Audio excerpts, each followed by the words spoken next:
Okay. Okay, should be live. Just make sure everything's working. Apologies if you can hear the wind in the background. I've got my window open. I had to let some air in. Feel pure warm for some reason. Right, here we are.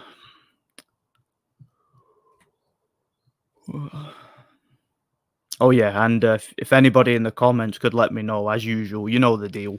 Let me know if the audio's good.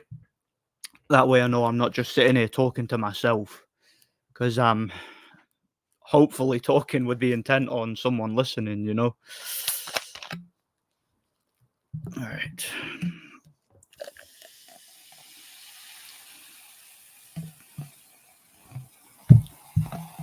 If the microphone's working, you should hear that bubbling. Irn-Bru, it's gotta be the loudest drink in the world.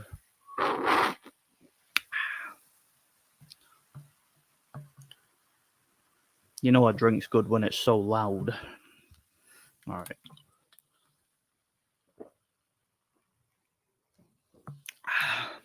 Oh man. Oh. I needed that. Alright. Who we got here? Let's have a look. Superintendent Chalmers. I'm a big fan, by the way. Steamed hams. For the love of God, please don't let Kenwal on today. Well, I was gonna do this one live today because I wasn't gonna be going for very long, but yeah, we'll see. Evening Nordic, I greatly appreciate the weekly lives for the past month. Yeah, thanks, man. Yeah, I appreciate it. I probably will have to. I probably will have to take a break from them soon though, because I got an email from StreamYard, and apparently they have like a 20-hour a month limit or something like that. I didn't even know that was a thing. I didn't even know it existed. But yeah, apparently there's a limit to how much you can stream within a month. I don't know how long it is. I have to wait until it resets. So I think that's kind of the way that they get people to buy the subscription, because basically if you stream for a living or if you stream every day or whatever, you've got to I think you got to pay a subscription. I didn't even know that. So yeah, this might be my last stream for a couple of weeks or so, but we'll see what happens. Yeah. So yeah, no what am I trying to say? No promises, if you know what I mean. I've never heard a guy ramble on like that in my life. Dell eventually just left because he couldn't get a word in edgewise. Yeah. Sometimes that happens with live streams. You get situations where people are talking over each other. It happens all the time. It's why I'm not a big fan of having live panels, if truth be told. I kind of just like to do my own thing. Yeah. Nordic, I saw a YouTube comment today of someone favoring Ngannou over AJ because Ngannou has a longer reach. Well, this has to have been like either a joke or it has to be like some super normie, because no one with even an ounce of like intelligence or any boxing sensibilities at all would have said something so daft. I mean, I've got the reach advantage over Manny Pacquiao. Does that mean I would beat him? I mean, come on. Yeah, AJ beats Fury because he's the more muscly guy. Yeah, yeah, he's more muscular. Yeah, because he's got bigger pecs, bigger abs, and bigger biceps. That means that he wins. I mean, how could a guy with abs possibly lose to a guy without abs? I mean, it's not like he got knocked out by a fat midget in the past. It's not like that ever happened. So yeah, he would win because he's got bigger biceps and bigger abs. Audio's fine, awesome. Good to hear it. God bless you. Thanks, man. Hi, I've been enjoying the prediction videos of late. How about doing a Nick Ball versus Vargas, Taylor Catterall, Fury Usyk, Hughes versus Zepeda? Well, the Taylor Catterall and the Fury Usyk ones, I kind of think there's. Look, I'm not saying I won't do them. I might do them, but I kind of think there's enough people really covering those fights, and there's enough normies talking about them, and I don't know, man. I think you guys know what I'm gonna say about those fights because you've probably you've probably heard me talk about those fights in the past, and you probably know what my opinion is on them. So is there really any point in me doing a structured, produced, like, prediction video for them? I don't know, man. Like again, I just kind of wing prediction videos. I just like put them out there when I feel the urge to do them. They're kind of impulsive, so I haven't really had the urge to sit and talk about those fights because I've talked about them so much in the past. Of course, I'm referring specifically to Taylor Catterall and Fury Usyk that I'm sick and tired of talking about them, you know. But Hugid versus Zepeda and Vargas versus Ball, those are both very interesting fights. So chances are I will talk about those. Whether I do prediction videos or not, chances are I will talk about them, you know. Nordic, have you heard of about a traveller family from Scotland called the McPhees? Can't say that I have. No, I don't think I have. I do know some travellers, but I don't know of that family. No, Taylor is going to knock Catterall out this time. Catterall's too emotional, and has to spend. I spent the last 2 years crying on Twitter about it week. Well, I don't know about that because, well, put it this way: I have a lot of money. I've already bet on that fight, by the way. I have a lot of money bet on Jack Catterall. And, in fact, I'll even show you guys my betting slip if you want. I'll show you it later on. It's in the living room. I'll go get it. But yeah, I bet a lot of money on Jack Catterall because let's just say I've spoken to some certain people in the know who I have it on very, very good authority that Josh Taylor is not only in terrible shape, but the dude is a raging alcoholic and drug addict. I'm not even to me, that's not even a rumor at this point. I've heard it from very credible sources that Josh Taylor is absolutely at the end of the road, and, yeah, he's not coming to win, put it that way. He's not coming to win the fight, so I've got a lot of money bet against him. And I got in quickly while the odds are what they are, you know? I think Junto Nakatani needs to be seen as pound for pound. Oh, that's right. He got that. He had that victory, didn't he? Yeah. Koze Tanaka is great too, but the first time he stepped up the elite Hall of Fame level, he got knocked out. Yeah, yeah. Nakatani is really, really rising in stardom over in Japan. You know. Yeah, I think you guys know what I feel about Taylor Catterall.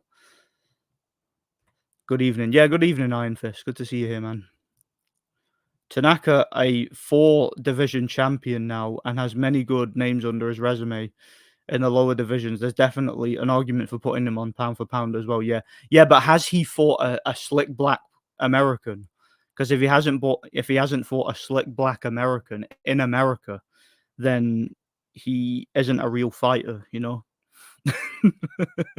Yo, shout out to boxing fan. How's it going, man? I definitely have Nakatani over the Emero Bums, Shakur Haney, and Tank. Oh yeah, without a doubt. But he has to move up and fight all those guys. Otherwise, how can he be pound for pound? Because you can't. It's a scientific impossibility. You can't be pound for pound unless you have all your fights in America and you beat a bunch of slick black fighters. You know. My man Nordic, great shows. What's up, kid? Berlanga gets KO tonight versus McCrory. Do you know what? I honestly, I'm giving the I'm giving McCrory a very, very good chance of winning that fight. If it's a real fight, if that's a real fight, I think he has a very, very good chance of winning. I actually think that he's quite underrated. Actually, like McCrory's one of these guys who he doesn't look like an athlete. He doesn't look particularly dangerous, but he's got very, very good punching power. Like if you guys have seen his fight with what was his name? That German prospect. Was it Leon Bunn? I think it's Leon Bunn I'm thinking of. If you guys have seen his fight with him over in Germany, that was a very, very good performance. You know, he's very awkward. He can bend at the waist. He can throw like awkward combinations. He's got power in both hands.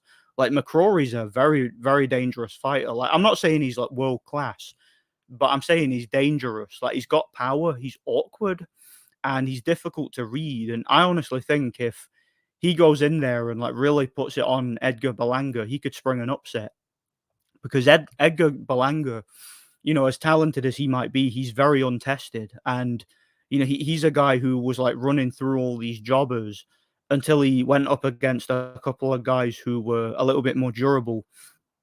and who, could take him rounds, and we saw that he was a little bit limited. He still has a lot of work to do. So this is by far the most serious test of his career. And if I was 100% certain that this was a real fight, I would probably pick McCrory to win. But you just never know. Again, the fight's in America, so you just never know. The Japanese card today was fantastic. Yeah, I missed it. I had stuff going on, you know.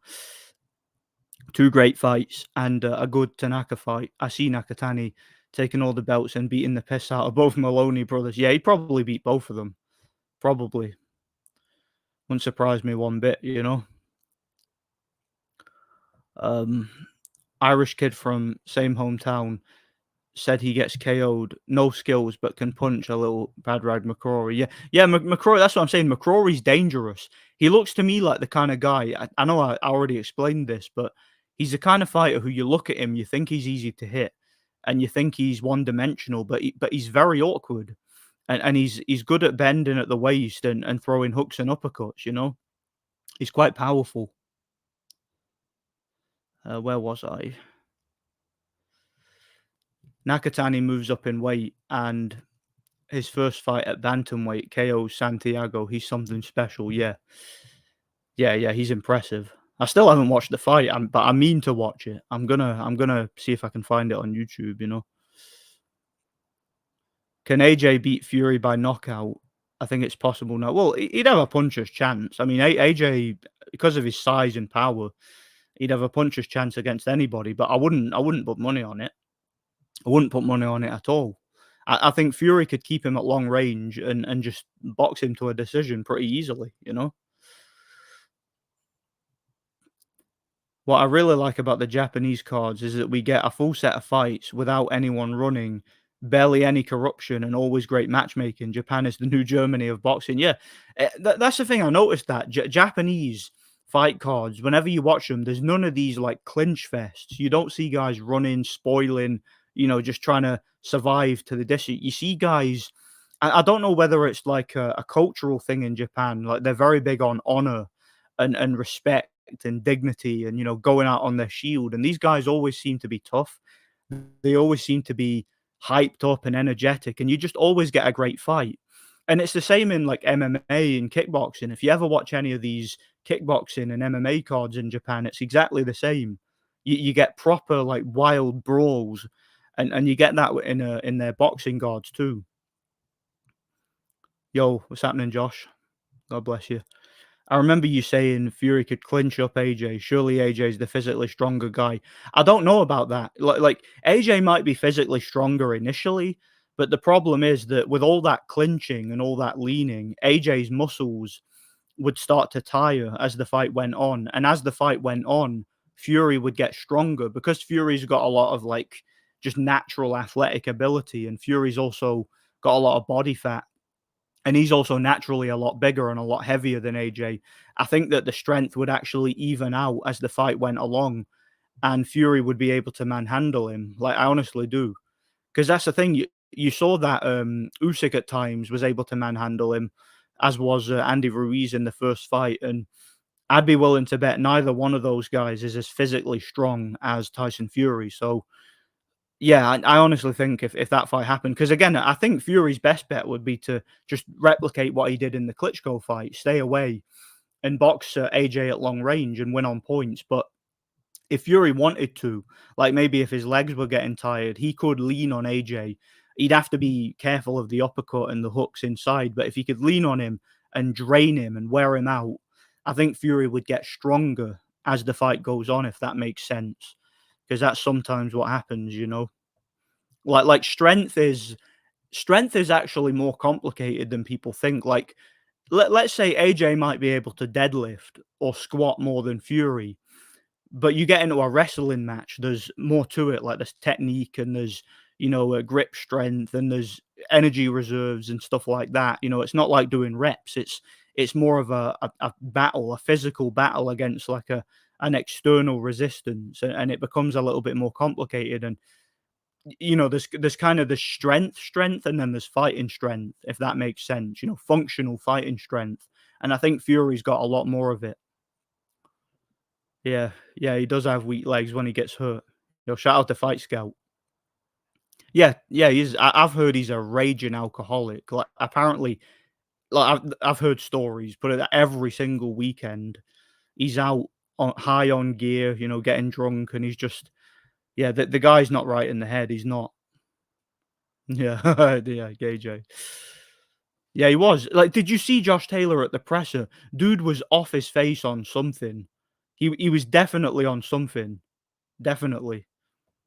It looked like it to me. What's cap? What's cap? What you on about?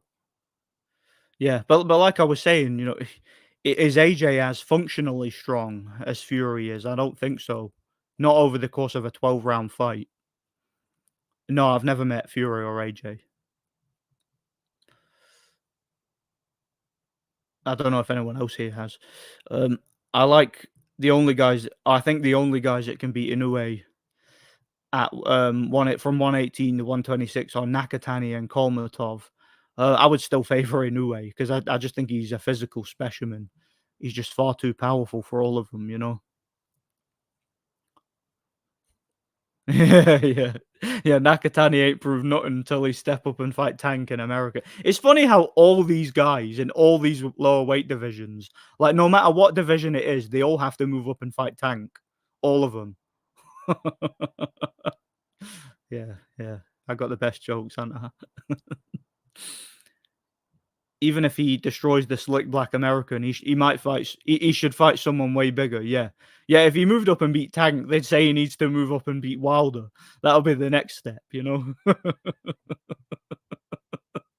I heard a black dude seriously say that Inoue still ain't beating a foundational black American because Fulton is 50% Jamaican. I'm serious. The Black Power Ranger effect. That's hilarious, man. Oh, yeah, yeah, if they're Jamaican, that means they're not really black. They have to be, like, specifically from Africa or America. Like, you can't be Jamaican, that doesn't count. They're not black, they're brown, so they don't count. Who have you got winning? Benavidez versus Gvozdyk. Depends on how much Gvozdyk has left. Yeah, I see it exactly the same way. Is Gvozdyk the same fighter that he was prior to the Beterbiev fight? Because if he is, he wins, and wins clearly, in my opinion. If he's not, if he's faded, you got to favor Benavidez based on youth, energy, and momentum. Is there a chance the rumors about Taylor are fake in order to give Catterall a false sense of security? No, no, they're not because I've heard these rumors from sources basically outside of like the boxing media. I'm talking about rumors I hear in the gym, rumors I hear from people who know Taylor and know people who know Taylor. Again, I don't want to name names, but I've been hearing these rumors for a long time, and it's gotten to the point where I don't think they're even rumors anymore. I think there's plenty of evidence to say that he's got issues he needs to deal with. Yep, nice to see based Green Goblin. Absolutely, absolutely. Yeah, it would be nice to see Gvozdyk get that win because he lacks aside from the Adonis Stevenson fight, he lacks really a career defining win, and that would be a great one. But personally, I don't think he'll do it. I think he'll be a little bit past his prime now. I think the fight will be fake, or Gvozdyk will at very least be compromised. Yeah, and look, we've seen this story time and time again, where the A side fighter gets basically all the cards stacked in their favor. That's just how it goes. It is what it is. Yo, shout out to your old dog. Good to see you here, man. Evening, mate. Got my ticket for Taylor. Hopefully Taylor is off the dragon soup and can get the win. Yeah, I tried to get tickets, but my mate, my mate was the one who was going to get them, and apparently they're sold out.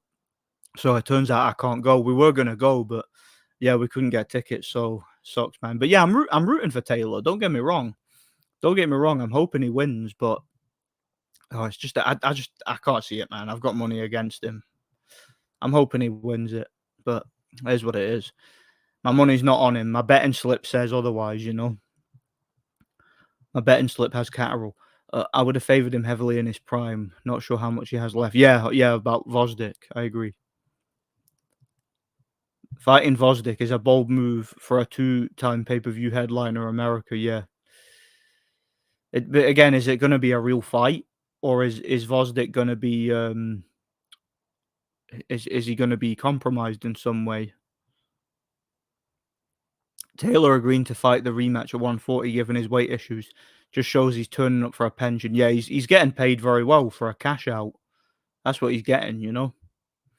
I remember all the UK normies after the Beterbiev Yard fight saying Yard was toughest fight, ignoring the Vosdik fight. Yeah, yeah, Vosdik, that was way tougher. The Vosdik fight was way harder than the Anthony Yard fight.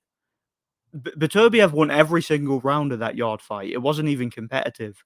Yard landed maybe 2 or 3 good shots in the entire fight, didn't win a single round, and got brutally battered and quit essentially.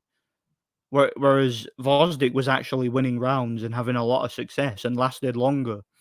So, and he's not the only one. A lot of guys lasted longer and gave a better fight to Beterbiev, you know? So, yeah, that was just typical UK media hyping up their own guy, you know? Base Turkey, after Tank wanted 2 Ferrari sent over, said, "I'll send you 2 boxing gloves." Did he really? Vosdik Benavides feels like Rainbow Ryan versus Campbell. Yeah, you mean where Campbell dropped him and had him just on the verge of being knocked out and then just didn't throw a punch for the rest of the fight. Yeah. Yeah, we'll see maybe we'll see something similar, I don't know. Yeah, hopefully the Japanese keep this mentality. Rewatched Murata versus Golovkin. The dude was a real fighter. Yeah, Murata was tough, and he went out on his shield. Golovkin was just physically too much for him. Way too strong, way too powerful, you know? Then he forgot how to fight when he fought Canelo. Straight go figure. AJ is very strong physically early, but his big muscles make him exhausted and weak late in the fight. Exactly. And that's the thing. If he was trying to wrestle with Fury, would he be able to like ragdoll Fury for the entire duration of a hard 12-round fight? I don't think so. I think those muscles would slow down. Usyk is stronger than his size would suggest. He manages to push AJ away at times, and Usyk picked Fury up, and Fury got shook and managed to push him away at the presser when Fury tried to put. Yeah, it's all like I'm saying. It's all well and good doing that instantly, right? But if you, what was I going to say? Can you do that over the course of a 12-round fight when you've got a 270 plus pound man leaning on your back and hitting you behind the head and stuff like that? Again, it's all well and good. Like Usyk could maybe deadlift. Let's say he could deadlift like 500 pounds, like a really strong guy. I'm not saying he can. Maybe he can, right? Could he deal with a 300-pound man leaning on his back over the course of a 12-round fight? I don't think so. Like, there's a difference between strength, as in just being able to pick something up or push something, and then like wrestling with a guy twice your size over the course of a hard 12-round fight. It's functional strength, which is very different. You know, it takes more than strength. It takes strength and conditioning. Yeah, my thoughts as well. I think he absolutely needs to catch him with some clean straights. Yeah, exactly. Technique is very important. Khabib would out wrestle Eddie Hall. Yeah, he would. Yeah, Khabib has that functional strength where he can hold on to you for the course of like a 5-round fight, a 5-minute round fight, and he can drain the life out of you. Now, Khabib could never deadlift the amount of weight that Eddie Hall can. Like Eddie Hall, one of the strongest men in the world, you know, could pick up like 500 kilograms, like at his best, right? But but obviously Khabib could never lift anywhere near that. But you put the two of them in the cage and let them wrestle. Khabib is probably going to figure out a way to submit Eddie Hall. He's probably going to figure out a way to get him on the ground, hold him there, and make him submit. You know, it's functional strength and strength and conditioning. It's quite different. How do you think Beterbiev versus Bivol will go down? I think it will be similar to the Vosdik fight, but Beterbiev will have less to worry about with Bivol as he doesn't punch as hard. I agree. I definitely think Vosdik is a lot more dangerous than Bivol in terms of power. Bivol is a little bit more quick and a little bit more defensively sound, but I don't think that would be enough. If we get the best version of Beterbiev, I think he walks down Bivol and maybe even stops him, possibly stops him in the mid to late rounds. But I could see Bivol like winning rounds just by by being quicker, having quicker legs, pumping the jab, lateral movement. I could see him picking up rounds. But if he can't hurt Beterbiev and intimidate him and keep him off, Beterbiev's going to ragdoll him, and he's probably going to stop him. Taylor being a raging alcoholic is cap. What does that mean? What are you talking about? What does cap mean? I've no idea what you're talking about. And how does someone being an alcoholic, how is that a cap? What are you talking about, dude? Seriously. When I ask for clarification on something, please clarify. Please answer the question, and don't just repeat what you said already. Like, answer the question, please.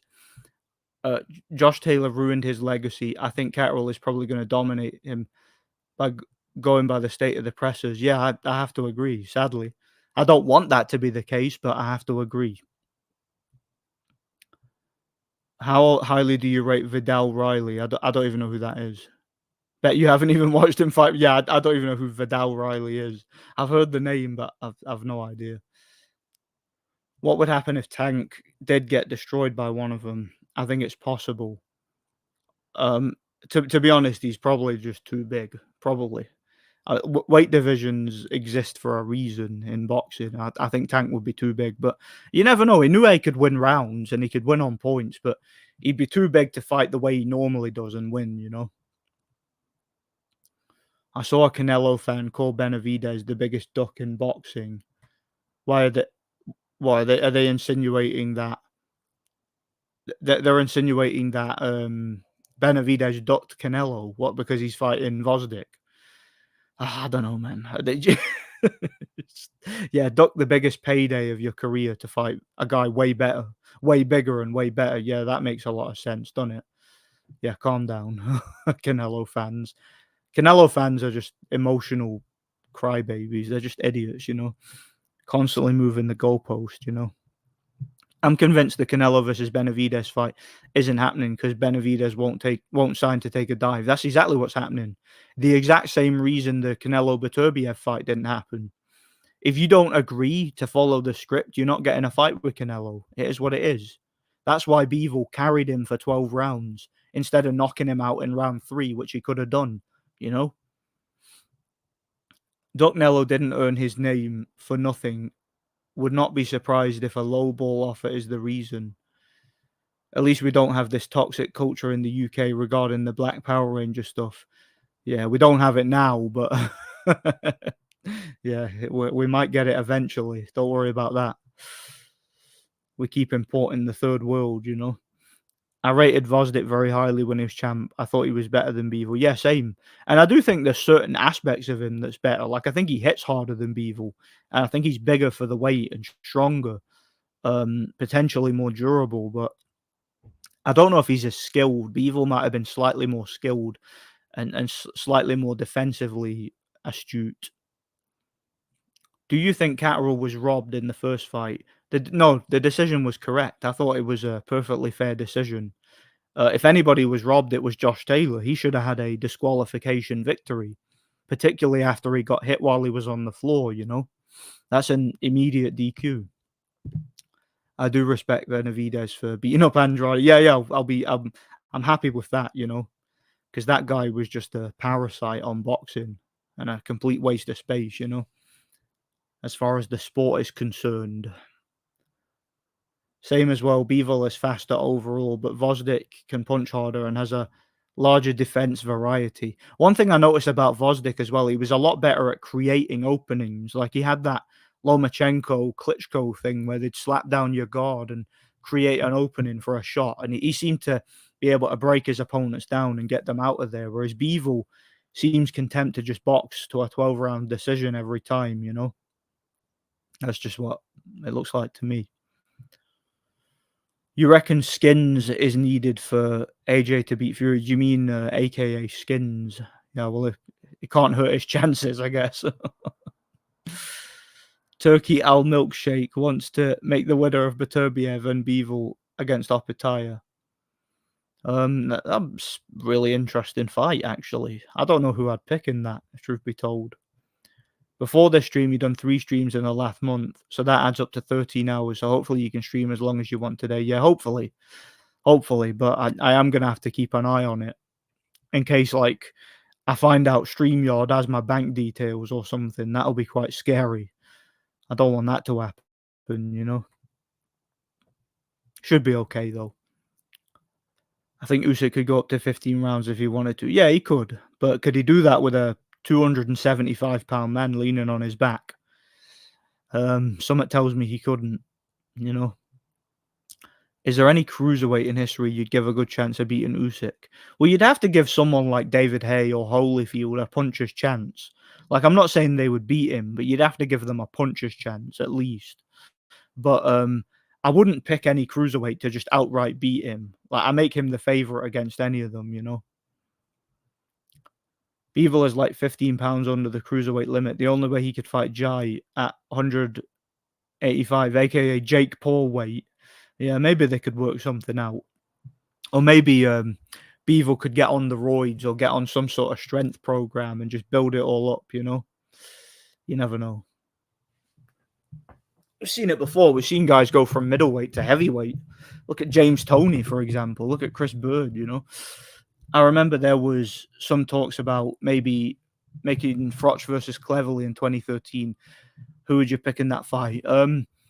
I think Froch has more durability than Cleverly. Like, he can take a better shot. He's got probably physically stronger. He's got more power. Cleverly's a lot faster. Probably has a lot more stamina. He was a lot fitter. And Cleverly was a lot more effective inside. I think it would be a competitive fight, but I think Froch would win on points. I think that the difference in the fight would be Froch's shots would be harder and more effective. Like, Cleverly would maybe land more, but I think Froch would land the harder shots, the more clean and effective shots, and I think he'd win on points. I'm also a big fan of the Spider-Man Sam Raimi trilogy. I saw that you had a nice convo about the film. Yeah, I love those films. Those are some of my favorite films ever. I honestly, I love those movies, even though they have flaws. That they're movies that I find very, very interesting, and I think the writing in those movies is fantastic. I really love them. Yeah, Juan Carlos Gomez was a good fighter, but I think Usyk could probably school him though. Cap means lie. If someone says no cap, it means they're not lying. If someone says that's cap, it means they're lying. So you're calling me a liar then? Oh, is that right? Well, if I'm a liar, Mr. Rich Banks, what the fuck are you doing on my channel? Bugger off. Seriously. Lomachenko versus Juan Manuel Marquez. Oh, that's a great fight, actually. Do you know, I think Marquez would give Loma a lot of trouble with his counter right hand. Yeah, Marquez was great against southpaws, and I think he would land some really hard shots. He would stun him. He would time him here and there. I do think that Loma's superior work rate might get him some rounds though. And also Loma might be able to get him to the body. He might be able to get undershots. He might figure Marquez out as the fight goes on. I think Loma would probably come from behind, and I think he would take a very, very close decision. I'd favor Loma in the fight then. But again, very close fight, very competitive. I favor Loma by decision. Both at their prime, you know. I meant if Tank got destroyed by the smaller man, what's the next excuse? Yeah. Yeah. You should know that it's very trendy slang, but you should know it. Yeah, I'm not up to date on what the Kumas are saying these days, you know, all the slang that the kids are that the kids are coming up with. I'm not up to date on it. I don't follow such things, you know. I feel like a right old man, you know. I'm nearly 30. I'm too old for that, you know. Canelo fans are one of the most delusional and emotional fans in boxing. Oh, without a doubt. These guys they don't care about the truth or reality. All they care about is their own fanboyism and just propping up their guy, essentially. That's all they care about, you know. I think Beterbiev could floor bomb Nello. Mate, if that's a real fight, does Canelo make it out of the first round? Maybe. Does he make it out of the second? If he's very lucky, doubt he makes it out of the third. Could he even run that fast? I doubt it. People need to rewatch Bivol vs Canelo fight and see Bivol throwing with 20% power. Yeah, it's a sparring session. Like that's literally like, when you see these videos of when you see these videos of Clarissa Shields sparring with men, and these guys are literally just tapping. That's what Canelo's fights are like. I'm not even kidding. Yo, shout out to Larry. God bless you. Catterall looks so dead inside, like there is nothing behind his eyes. Yeah, he gives me like psychopath vibes. That's what he gives me. Like he's just I don't know, man. There's something about him creeps me out. Really does. 20%. Everyone knows King Nella only lost because there's 3 weight classes. Yeah, because there's weight classes for a reason. Because Beaver was too big for him. But Ilunga Makabu wouldn't have been too big, and neither would Usyk. I would give Beterbiev a much better chance of beating Opetaya. Yeah, I think Beterbiev would do well at cruiserweight, a lot more so than Bivol would, just because of the punching power and the strength. I think his style would translate more. Well, how do you prepare for Fury's leaning? And I don't see. I mean, unless you're gonna find a way to get out and then land a shot as you move to avoid the clinch. I just don't know what he can do, man. He will need some uppercuts to the body and head inside. That's what he would need, and he would need to pivot, kind of like the way Josh Taylor used to before he forgot how to fight. Nordic, just to clarify something, you're against immigration because of the negative effects it has on the economy. It's not because you can't handle seeing ethnic diversity. Well, I don't see why anybody would have the rights to come into this country if they're not from here. I don't see why anybody has the right to come here. It is what it is. Holyfield beat Usyk, no damn puncher's chance. What are you on about? This guy doesn't make any sense. I wish he'd clarify what he says. I mean, this is a adult channel. It's not a channel for retarded children. I'm for ethnic diversity because without it, there is no Triple B. Don't be so sure of that. Holyfield was a bum before he got turned into a science experiment. Oh yeah, Evan Fields. Evan Fields. Yeah, don't forget about that one. Yo, shout out to Rolf. Been a while. I'm hearing that Kubrat Pulev is sparring Victor Krum. Victor Krum, yeah. Yeah, Victor Krum in his shark form, leading up to his historic clash with Manuel Gigachar, one of the greatest heavyweight champions of all time. It's interesting you mentioned Victor Krum because do you know the guy? I forgot the actor's name. The guy who plays Victor Krum, he's actually from the same town as Kubrat Pulev. They're from the same hometown, those two. So they could spar, yeah. That guy was the most roided fighter in history. Yeah, exactly. Holyfield, look at Holyfield's traps. The dude was he was like one of these 1980s bodybuilders. That's what he looks like. Holyfield gained 20 pounds of muscle in 5 weeks. I don't think even AJ could that with his juice. Yeah, Holyfield was on some amount of gear, man. He really was. It's crazy. Ngannou could do that in 3 weeks. Yeah. Oh, sorry. Holyfield went from winning an extremely close split decision over Dwight Mohamed Kwawi to knocking him out in 4 rounds in the rematch. He was juiced to the gills. I mean, that's the thing. You don't even have to give Holyfield a drug test. Just look at him. Just look at the guy. He's literally a bodybuilder. But he's only that big because he worked in the caves or something. Josh looked smaller than me, that Ngannou in the caves. No, I've not seen it yet. I'm meaning to watch it though. I might find a copy of it and watch it, but yeah, I'm meaning to watch it. Only thing worse than Canelo fans are Wilder fans. Yeah, I'd say they're about the same, probably. Remember the triple homicide attack in Nottingham last year? The killer got sentenced to a mental hospital. No, I didn't see that. I didn't see that. No, I know what you're on about though. The killing, but I didn't know what happened to him. Yo, shout out to Valley. How's it going, man? I thought Inoue struggled with the southpaw stance. Yeah, but to be fair, Ewan Ankerhass is actually quite slick. I do really rate him. He's not a bad fighter. He's got good technique and good skills. You know. Did you see Sneako's Zelenov level chin? No, I didn't. I didn't see that. He's a YouTuber though. That guy, isn't he? I heard he sparred with what's his name? That MMA guy, Strickland, Sean Strickland. I heard they sparred. De La Hoya beats Canelo at 154. Yeah, he probably does in a real fight in his prime. Yeah, he probably outboxes him.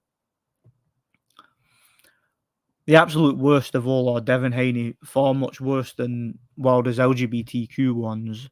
At least Wilder is an entertaining character. Haney is just a privileged asshole. Yeah, Haney's just another fraud that's being built up, you know. I wonder if one of these black Americans think Beterbiev is a bum for not climbing down to lightweight to fight Tank. Well, I mean, he beat Marcus Brown, who's a slick black American, but he did it in Canada, so it doesn't count. Yo, shout out to Lee Talks Boxing every time, man. God bless you. God bless you, man. Yeah, I'm not bad. How are you? Rich Banks is clearly an LDBC weirdo. I could care less. He's probably just a hate watcher. You know, because you know that somebody's got issues when they don't like a YouTube channel, but they watch them and then they comment on their lives, you know. Clearly, I made an impact on you, you know. Clearly, I'm a very charismatic and noteworthy individual in your life because, you know, you don't like me and you think I'm a liar, but you watch my videos and you comment on them. So I kick ass, man. I've got charisma. Not everybody's got that, and I've obviously got it. So I feel very good about myself. Can you make any sense of why Josh Taylor would fight at 140 again when you see he clearly struggled to make that weight? He is giving Jack an advantage. Looks to make 140 more comfortably. I don't know, man. Maybe he's just got an eating disorder. He might have an eating disorder. I've no idea. I can't think of another. I mean, eating disorders and boxing go hand in hand. Let's be honest. So maybe nice adult avatar, adult with the laughing face emoji. Yeah. But you watch though, don't you? You watch my channel. You're a subscriber, so I own you. Right? I own you. I live in your head rent free. So yeah. I heard Bomnello was allowed to rehydrate a lot for the Amir Khan fight. They should accept Canelo getting destroyed because they're okay with smaller men like Charlo and Khan, yeah. But that's the thing though. Canelo just makes up his own rules, and he literally just made up his own division. Remember that? That was Canelo weight. Manwachar would make Dubois quit. Could you imagine that? Like, I wouldn't go that far, but like, it would be funny if he did.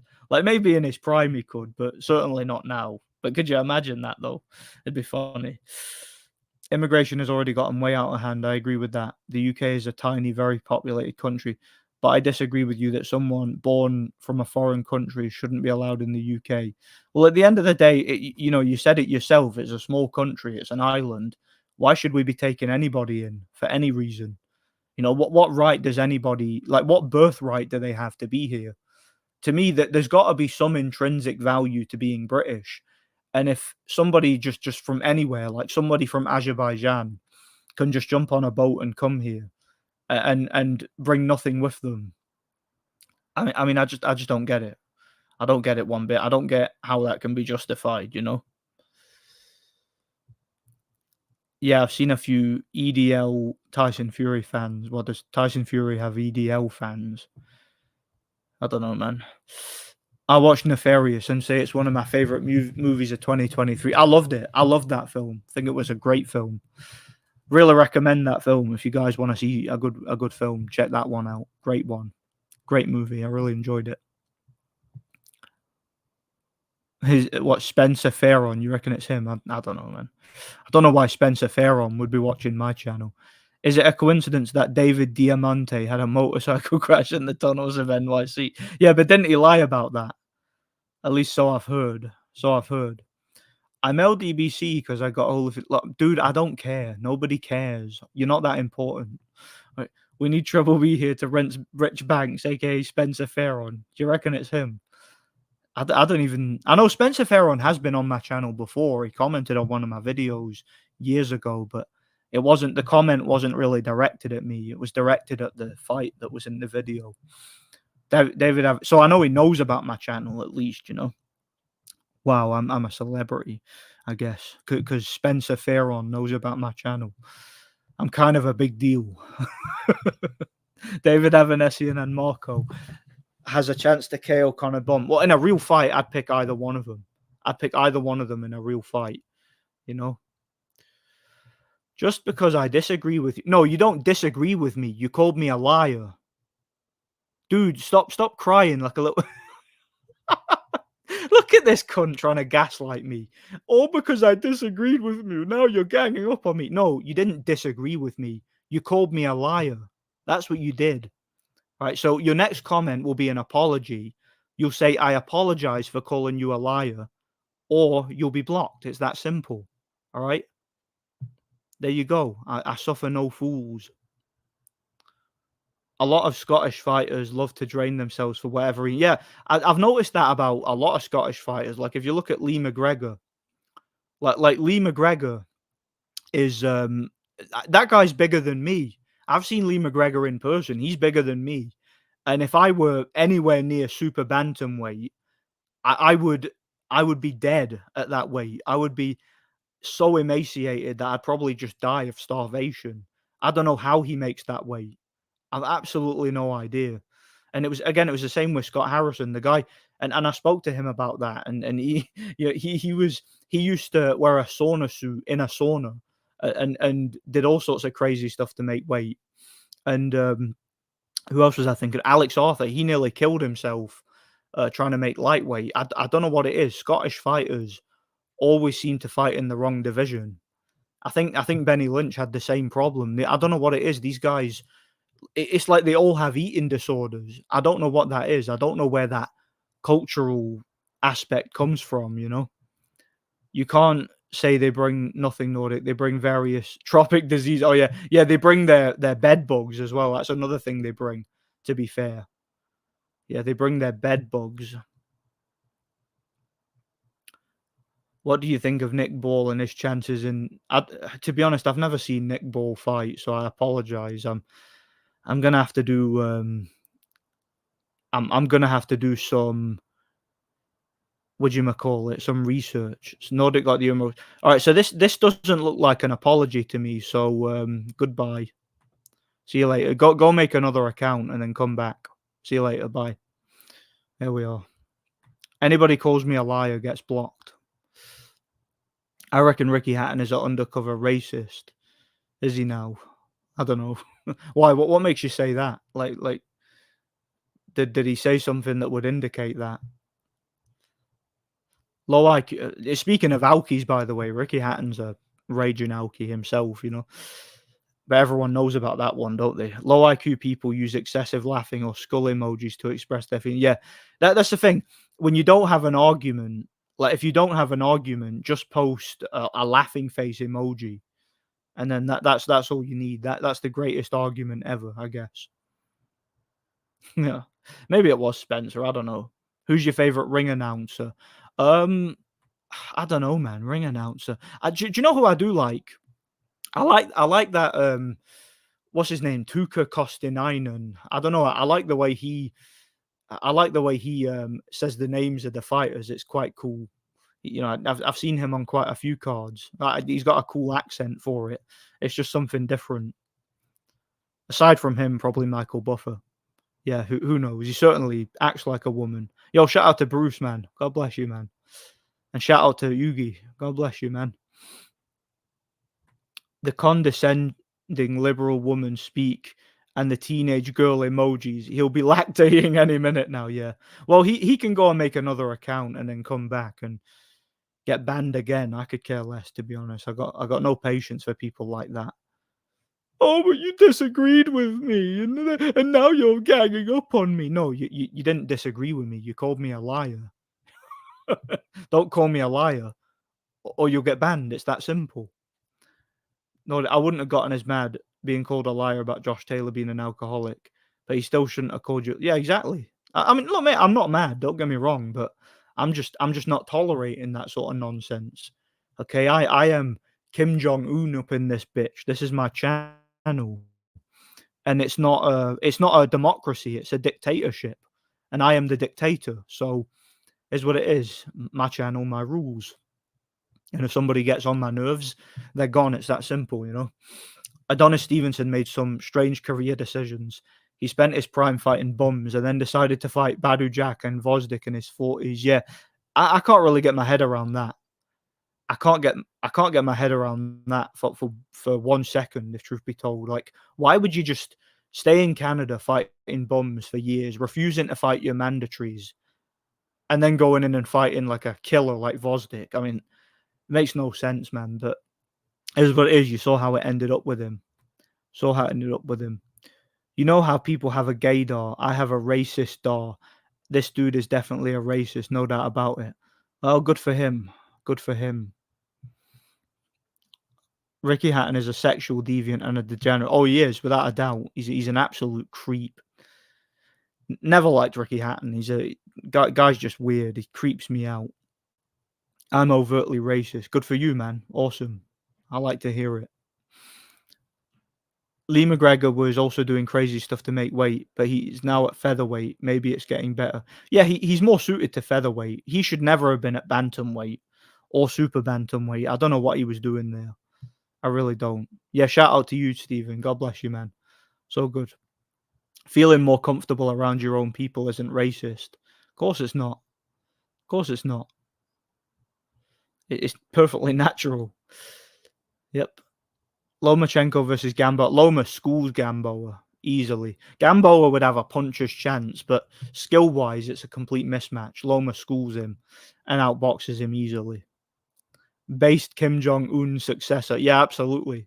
Absolutely. I am Kim Jong-un up in this bitch. When I walk in the room, my subjects have to clap. They have to clap at my presence. That's what they have to do.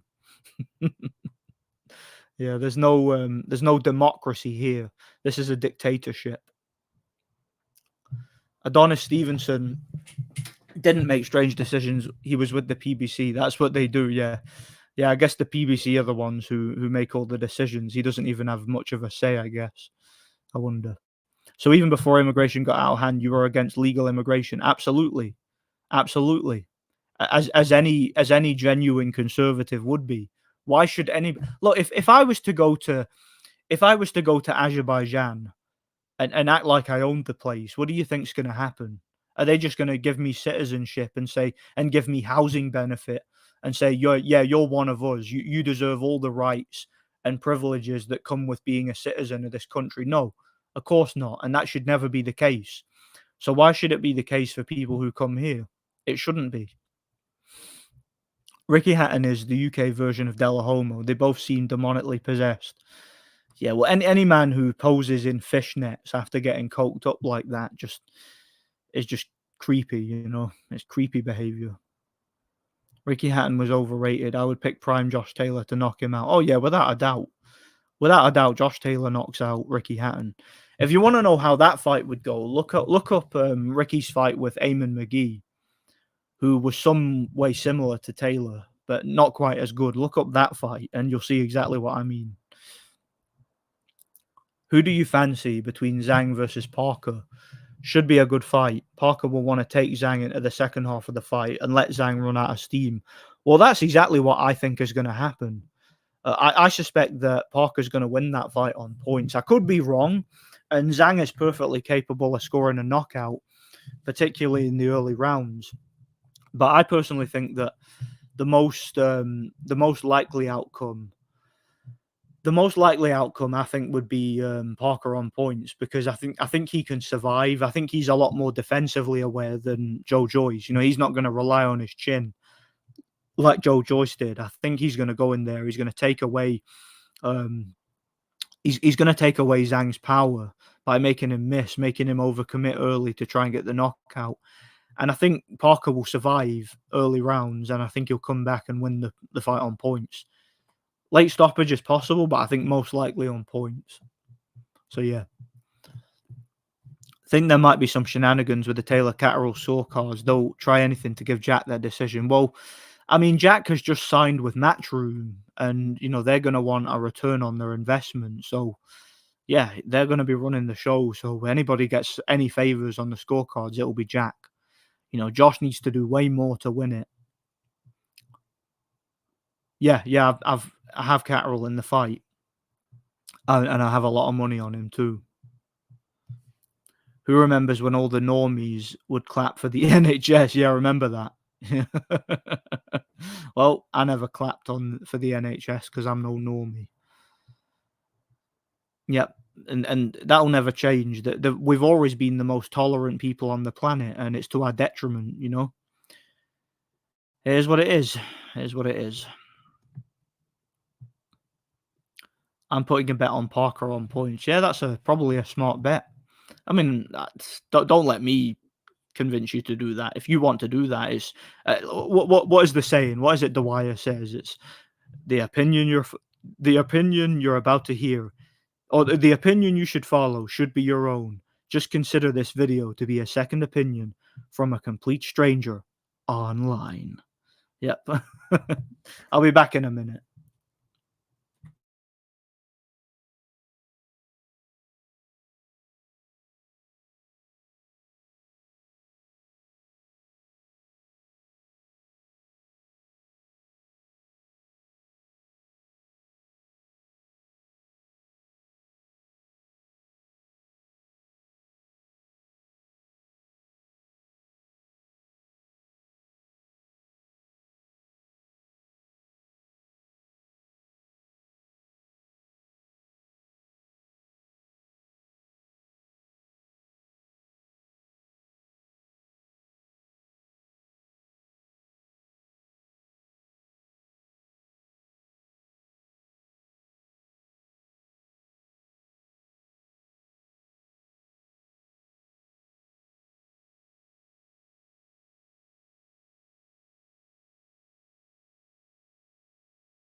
Well, guess who's back? All right, where was I?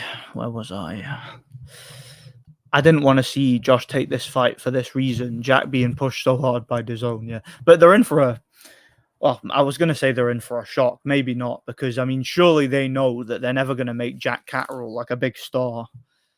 I mean, he's the most boring cunt in the whole of boxing. They had to get that Sam Jones guy to basically do all the talking in the press conference, because Jack is just so bloody boring. He's like watching paint dry, and you don't get anything interesting out of him. Yeah, how's it going, Thomas? Good to see you here, man. Yeah, set Josh up to lose by 140. Again, there's no other reason for it to be at 140 other than Josh just having a ridiculous eating disorder, I hope Zhang knocks out Parker. He's a weird guy. Yeah, I think a lot of people are rooting for Zhang. I think a lot of it is to do with the fact he's just a big Chinaman, and it's quite interesting, because you don't see many like Chinese heavyweights. I mean, you don't see many Chinese boxers full stop, but definitely heavyweights, Just grab a drink.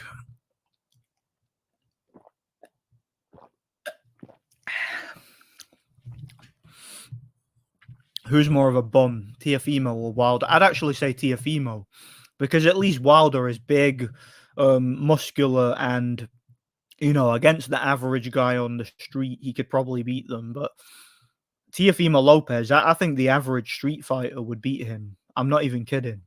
One bit.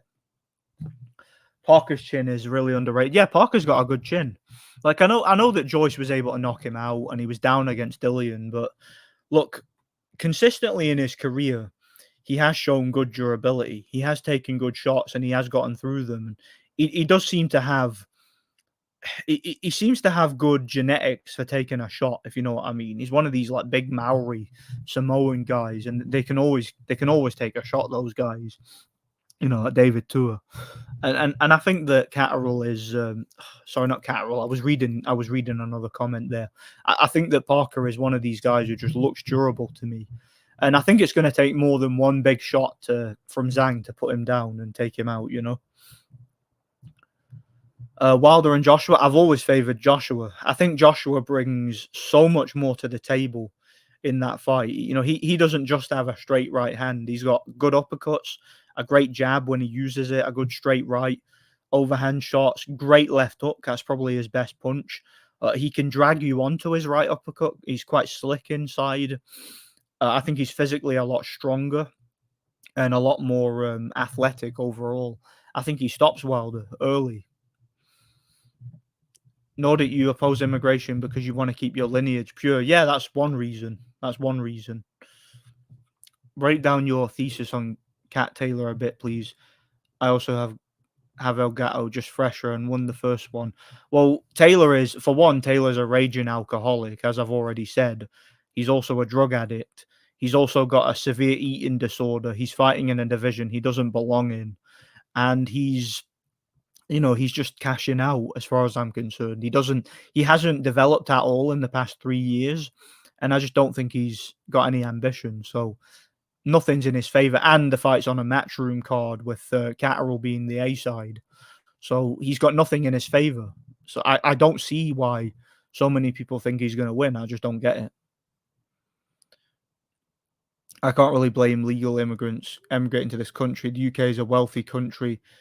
But I see your point. UK laws need to change. Yeah, I don't see why they wouldn't want to come here. Like I get the incentive for them to come here. The problem is our people letting them come here. That's the problem. That's the issue. People need to say no. We need to do what the Hungarians do, and have riflemen on the docks. By the way, I don't know if you guys can see. Here's my betting slip. Don't know if you can read that. It's kind of crappy quality. Try and put it in the light. Yeah. That's the thing with Betfred. They give you these crappy, like faded looking betting slips. You can barely read what it says on them. But yeah, I've bet a good couple of hundred on Jack Catterall for the win.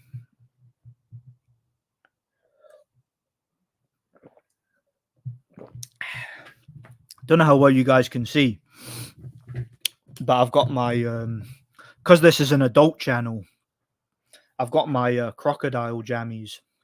It's got a hood with teeth on it. See it? And it's also got a tail. So yeah, don't know how well you guys can see that, but yeah, because like I said, this is an adult channel. Where was I? Already get bets on Parker and AJ to win on points. Yeah, that's probably a smart bet. Curious what else you see. Taylor does seem off the bag or something. Yeah, Taylor's not right at the moment, and as far as I'm concerned, he's done. He's done. Nice Dwyer impersonation. Cheers. Yeah, Dwyer's hilarious. That guy is funny. He does. Yeah, Dwyer gets 95% of his predictions wrong, but that's kind of like, for me, that's kind of the appeal of Dwyer's channel. Like, if you want to know who's going to win a fight, look at who Dwyer's picking and just pick pick the exact opposite, and your chances are you'll get it right. That's worked for me in the past. It's hard to tell with AJ and Francis because it's so fake. Yeah, will AJ just decide to carry him, or will it actually be a real fight? You never know. Who wants a bunch of 75 IQ, poorly assimilated military age men in the country? Yeah, it's funny, they're all men as well. When you see any of these migrant boats, like, because the media is always like, think of the children, won't somebody please think of the children? What about the women and the children that are fleeing the conflict? But then like think of the children, and then the boats come in and the, what do you call it, the buses, and it's a bunch of like 35-year-old Somalian men that come off, and you're like, where's all the women and children? Like, no, that's racist. How dare you ask that? Yeah, I was thinking that too. I'm convinced the fight will go the distance because the show is called Knockout Chaos. Yeah, they want people to bet on the knockout so they can make it a yeah, so that they can go the distance and the bookies can cash in, innit? Oh man, could you imagine it? He got some correct ones like Povetkin versus White and Usyk versus Joshua. Yeah, but here's the thing though. Here's the problem with that, right? Dwyer picked against Dillian White in every single fight. Same with Joshua. Every single time Dillian White or Anthony Joshua had a fight, Dwyer picked against them. So, I mean, the law of average, he was bound to be right eventually. He was bound to get one right because that's the thing. He was bragging about Povetkin winning that fight because he predicted it. But like I said, he predicted everybody. He predicted everybody to beat White and he predicted everybody to beat AJ. So he was bound to get it right eventually, you know?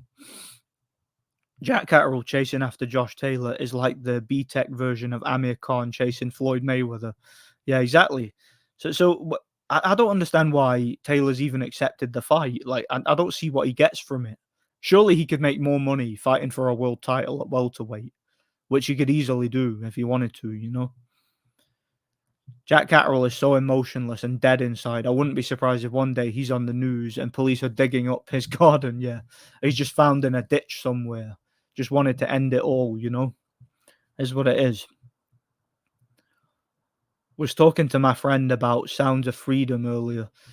If that film had a black protagonist, it would have been seen in such a different light by critics and media. Yeah, but instead it had the super duper based what's his name? Jim Caviezel, the guy from The Passion of Christ, that guy.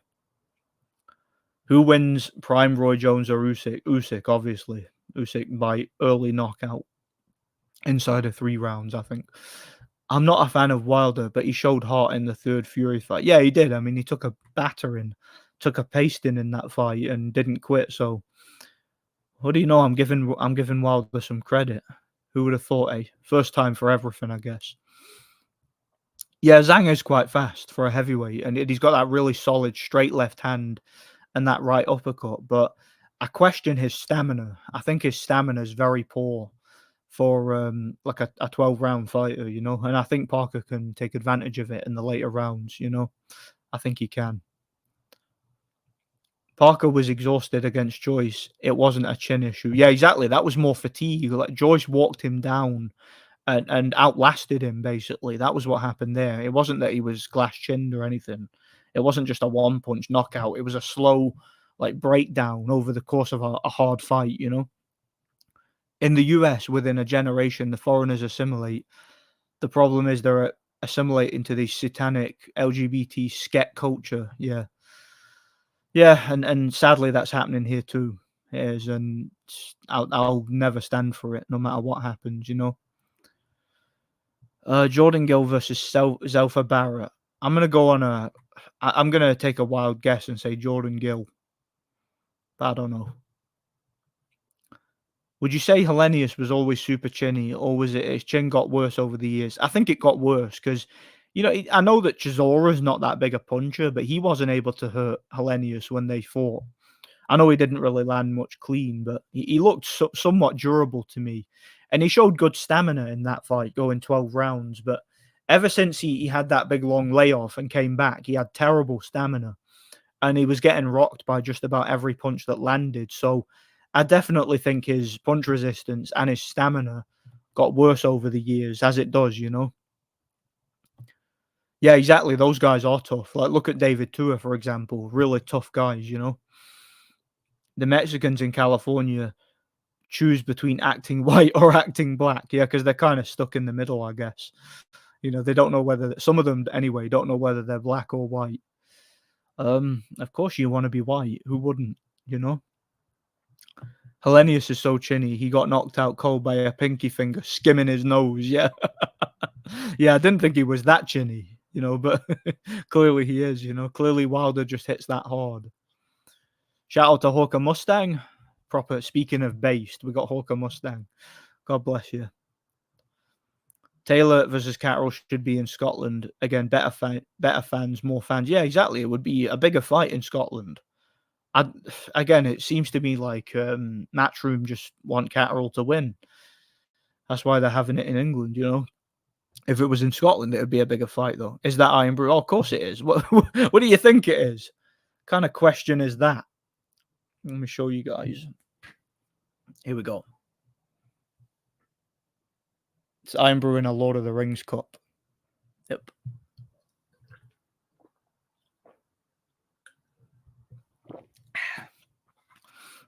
And there's plenty more where that came from. And I've got another one in the fridge, so don't worry. I've got plenty to get me through. Do you guys remember that advert? Iron Brew gets you through. That there was a bunch of them. That was the what'd you call it? That was the slogan for a while. It was Iron Brew gets you through, and it was on the adverts. He shapeshifted. Based croc. Yep, based croc. Yeah, I'll show you guys again. Wait, let me put my hood up so you can see. There we are. See it? It's my hood. It's got teeth and everything. See it? It's not bad. And it's also got a tail. Let me move this so you can see my tail. Nah, I can't get it up. Fuck it. I'll show you it later. I can't be bothered right now. But yeah, it's got a tail and everything. It's awesome. I never knew Josh Taylor had a drink and substance abuse problem, but from what I saw from the first press conference, he looked seriously unwell, so you could be spot on. Yeah, again, I've heard these rumors for a long time, and yeah, it seems to me like it's finally caught up with him. You know, is Gary Cornish the best Scottish heavyweight of all time? I don't know any others. Do you know what? It's probably a cross between Gary Cornish and Nick Campbell. And if you don't know who Nick Campbell is, he's basically a pro rugby player who transitioned over to boxing. And that should tell you everything you need to know about the absolute state of Scottish heavyweight boxing. It's pitiful, man. There's never been even a half decent Scottish heavyweight. Never. Gary Cornish would beat Wilder in a real fight. Could you imagine that? Like, would we go that far? Like, maybe he would. You know, he's better than that fat boy Jay McFarlane. Hey, you see that guy Jay McFarlane you're on about? I know friends of his, and from what I hear, he's actually a nice guy. But yeah, he's a terrible fighter. And yeah, he got beat by Nick Campbell. That was a great fight, though. That was on the undercard of Taylor versus Catterall, the first fight. That was a great fight. But yeah, that guy, Jay McFarlane, I know people who know him. Under Biden, there has been 6 months more military-aged illegals into the United States than when we have in the US military. All the Swedes join grape gangs, man. Yeah, again, that's exactly. Yeah, exactly. Broken clock is right twice a day. Dwyer picks against AJ in every fight, and then when he gets one right, he starts bragging. Dwyer seems a bit fruity to me. I don't know about that. He's a funny guy though, Dwyer. He really is. The opinion you should follow should be your own. Just remember. Just consider this video to be a second opinion from a complete stranger online. Steven Seagal versus John Fury. Oh, Steven Seagal. Because all Steven Seagal would have to do is poke him in the throat with his fingers and John Fury would bleed to death. Like, have you ever seen any of them Steven Seagal films where he'll just karate chop someone in the throat or just poke him with his fingers and they just die instantly? So yeah, Steven Seagal would batter him. Also, if John Fury tried to throw a punch, Steven Seagal would catch him and he would like break his arm, throw him on his face, and just like stamp on his head. So, or he would just get his body double to like front kick him through a window or something like that. So yeah, Steven Seagal easily. In all seriousness, though, I literally would pick Steven Seagal in a street fight over John Fury. I think Steven Seagal would win. Zhang's chin has never really been tested as a pro. He was dropped by Gage in the Olympics with a head guard on. Did AJ stop? Did he drop Zhang in the Olympics? I didn't even know that. I know they fought, but I didn't know he dropped him. I'll need to look that up. Yeah, I'm glad they went for realism. I really liked that movie, and Nefarious of your top 5 of last year saved that year for films for me. Yeah, that was the only film last year that, aside from the George Foreman film, that I thought was like a awesome 9 out of 10. Like, I really liked that film. Really enjoyed that movie. AJ versus Zhang is a very interesting fight. AJ's stamina isn't great, but he can pace himself. Zhang would have to take AJ out in the first 6 rounds. Yeah. If the Zhang would be very dangerous in the first half, but if it went after the first half, he'd just gas out, just like he did in the Hrgovic fight, and he'd be basically useless. In your opinion, who is the worst heavyweight champion of all time? I would say Leon Spinks or Trevor Bryan. I think Trevor Bryan is worse than Leon Spinks, because at least Leon Spinks was in shape, and didn't he have a good amateur career and whatnot? Like, Trevor Bryan, to me, he's literally like a tough man type fighter. Like, you remember those old tough man tournaments that Butterbean came through on? I think Trevor Bryan is literally on that level. I think he's a local unlicensed level of fighter, So yeah, I definitely think he's worse. I think Ryan beats Gainey in a real fight, but he'll probably take a standing dive for a big paycheck. Yeah, Devin Haney, as far as I'm concerned, never had a real fight ever, and even if he did, they would just rob his opponent. So whatever is what it is. You must think Kalenius is a great actor to fall limp flat on his back on the canvas on purpose. Well, I could do that. Hey, listen, you want to pay me $1 million? I'll get hit on the nose and I'll jump back on the. I'll fall backwards on the canvas. I'll find a comfy spot and I'll look straight up at the ceiling, and I'll be like, "Wow, that was a great right hand." I'll do that for $1 million, easy peasy. Shout out to Fight Film. How's it going, man? Helenius failed a test a day before AJ. No chance that fight was real. It looked fake. Yeah, and what was odd about it too was Helenius wasn't throwing the right hand, which is usually his best punch. He was barely throwing it, So could have easily been a sparring session, Hatman or 78 Sports TV, who talks more bullshit? I'd say 78, although I haven't watched him as much as Hatman. But yeah, I'd say 78. Yeah, exactly. He refused to throw a right hand against AJ. He barely threw it. That's what I remember.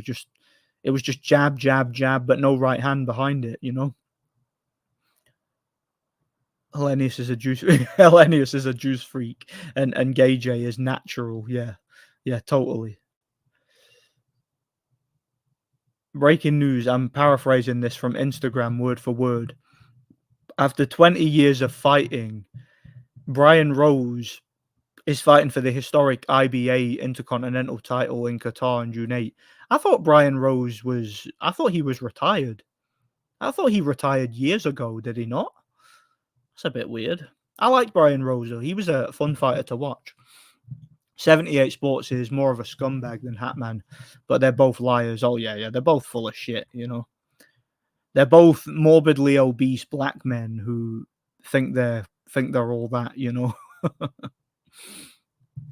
Evening. Yeah, how's it going, Daz? God bless you, man. Gary Cornish reminds me of that tennis player, Miles McLagan, who once went 2 sets up versus Boris Becker at Wimbledon and lost 3-2. Gary Cornish reminds you of him, does he? Yeah, greatest Scottish heavyweight of all time. Imagine if you trusted all Dwyer's advice, you would be bankrupt. Yeah. Like, do you think Dwyer, do you think he honestly bets as much as he claims he does? Like, do you think he really bet on Tony Thompson to beat Vladimir Klitschko? Because I got to be honest, I'm skeptical about that. I'm very skeptical about it. I really am. Is anybody that crazy? Are they really? Taylor versus Catterall 2. I look forward to the pubs around here changing their names if Catterall wins. Embarrassing. Yeah, the Catterall Arms. Every pub in the country can be the Catterall Arms. You know, that'll be just too much cringe to handle. Steven Seagal is a more legit fighter than John Fury, yeah. Because again, Steven Seagal's been in like movies and he's beaten up bad guys, so that's more than John Fury's ever done, isn't it? Have you been to Inverness? I have, yes. Beautiful place. I ought to go one day. I need to explore the UK more for sure. That's where, interesting you mentioned Inverness. That's where Gary Cornish is from. We were talking about Gary Cornish earlier. That's where he's from, Inverness. At least I think that's where he's from. But yeah, Inverness is beautiful. Like Loch Ness is a beautiful sight. It really is. Bruce Lee or John Fury? I think John Fury would be a little bit too big for Bruce Lee, but if Bruce Lee could like land a head kick, he might have a chance at a knockout. But if not, John Fury would just lean on him and take him out. Just far too big and heavy. Nickelback, we must stand together. Yeah. No bother. Here's a question. In your personal opinion, was Rubin Carter innocent or guilty? I have absolutely no idea. Absolutely no idea. I don't like how Foreman made friends with that scumbag Nance Ali. Well, he had to because George Foreman is a devout Christian, so he had to forgive. You know, he had nothing to gain by not forgiving him and making up with him. You know, so forgiveness is important. Prime Cornish versus Johnny Fisher. I give Johnny Fisher a puncher's chance. If he landed a big like haymaker in the first round, he could catch Gary Cornish cold and take him out quickly. Because Gary Cornish, one of them guys, he was very chinny, could get caught cold and taken out quick, kind of like David Price. But if Gary Cornish could survive the first couple of rounds and could establish some sort of distance control, I think he would win on points. So I would favor him to win. I would favor Gary Cornish to win on points. Worst heavyweight champ, Michael Bentt or Francisco Damiani for me. Yeah, Michael Bentt was just a one-hit wonder, really. Yeah.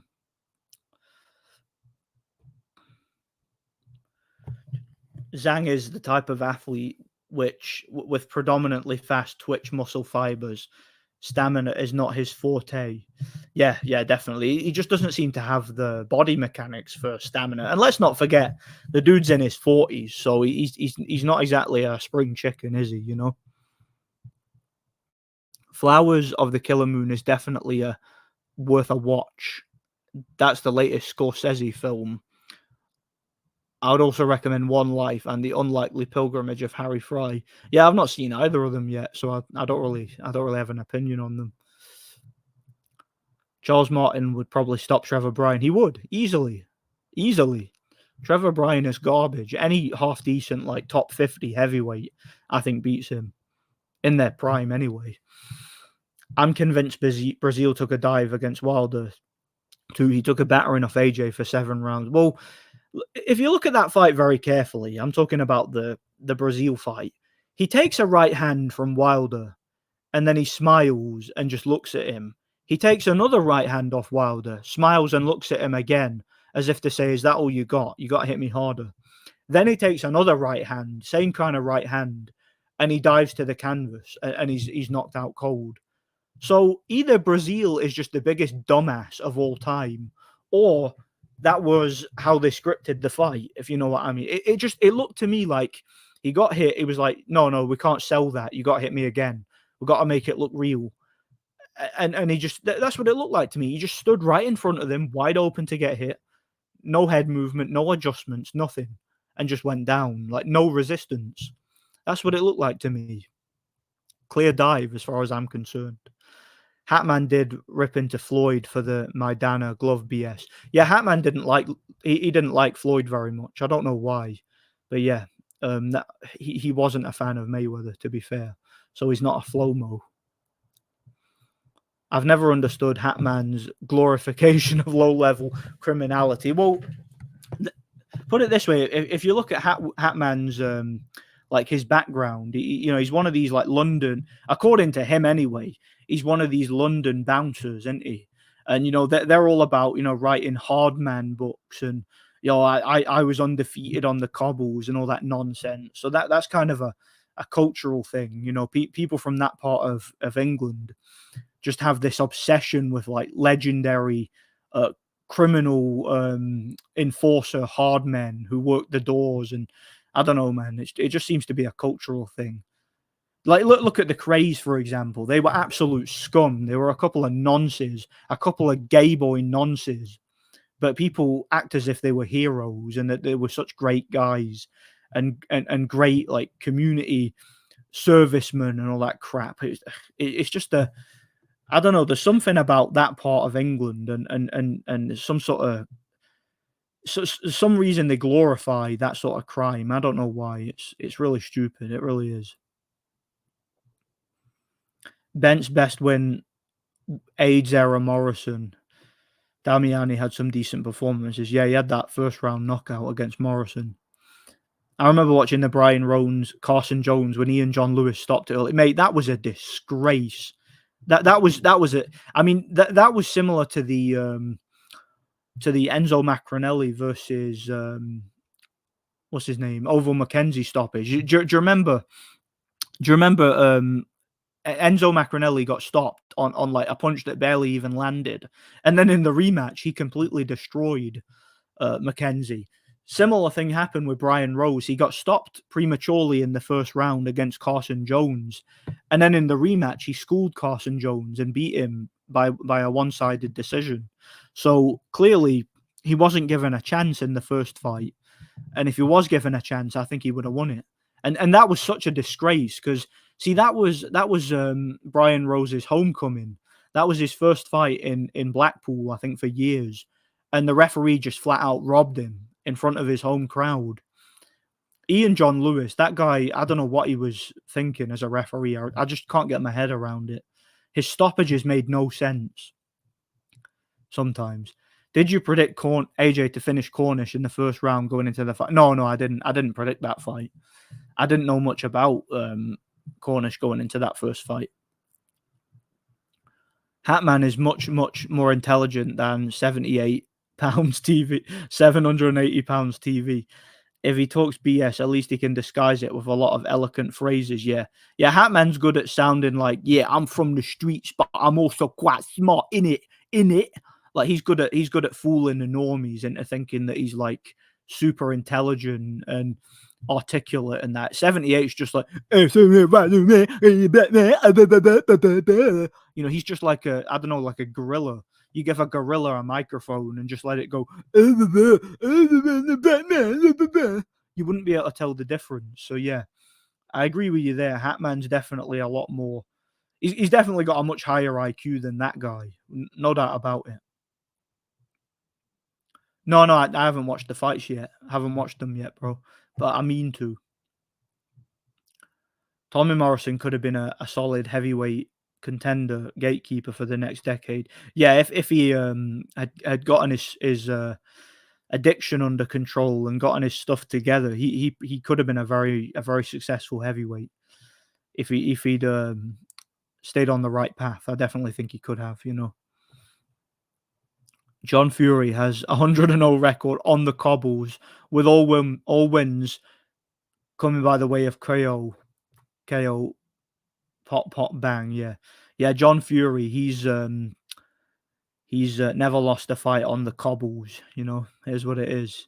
He was the hardest bare knuckle gypsy fighting man of all time. Do you think Hatman actually knows what those words mean, though? No, probably not. He probably just heard them somewhere. He heard them in a like badass nightclub in London, where he was the hardest man you've never heard of. Yeah, I brought up Inverness because Cornish is from there. Yeah, he is. He's from there. Inverness's greatest ever fighter, but not its first ever monster. Nordic, should the IBO title be the 5th major belt? I don't see why not. I've always viewed it as a major belt. Like, I've never seen the IBO as any less prestigious than any other belt. I don't see why not. I mean, it's been around longer than the WBO, has it not? So why shouldn't it be considered as major or more major? Why shouldn't it? John Fury could get knocked out by one of those Jorge Kawagi punches. Yeah, if you paid him enough. If you paid him enough, he would, for sure. Scottish girls' accents are sexy. Not sure about you. Some of them are. Like, I tell you what, I don't really like Northern Scottish accents. You know, people from, say, um, like Aberdeen and places like that. I don't know, they sound weird, but I like, proper, like, chavvy, scheme Glasgow accents. You know, when you get a girl and she's from, like, the East End of Glasgow, and she just talks like a total, like, sket from the street. I like that accent. I don't know why. I'm not gonna lie. Something about it gets me. I like it. A slightly easier question. Do you think OJ was innocent or guilty? As long as I have a hole in my ear and had guilty knowledge of the crime and knows what happened. Um, do you want my honest opinion on that? And this will probably lose some people. I think that whole thing was entirely manufactured. Don't think it was even real. I think that was another false news story. It was another bread and circus act for all the normies. That's honestly what I think. Honestly, what I think. Always thought Hay versus Harrison was dodgy, a fixed fight, and oh yeah, everyone knows that fight was fixed, mate. Audley Harrison threw one punch. He threw one punch, a jab. That was it.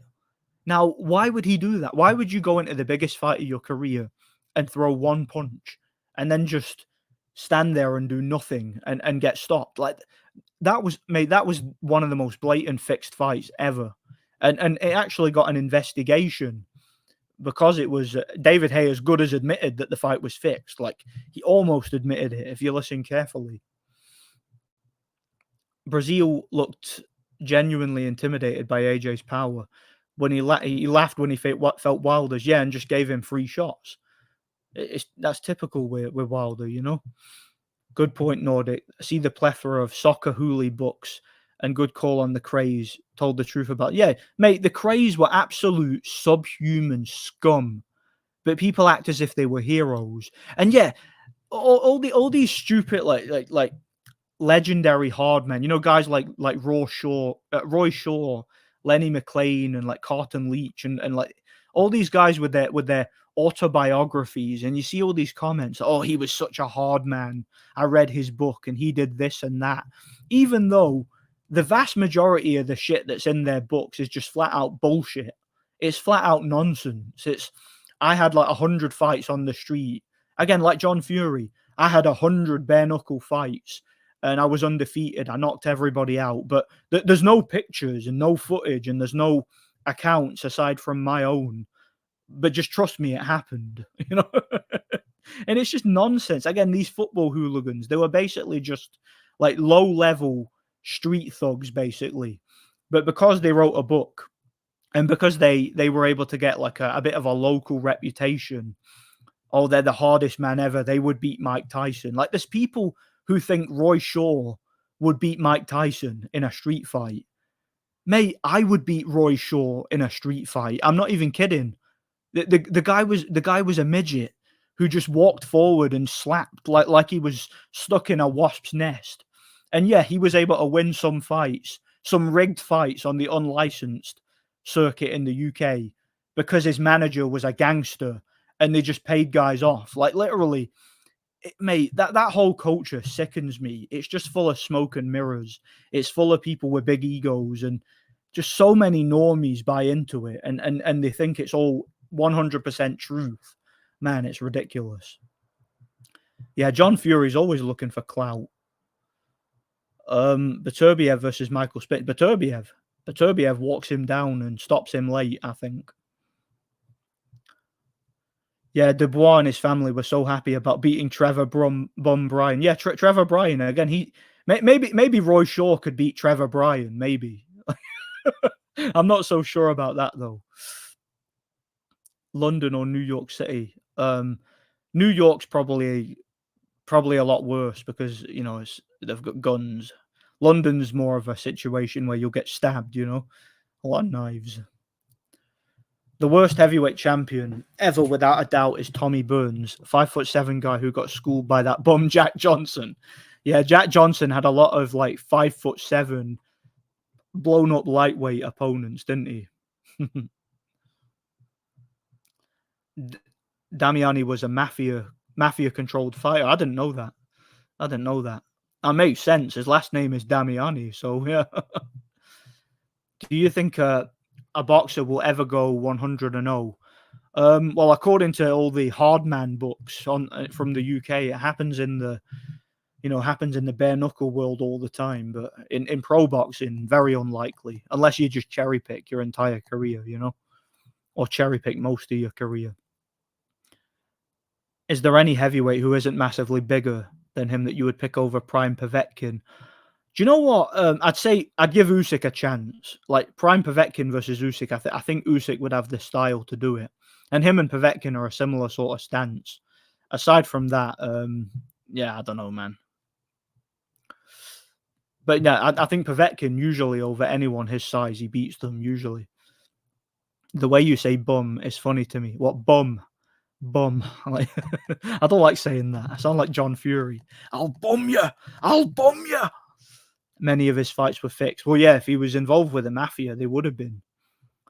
And yeah, if you again, when the mafia is involved, you think all the fights are going to be real. Yeah, the normies do. Didn't John Fury once try to rip a guy's eyes out over a pint of beer? Lovely guy. Yeah, it was an old guy. He couldn't beat the old guy in a fair fight, so he tried to gouge his eyes out. Yeah, because he's a fighting man from the streets and he had all those bare knuckle fights. That gorilla statement was kind of racist. Of course it was. That's why I said it. Ugga bugga. He didn't try to rip the guy's eyes out. Yeah, he tried to he gouged his eyes out, didn't he, apparently? And he went to prison over it. Back in the 90s, I remember Tommy Morrison was arrested by a state trooper. He was living in his car in Arkansas. The police found him in possession of methamphetamines and his heavyweight title belt. Interesting. I didn't know about that. In fact, I may have heard about it somewhere. I saw people praising the stand-up citizen Andre Ward the other day because it was his birthday. Oh man. Hey, my birthday's coming up soon. Anybody want to drop me a super chat? The IBO belt just needs to look a bit nicer. Do you know, I actually like the look of the IBO belt. I don't know why. I think it looks quite cool. You know when you see an undisputed champion and they've got all them nice belts, the IBO belt is like a bit of garnish on the side of the plate. Like it just looks good with the rest of them, doesn't it? So yeah, I kind of like the way the IBO belt looks. Andre Ward always got a huge push by the establishment. Yeah, I mean we all know this. It's so obvious, Audley Harrison called David Haye out for a rematch when he went on Big Brother. Yeah, he went on Big Brother with Frank Maloney. Do you remember that? Him and Frank Maloney, after Frank started dressing as a woman and calling himself Kelly, because he's a attention-seeking degenerate pervert, they went on Big Brother together, Celebrity Big Brother, whatever you call it, and yeah, what wasn't Gary Busey in it as well? I can't remember, was that the same year? It might have been, but yeah, I know Gary Busey won it one year, and he pissed everybody off because he called a guy a sodomite or something, or he said to a guy, "You take it up the ass," and everybody got offended and were calling him homophobic, and they got all mad about it, and then people started voting for Gary Busey, and he ended up winning. Do you remember that? I don't know if you guys will remember that. I can't remember if that was the same year that Frank Maloney and Audley Harrison went in it. It might have been. He admitted it. Yeah, he did. He admitted he had money on himself in the third round, and the purses actually got withheld under investigation. But I think they found no evidence of match fixing, so it is what it is. But I think it was a fixed fight. I do. Santiago fought his heart out. Great until he got caught and couldn't recover. Junto was just too big, too long. Santiago is good. Can't wait till he fights again. Yeah, he's a tough guy, Santiago. And yeah, he'll come again. Andre Ward was so boring, he couldn't even sell out in Oakland, his hometown. Yeah, absolutely. One of the most boring, like just clinchers in boxing. Just a spoiler, Some of these guys did have pro boxing matches and got badly beaten, if I'm not mistaken. Well, I know that if you look again, if you look at Lenny McLean, for example, because he's kind of the most famous out of all these, fake London hard men.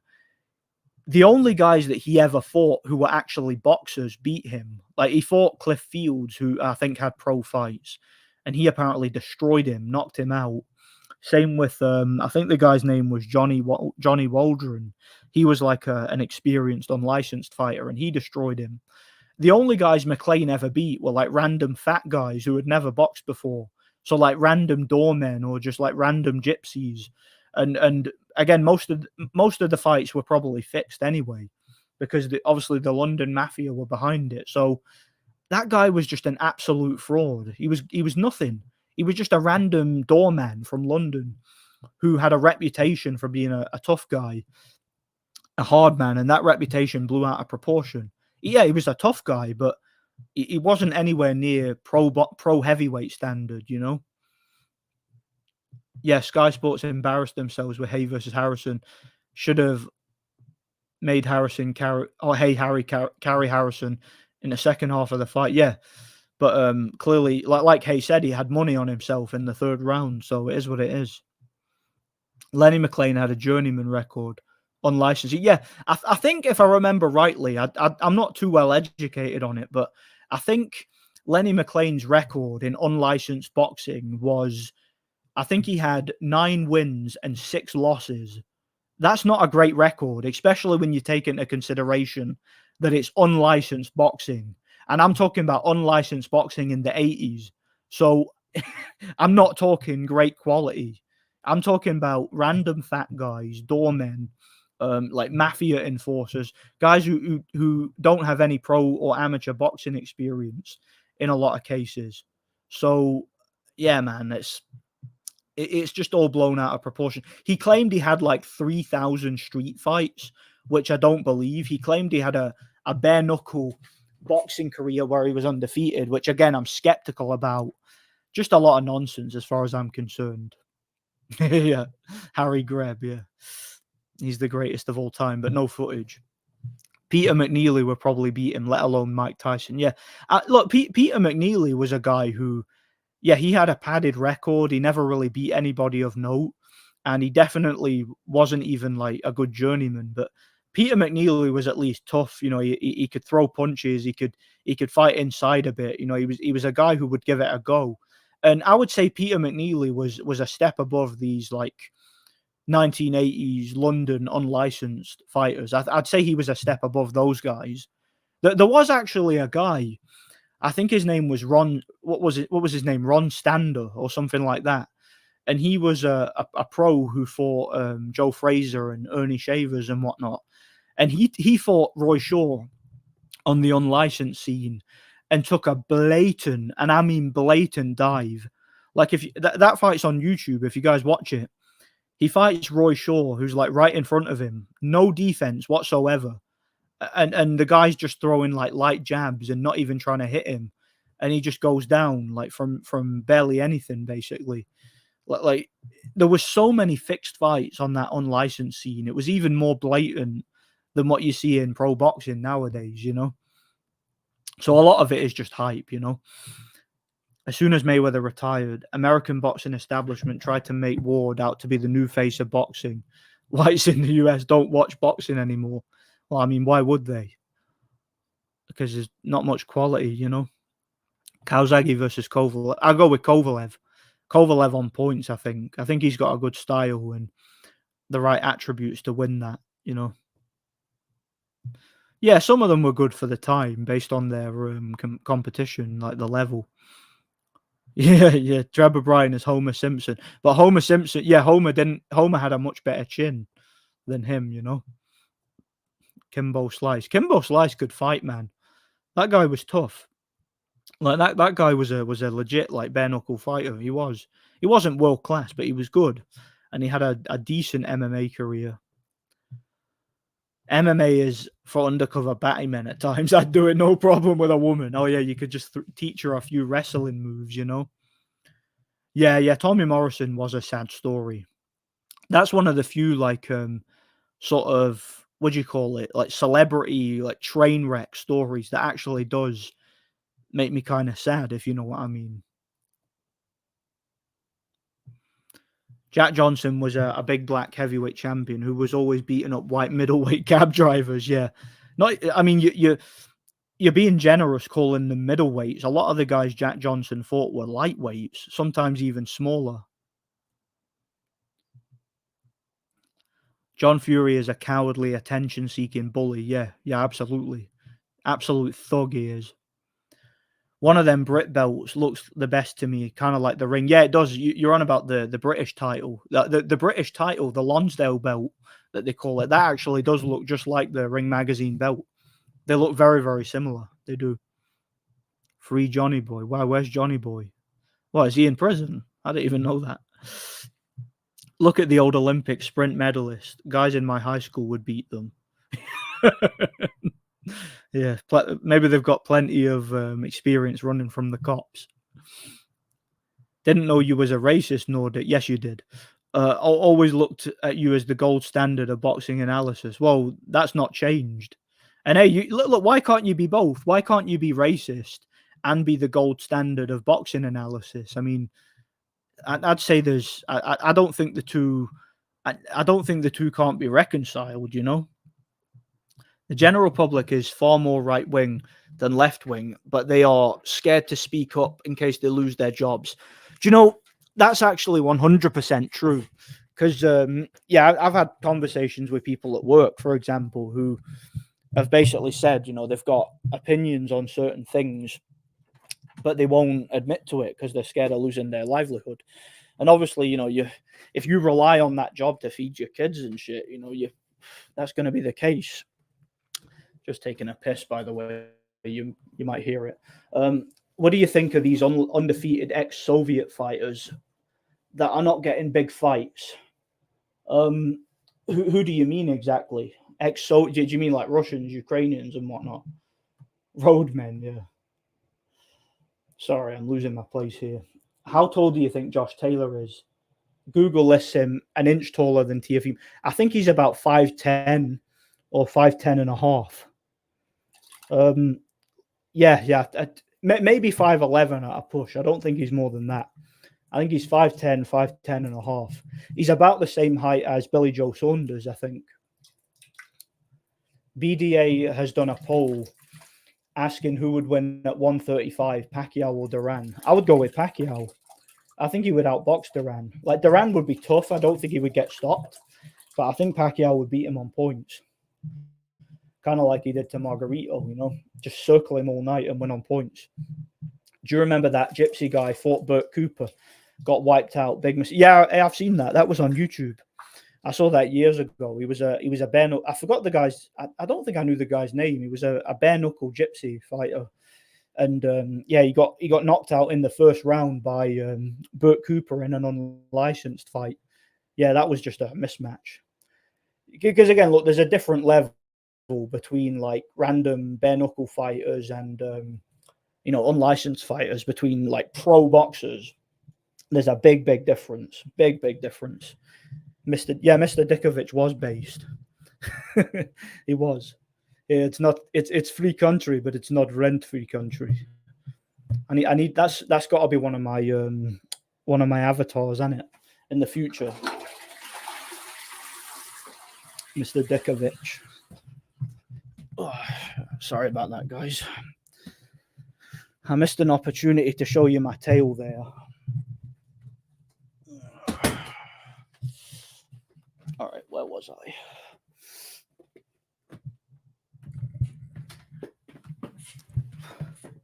I don't know why going for a piss is so difficult when I'm live streaming. It just stresses me out, you know.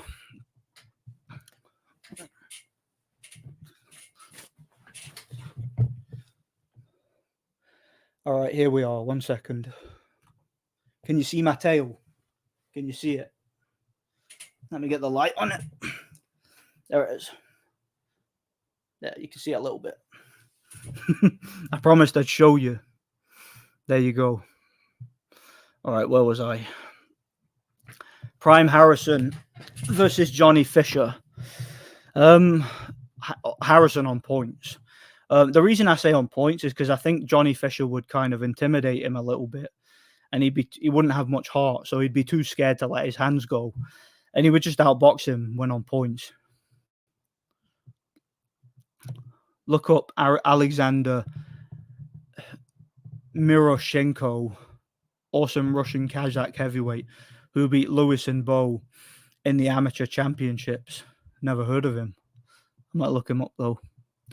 Mr. Djikovich didn't take it personally when Peter shouted at him, as he knew he must have been in a tough spot. Yeah, he did, and also he offered him an orange. Is that an orange? That's such a funny scene, that, isn't it? But yeah, Mr. Djikovich seemed like a nice guy, and even though he gave Peter a hard time, like you say, when he realized that Peter was in trouble, he was nice to him, and he was understanding, you know? I hope I could have a landlord like him. And plus, Peter missed an opportunity to become his son-in-law. He could have married Ursula. She'd have been better than that sket Mary Jane. You know, Ursula would have been better for him. Legendary press conference, Peter McNeely. Yeah, Peter McNeely's speech is hilarious. When I wrap you in my cocoon, watch me kick Tyson's ass. Like, it's funny how that's like one of the highest selling pay-per-views of all time, is that fight. And it was just, it didn't even last 90 seconds. And McNeely just charged at him. Have you ever seen McNeely's fight against Butterbean? Like, he took a pasting in that fight. I think he was like recovering from a drug addiction in that fight, and he took a pasting. But yeah, that was quite brutal. Butterbean was a good example of like an unlicensed boxer who made it as a pro, because he actually could fight, you know. I know he did have some fixed fights, but so did Mike Tyson. You know, most of his fights were real. One of McLean's best wins was Man Mountain York, who was unironically a bin man in his day job. Yeah, he was like a big fat guy, and Lenny McLean basically headbutted him all night and had to cheat to win. And yeah, that was ridiculous. He got away with a lot. Like, he was such a dirty bastard, Lenny McLean. Like, see, when he would get an opponent on the floor, he would literally stamp on their head and kick them in the head while they were down. Like, what a scumbag. I'm not, like, that guy was a bully, no doubt about it. He was an absolute scumbag. But all these guys online hero worship him. It's ridiculous. Audley had real skill. 99% of fighters could dream of having. Problem is, psychologically wasn't right for pro boxing. Yeah, Audley Harrison had a great career as an amateur. Like, he was an Olympic gold medalist, and over the 3-round distance, he was very good. But, you know, he was very effective behind a jab. But again, at pro boxing, like you say, like, he just wasn't built for it. He didn't have the psychology for it, the mentality for it, because he didn't have much heart. You know, so he would tense up and run out of gas. And that's why he lost to several journeymen. Like, Martin Rogan was able to beat him. Audley was like the lion from The Wizard of Oz. He needed some courage, yeah. Yeah, if he only had courage. I forget, I've not seen The Wizard of Oz in years. Does the lion sing a song about having courage? I know that the Tin Man sings the song about having a heart. It's like, if I only had a heart. Like does the lion have a song? I can't remember. Funny story. For breakfast, I used to eat beans on toast with curry powder on it, and it made me have to use the toilet every 30 minutes at work, and everyone thought I had a bladder problem. Yeah, that sounds like a pretty dangerous concoction there. I'd be crapping fire for days if I ate that. Be like eating Mexican food, you know. Yo, how's it going, man? Yeah, God bless you. Beans and curry powder gives you the yeah, they do. Yeah. Certain sports have a heyday. NBA is not the same. Not sure about EPL. I don't know. I don't watch either. Homer Simpson versus Matthew Barney. Chris Rock fights to win. Yeah, battle of the granite chins, you know. How do you think Kimbo Slice would have done in boxing if he turned pro in the 90s, 2000s? I'll tell you exactly what I think Kimbo Slice would have done. I think Kimbo Slice would have had a very similar career to Butterbean. I think he would have been a very dangerous puncher over 4 rounds. He would have had some brutal knockouts, but he would have also had some brutal knockout defeats. And he would have been a great undercard attraction. I don't think he would have ever been a world champion. I don't think, like, not a major world champion anyway, and I don't think he would have gone to a high domestic level. But I think he would have been, again, kind of like a bit of a freak show, like Butterbean was, where he's like the king of the 4 rounders. And, against like 4 round journeymen and like novice pros, he would have some great knockout wins, but some like knockout losses also. I'd say he'd have a winning record though. He'd have mostly knockout wins. Yeah, Jack Johnson was garbage. He was. There's racial bias and then there's racial hatred. Morrissey was right when he said that people ultimately prefer their own race, at least most of the times. Doesn't mean you hate anybody. Yeah, I mean, this should be common knowledge. It's not rocket science, Everyone should know this. We need to see a boxing match between Deontay and Marcellus. Yeah. Imagine that. I think Burt Cooper KO'd Joe Savage, who claimed to be like 43-0 on the cobbles. Was that the guy's name, Joe Savage? The gypsy guy that he fought? I wonder. Sven with Wilder's chin, Marcellus has a chance. Could you imagine his little brother knocking him out? That'd be embarrassing. I saw a Ukraine demo on the street where I live today on the way to work. Weird how people have been brainwashed over that. Is that still a thing? Because where I live, the Ukraine thing seems to be dying down. People have moved on to the next thing, Calzaghe was great, but Kovalev would stop him. Yeah, I think Kovalev would beat him. I don't know if he would stop him though. I think Calzaghe. I can't see anybody at light heavyweight stopping Calzaghe because he's one of these guys who, when he get dropped, he would just turn into a monster, and he would just. It sort of woke him up, if you know what I mean, and he would start fighting a lot better. And I think Kovalev would probably. I think he'd control the fight, and he'd hurt him and drop him and win on points. I think. I can't see him stopping Calzaghe. Like, if he wasn't able to stop Ward, I don't think he'd stop Calzaghe. Was watching Ward versus Kessler, and it looked like Kessler wasn't even trying in that fight. Well, I mean, every time Ward got close, he just clinched and headbutted and ducked below the waist. So even if Kessler was trying, there wasn't really much he could do. It was just a setup. I think he was set up to lose, Alexander Moroshchenko, he lost to Oleg Maskayev in the pros and retired. Yeah, Oleg Maskayev was pretty good. He knocked out Azim Rahman twice. Prime Harrison versus Usyk. Usyk, easy. Usyk makes him quit in like 4 rounds, I think. Calzaghe versus Vosdik. I'd favour Calzaghe over Vosdik, probably on points. Close fight, but I think he'd probably win it on points. Ward versus Kessler made Josh Warrington look clean. He went in for that diving header and knotted his way to victory. Yeah, he did.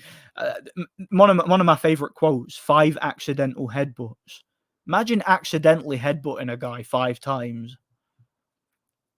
Yeah, Kessler only beat Froch because of the volcanic ash. Yeah, the volcanic ash like flew into the arena and it flew into his eyes, hence the loss, He couldn't see the punches coming because he was blinded from it. And he also just happened to have a burst eardrum at the same time. So, yeah, a burst eardrum and volcanic ash flying in his eyes. That was what cost him to lose the fight. An underrated Adrian Broner interview was against Jesse Vargas. I didn't watch that. I've not actually seen that fight. So, I heard it was a draw, though, that fight, but I've not actually seen it.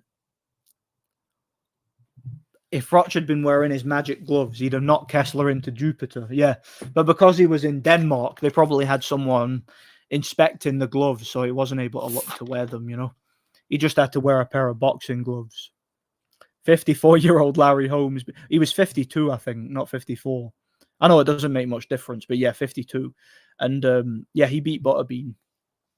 Like to be fair, though, see for that particular fight, call me a cynic.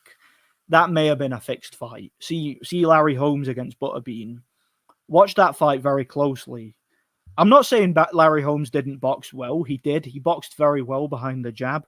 But Butterbean didn't seem to be... There didn't seem to be any urgency to me. Like, he wasn't throwing with the kind of intensity that he normally throws. And he wasn't applying much pressure. Like I've seen a lot of Butterbean's fights, and one thing he would do is he would dip to the right, he'd throw a right hook to the body, and he'd come up top with a big left hook and stuff like that. Like he was quite creative sometimes at the way he would set up his punches. In that Larry Holmes fight, he just stood there and did nothing, and he telegraphed most of his punches. So I suspect that that might have been a sparring session, but I'm not 100% sure on that one. I need to watch that fight again. But yeah, he did beat him on points.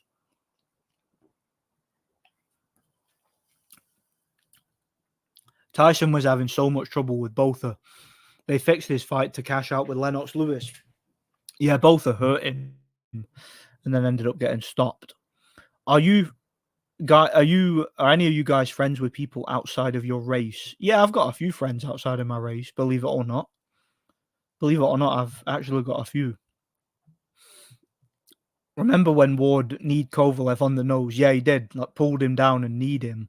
But that's a veteran tactic. I blocked a guy recently. A guy was commenting on my my Andre Ward video, my career retrospective, and he was saying he was trying to talk about the scene when Andre Ward elbowed Sakio Bika in the eye. He was saying, no, that wasn't an elbow to the eye. That was bracing. He called it bracing. Basically, when apparently, because this guy says he used to box, right? Or he said he does box. And apparently these coaches in America call it bracing. When you've got an opponent on the inside and you shove your forearm into their face, or you use your elbow to stick it in their face to create an opening. Apparently that's legal in boxing now. And apparently they call it bracing. So what that confirmed to me was that these American gyms, they're literally teaching fighters to shove your arm and your elbow into your opponent's face, and they're calling it bracing. And they're teaching that as like a legitimate tactic to win a fight. So yeah, I blocked the guy, needless to say, because that's just disgusting as far as I'm concerned. Will Benavidez duck Vosdik? I don't know. I've heard that fight's in discussion. I don't know if it's being talked about, but as far as the result of it, it would depend on whether or not Vosdik is the Vosdik that we know from before, If Vosdik's anywhere near as good as he was when he fought Stevenson or when he fought Beterbiev, I think he wins. But if something has been taken out of him, I give Benavidez a chance. But I think Vosdik at his prime, I think he wins it. Butterbean was a very good boxer for 4 rounds. He won several US national tough man contests before he turned pro. See, that's the thing. Butterbean is a good example. He's a guy who came through like the unlicensed ranks, right? The tough man ranks. And you could tell he was a level above that. Like, because a lot of those guys, obviously, out of shape, they were basically like just random tough guys from the street. And none of them really had the talent to be boxers or like boxers beyond that level. But Butterbean was separating himself from the competition. He was knocking these guys spark out and just proving himself to be levels above. And obviously when he turned pro, yeah, he had some fixed fights and he was very carefully managed. But like you say, for 4 rounds, he was a very good fighter. Like Butterbean had great power. He had a great chin. He had the right attitude towards boxing. Like he knew his limitations. He knew what he could do. He knew what he couldn't do. He never claimed he was the best. He never claimed he was world class. He was just a fighter. He was a guy who was born to fight, and he had the right attitude, and he had like great power in both hands. And sometimes that's all you need. And he went as far as he could go in boxing. And that's why I've got a lot of respect for Butterbean. He's a guy who went into the sport, knew his limitations, knew his level, and just gave it a go and tried. And you saw the results. He had some great fights, some great wins, and he had a great career. And I love watching his fights, Andre Ward, is Andre Ward the most narcissistic boxer? He's definitely up there, but I don't know. I think Mayweather would have been worse, probably.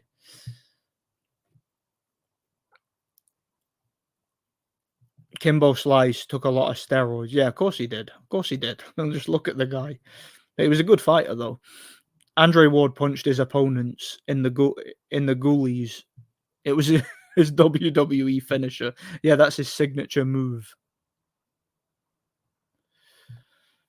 Kessler deserves to be in the Hall of Fame more than Froch does. Yeah, of course it does. I mean, how is Froch in the Hall of Fame? I'm sick of ranting about this. How is Froch in the Hall of Fame, but Kessler isn't? Kessler, the guy who beat Froch up and took his title off him and his undefeated record, how is he not in the Hall of Fame and was a champion, was already a 2-time champion prior to that? How is he not in the Hall of Fame? How can you compare the resume of both of them and say that Froch deserves to be in the Hall of Fame and Kessler doesn't? That doesn't make any sense, man. It just doesn't. I actually think the longer the fight goes, the more it would favor Calzaghe, but Kovalev would. Oh yeah, Calzaghe had the better stamina for sure and the better chin, but I think Kovalev would outbox him at long range. I do, and Kovalev's power, his boxing skills, his timing, I think would get him enough rounds to win the fight on points. I do think he'd win on points. I can't believe some people think the first Kessler-Froch fight was a robbery. Mate, the only people that say that are people that didn't watch it. If you watch that fight, there's no way you would think it was a robbery, unless you're just a complete moron. Kessler clearly won that fight. 10 rounds to 2. He clearly won that fight. Andre Ward was using the Spider Rico tactics. Yeah, the headbutt. Yeah, he did. Ward ended Kessler's career with injuries from headbutts. Yeah, Kessler had vision problems for the rest of his career after that fight, sadly. I think Froch used loaded gloves against Groves because Groves hardly got hit in the first fight. But look at his face after it, yeah. Yeah, his face was a mess. And most of them were just grazing punches. And he was never really hurt in the fight, you know. Usyk easily. I'd like Froch to load his gloves versus John Fury. Oh, yeah, I wouldn't mind seeing that. Wouldn't mind seeing that at all. Gerald Washington versus Prime Harrison. I'd go with Audley Harrison on points. I would. Don't think he'd stop him, but wins on points, I think. Butterbean had no stamina for a 12-round fight. Yeah. Well, I mean, the guy was like 350 pounds of like pure fat. So it would be very difficult for him to go 12 rounds. Just walking around the ring would be difficult. But over the course of a 4-round fight, he was very dangerous, you know. But then again, he did go 10 rounds with Larry Holmes, and he didn't look gassed in that fight. I know he barely did anything, but he did go 10 rounds. So maybe he could go 12 rounds. I'm not saying he could win a fight over 12 rounds, but maybe he could go 12 rounds, you know. I'd love to have seen Prime Butterbean versus Wilder. I wouldn't even care who wins the fight. It would just be so fun to watch. Well, if Butterbean went in there and just got inside and just let his hands go, you never know. He would have a good chance at a knockout. Wilder could knock him out from long range, but in close range, Butterbean's a lot bigger, a lot stronger, hits a lot harder. He could knock out Wilder. I would probably even favor Butterbean by knockout in a real fight. Black American gyms call illegal tactics veteran tactics. What do you expect from people who stomp on people's heads? Yeah, and fight them 10-on-1 in a gang fight, you know. Yeah, Andre Ward's nickname should have been SOB, not SOG. I remember Froch saying that. Remember Brian Sutherland, the street tough guy, that mullet, yeah, I remember that. I remember that video on YouTube. Brian Sutherland, and he had the funny mullet and looked like he'd never boxed before. That was quite funny. I wonder if he even had, if his record was even real. SOB is a perfect name, even fights like one. Andy Ruiz versus Butterbean. Andy Ruiz, probably on points. See, that's the thing. Andy Ruiz is quite similar to Butterbean, but the thing is, Ruiz, unlike Butterbean, who obviously was a late start to boxing and came through the tough man circuit, Andy Ruiz actually got into boxing as a kid. So he had a long amateur career. So Andy Ruiz obviously built up his stamina and his overall conditioning for boxing over many, many years. So I think he has a big experience advantage. So I think Andy Ruiz would win, because he actually can go 12 rounds at a decent pace, you know. Yeah, Andy Ruiz is a quality fighter when he can be bothered. And Andy Ruiz, look, Andy Ruiz has got a lot of talent, but again, he's just a guy who lacks dedication. You know, he's every fight he's in, there's always some sort of problem. Whether he's like massively overweight, or whether he's lost weight but he lost it too quickly, or he just doesn't seem to care. Like that AJ rematch. Andy Ruiz went into that fight and he didn't even look as if he trained a single day. It wasn't even just that he was fat. It was just that he was so like tired looking and lethargic and didn't seem to have any ambition. So yeah, Ruiz is a bit of a waste of talent, sadly. But if he could get himself in shape and dedicate himself, he could be a heavyweight champion again. 90, yeah. Froch ripped the cunt out of that 90,000 at Wembley joke. He really did. Every common opponent of Kovalev and Beterbiev say Beterbiev hits harder. Beterbiev is a monster. Yeah, Beterbiev's power is next level. Kovalev had great power too, though, to be fair. Butterbean versus John McDermott in a beauty contest. In a beauty contest, probably John McDermott, because he had a full head of hair, whereas Butterbean was balding. In a fight, though, believe it or not, I'd actually favour Butterbean. Because like I think, let's say those two fought in a 10-round fight. John McDermott's a lot fitter than Butterbean. He's got better stamina. But John McDermott wasn't a puncher. And Butterbean, I think, would land the much harder punches, the much cleaner, more effective punches. And he could knock John McDermott out. Like, I can't see John McDermott like knocking out Butterbean, but I think Butterbean could knock him out. So I'd favour Butterbean on points. Either an early knockout or on points. Do you think that Ben Eubank, Collins, Robin Reed, Richie Woodall, Sugarboy Malinga, Marcus Bayer, Glenn Catley, Eric Lucas, and Vincenzo Nardiello deserve to be in the Hall of Fame? Well, if Carl Froch is in the Hall of Fame, all of them deserve to be in it. All of them. Because what makes him any better than any of them? They were all world champions. So why not, eh? Would you rather take several headbutts and low blows from Ward, or take a clean right hand from Butterbean? Several headbutts and low blows from Ward, because one right hand from Butterbean, I could end up breaking my jaw. Look what happened to Bart Gunn. That was a scary knockout. A lot of names, but they were all world champions. Exactly, they were all world champions, and all of them were as good as Froch, as far as I'm concerned. I don't see why they weren't. Yeah, I can see that. Rate these three in order: Calzaghe, Hatton, Froch. Calzaghe, Hatton, Froch. That's the order. Calzaghe's better than Hatton. Hatton's better than Froch. I think Calzaghe's like way above Hatton, though. I think. I also don't get why they don't just induct more boxers per year. Why not just do 6 to 8 instead of 3? Hey, that would make more sense. That'd be a lot more that'd be a lot more logical, wouldn't it? But I don't know. I'd need to ask the people who run it.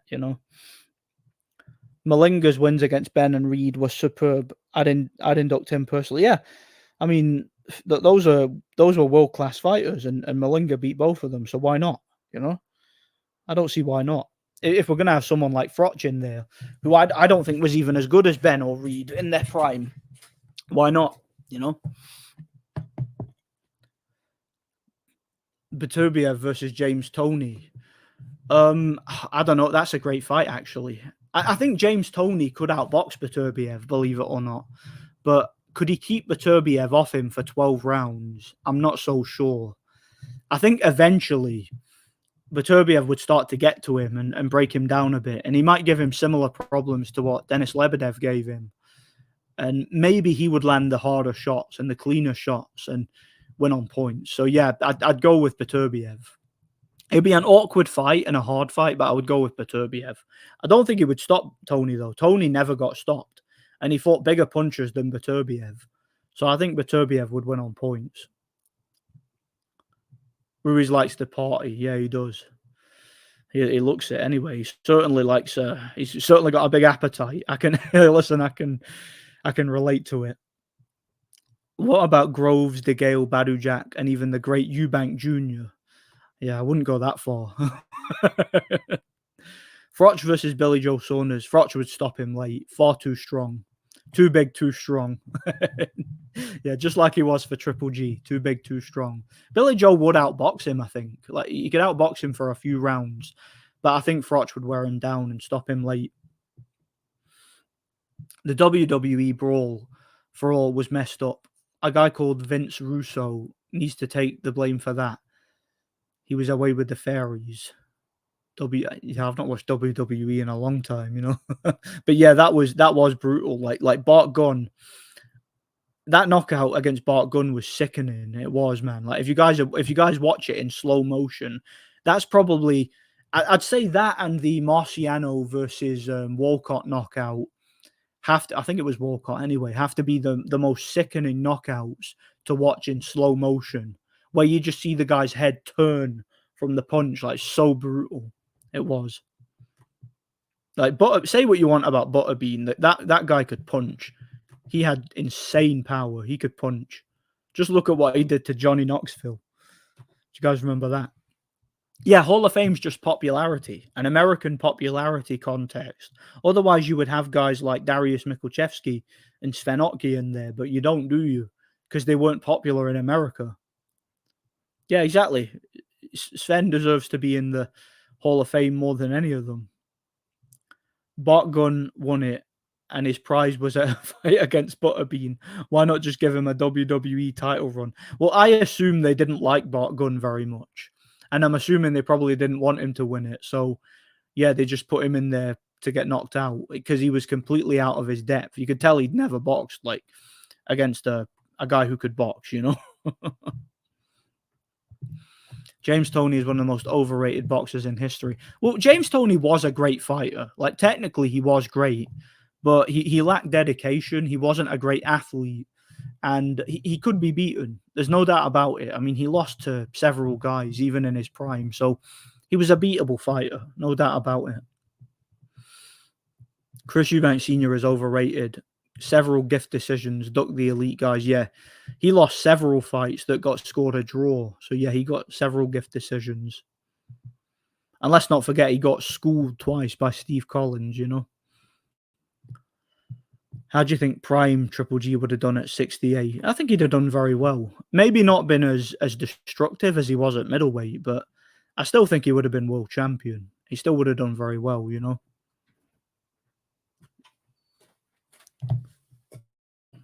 Thanks, brother. Thank you. Awesome, man. Look what I just got. Look what I just got. There we are. See that? Got half a pizza. Banging. I'm so lucky, man. All right, where was I? What was I saying? What fighters do you recommend studying? I'm Della Homo's height and build with very quick hands and power for my weight, but I started boxing at 15 and didn't take it seriously till I was 18. So I'm assuming you'd want to watch someone who was tall and with long arms, you know, good distance control. I would watch like Vladimir Klitschko. You know, he's probably the best boxing fundamentals you'll ever see from a big, tall heavyweight. You know, and obviously you can kind of translate that to the lower divisions. But see if you watch his fight against David Haye, that's a perfect example of how a tall guy should box. You know, great jab, hold the center of the ring, throw your punches straight. You know, great lead hand control. I would watch Vladimir Klitschko. Watch any of his fights. Probably the best like long range boxer in boxing history. Marciano versus Archie Moore was a brutal knockout too. Yeah, that might be the one I'm thinking of. It's either Archie Moore or Jersey Joe Walcott. They were both great knockouts. Oh yeah, Enzo versus Roy Jones. That uppercut. Same with the Denis Lebedev Roy Jones knockout, where he knocks him out when he's out on his feet, and stupid what's his name?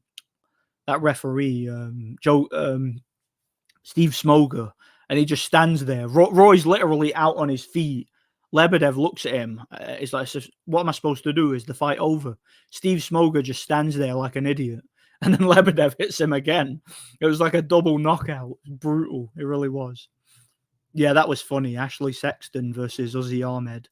That was actually similar to the Butterbean Bart Gunn knockout. It was actually a very similar knockout.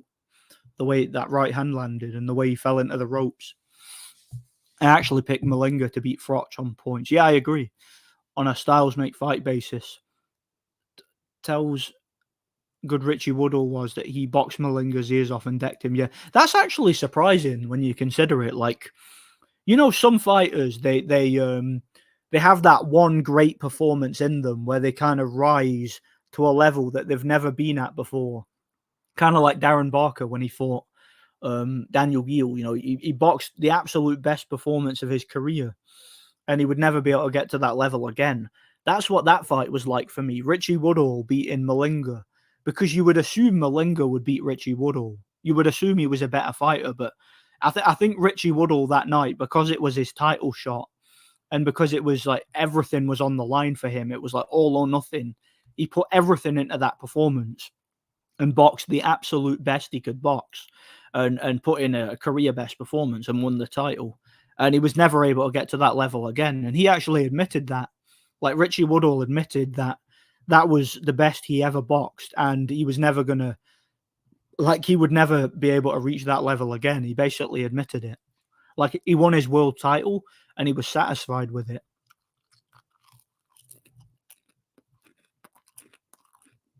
Oh, that's nice. Tell you one thing, I love a frozen pizza, man. Beautiful. Beautiful. Do you think Marciano would have beaten Patterson, Liston, and Ingmar Johnson? Yeah, I do. I think Marciano would have broken. Well, Liston would have been a harder fight, but I give him a puncher's chance over Marciano. But I think Marciano in his prime could get inside, break him down to the body, and stop him late. Like, he had knockout power in both hands. He had great stamina. I think he could do it. Remember when Peter Parker said to that bar owner, "Yeah, is everything okay here, Paul?" Then he beats up the bouncer and MJ and hits MJ. Yeah, he bitch slaps her. He bitch slaps MJ. That's one of my favorite scenes in the movie. Justice. That's what it reminds me of. He bitch slaps MJ. Justice. I think the steroids that modern fighters use are better than the ones James Toney, Vargas, and Holyfield use. Yeah, probably. I mean, sports science, you know, it progresses, doesn't it? So, yeah, that would make sense that nowadays they got better gear, you know. Vosdik from 2018, 2019 would beat Benavidez. I agree. But is it the same Vosdik now? I don't know. Yeah, God bless you too, man. Yeah, thanks for stopping by. God bless you, bro.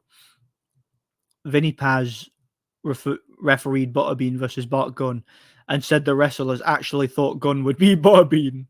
Well, that shows you how little they know about boxing. They probably looked at Butterbean and thought, oh, he's a short, fat guy. So, yeah, he's probably going to get knocked out. But they didn't realize that Bart Gunn was a bodybuilder, a wrestler.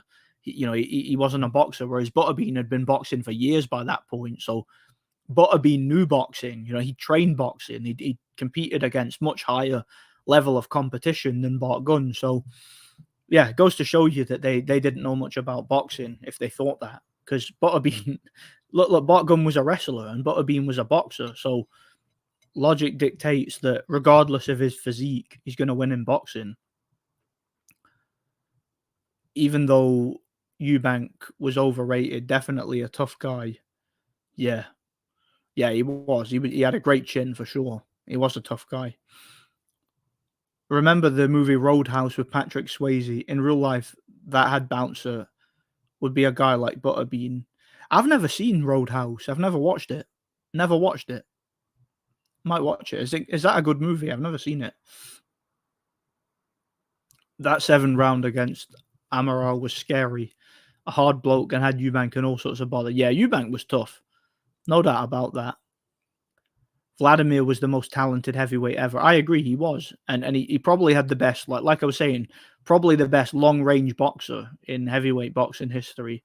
And I think if you're a tall guy, it would be very wise to watch him. You know, yeah, Vladimir's never going to get his just due. It's a shame, but it is what it is. You're on about the Suzy Q knockout with Jersey Joe Walcott, probably one of the best knockouts ever. Yeah, I think that's the knockout I'm thinking of. I think it is. Oh yeah, Ray Mercer and Tommy Morrison. I forgot about that. That was sickening. Like Morrison was literally out on his feet. I don't know what kept him up. And Ray Mercer hits him with like 4 or 5 more right hands, or like 4 or 5 more punches. That was crazy. Horrible knockout. Sickening knockout. Wayne Alexander versus Takalu. Have I seen that fight?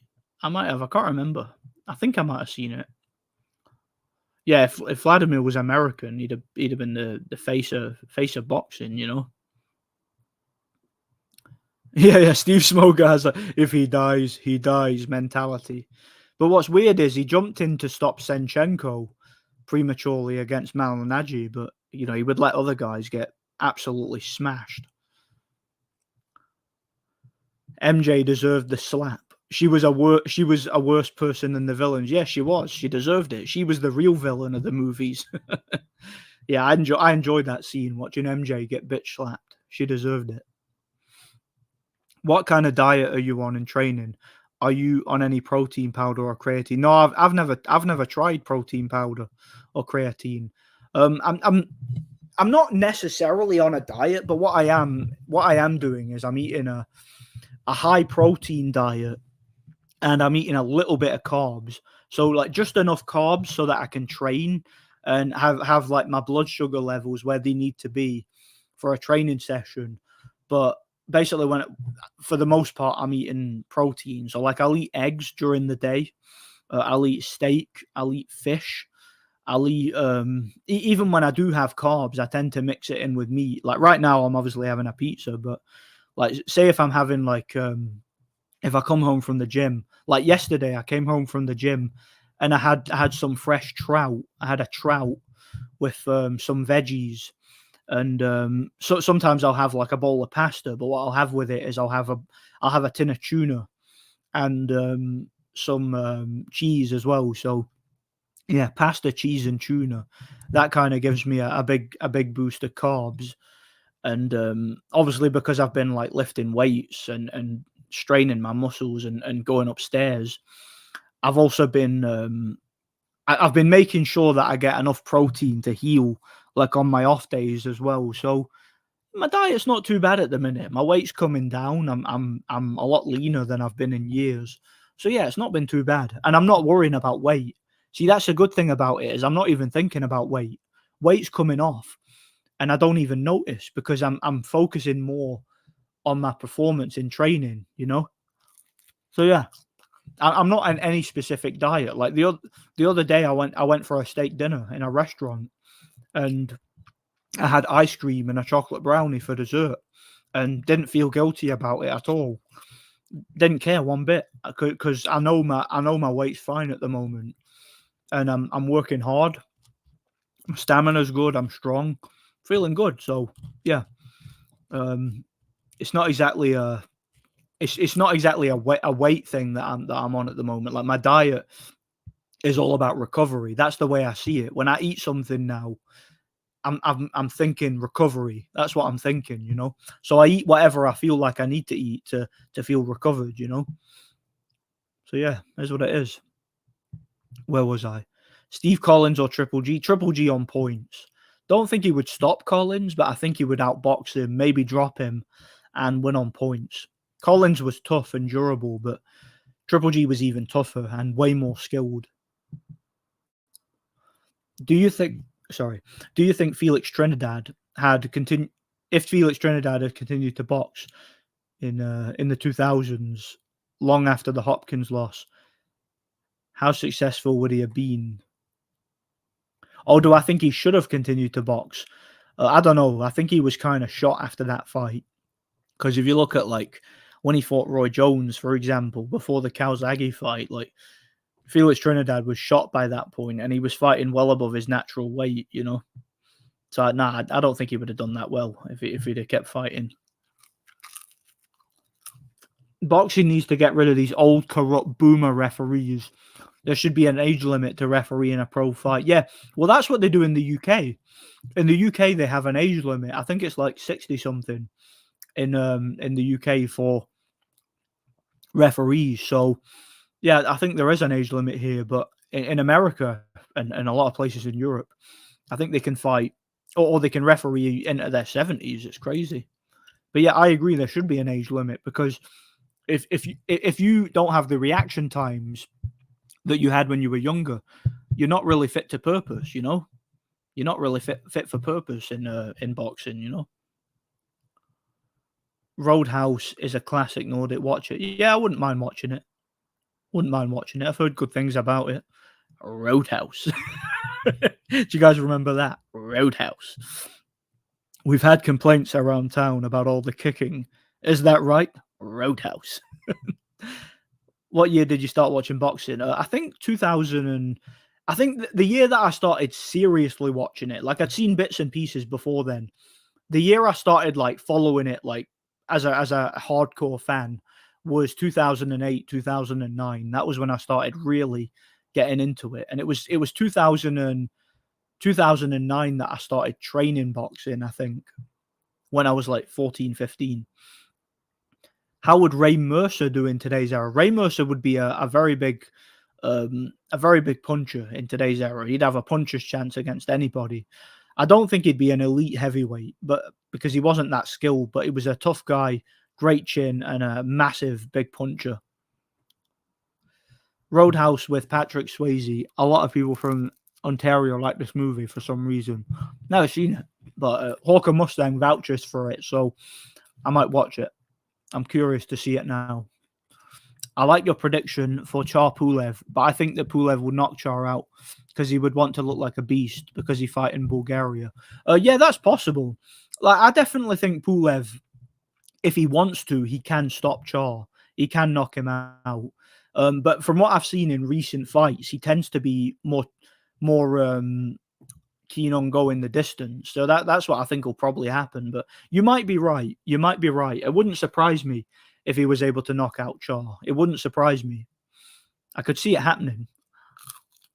Andy Lee's KO win over John Jackson is very satisfying because of what Jackson turned out to be. I feel sorry for Julian. Yeah, John Jackson, just a scumbag, you know. Tuna pasta is the nuts you can't beat. Oh yeah, man. I love tuna pasta. That's one thing I sometimes have that when I come home from the gym. I'll have a big plate full of pasta, a full tin of tuna in it, and I'll grate cheese over the top of it. Beautiful, beautiful. Chisora needs to give Pulev the third fight after that disgusting decision in the second fight. Yeah, that's what I want to see. Chisora versus Pulev 3 in Bulgaria. Pulev should get home advantage because the first fight they fought on neutral territory in Germany. Pulev won. The second fight they fought in London, Chisora's hometown, and Pulev got robbed. Pulev won the fight clearly. He didn't get the decision. And then in the third fight, they should have it in Bulgaria. Why not? That's only fair.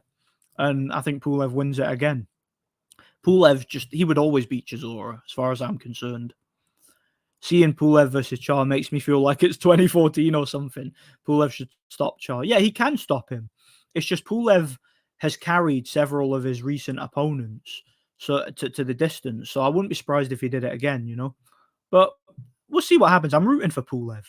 I hope he wins. I think he's a better fighter than Char. I think he's got more to offer the division than Char. It's not about weight, it's about body shape. Yeah, exactly. Like I'm not even worrying about weight because I know my weight's good right now. I feel healthy. I feel healthier than I've felt in years, you know.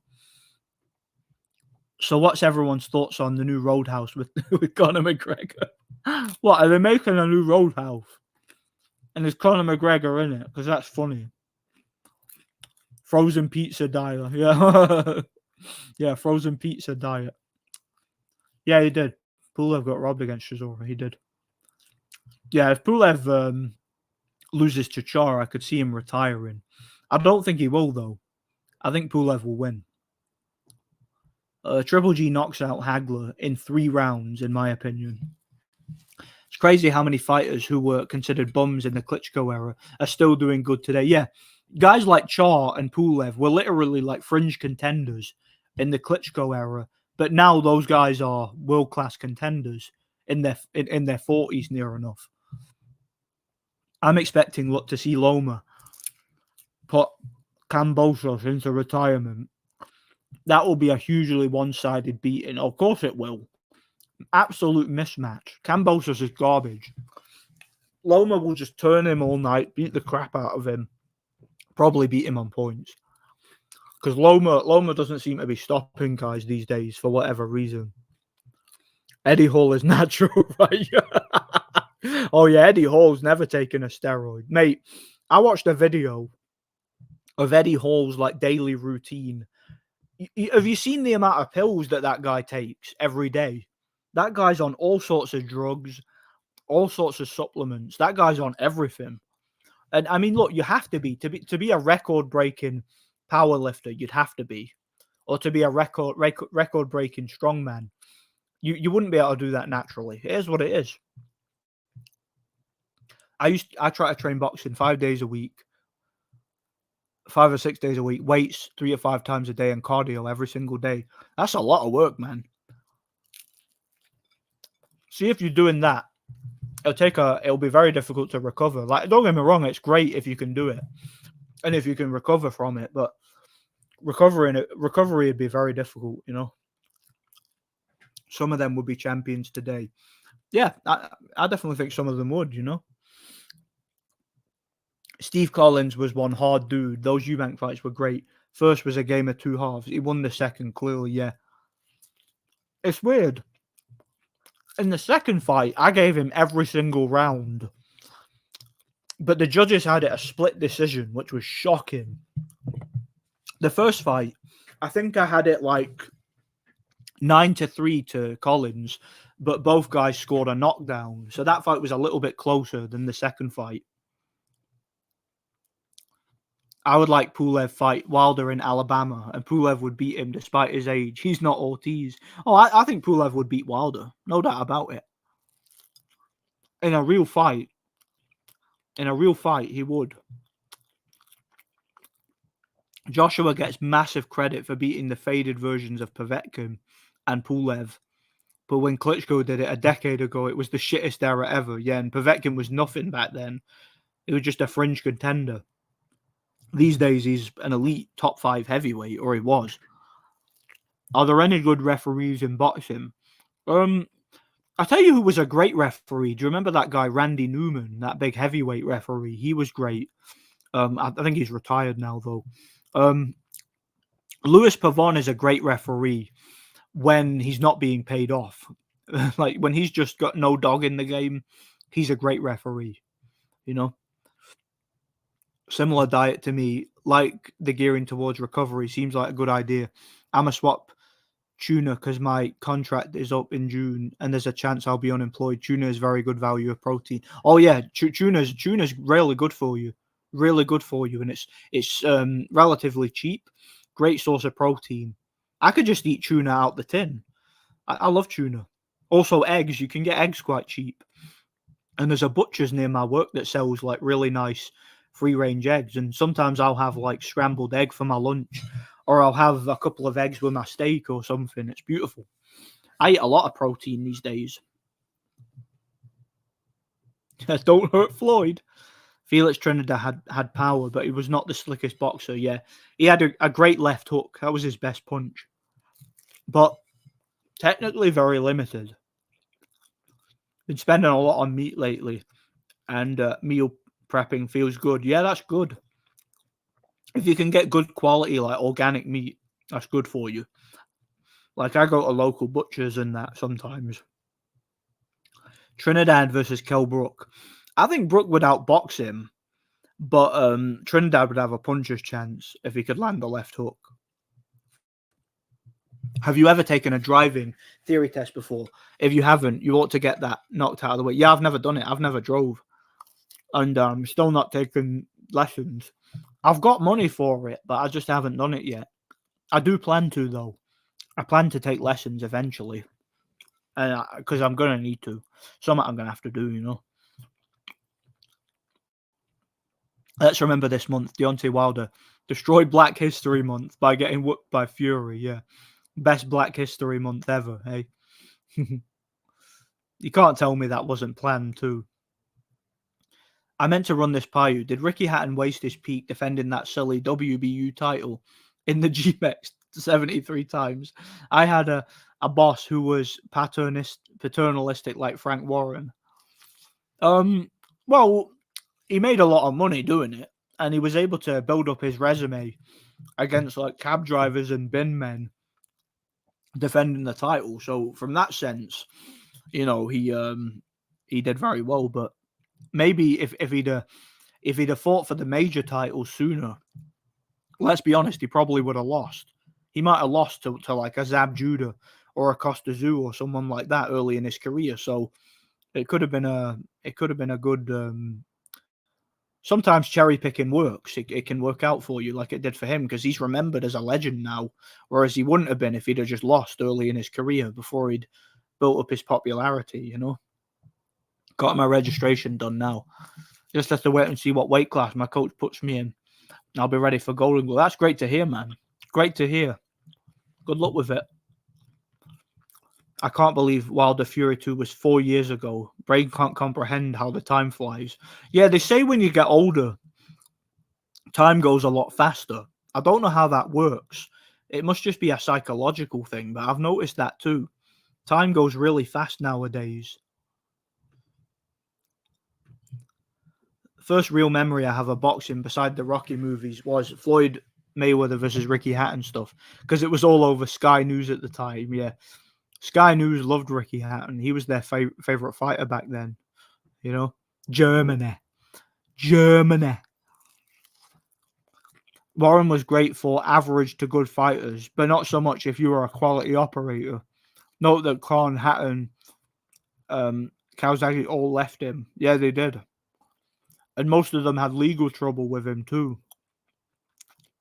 So many fighters had legal trouble with Frank Warren. That's what it is. I also remember watching the John Thaxton fight live on Channel 5 against that French guy where he lost the European title. I remember that fight. I think I saw that fight. Or did I?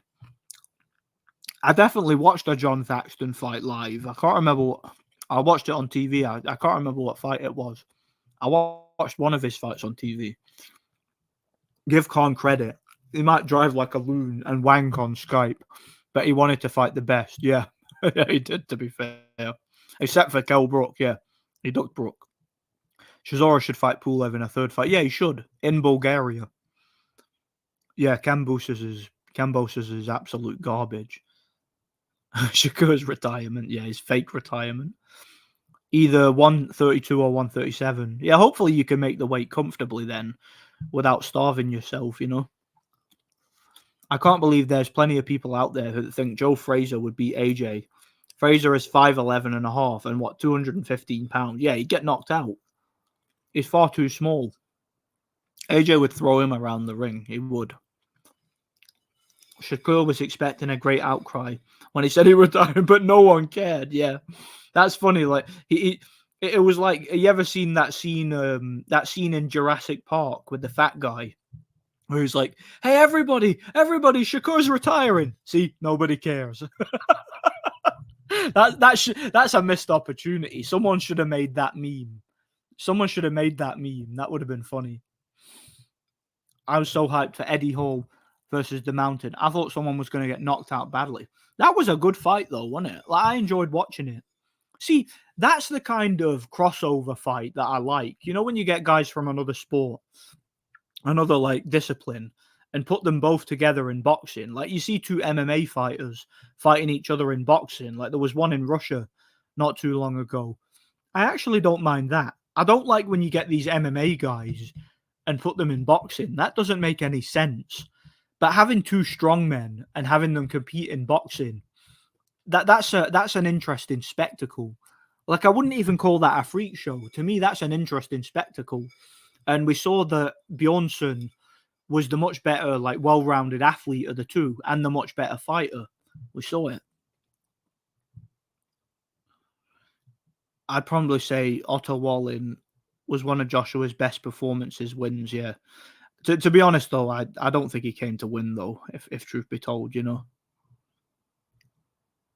Eggs on brown toast, man, that's lovely. That's lovely. Eggs on brown toast, beautiful. I remember a boxing routine of Fernando Vargas.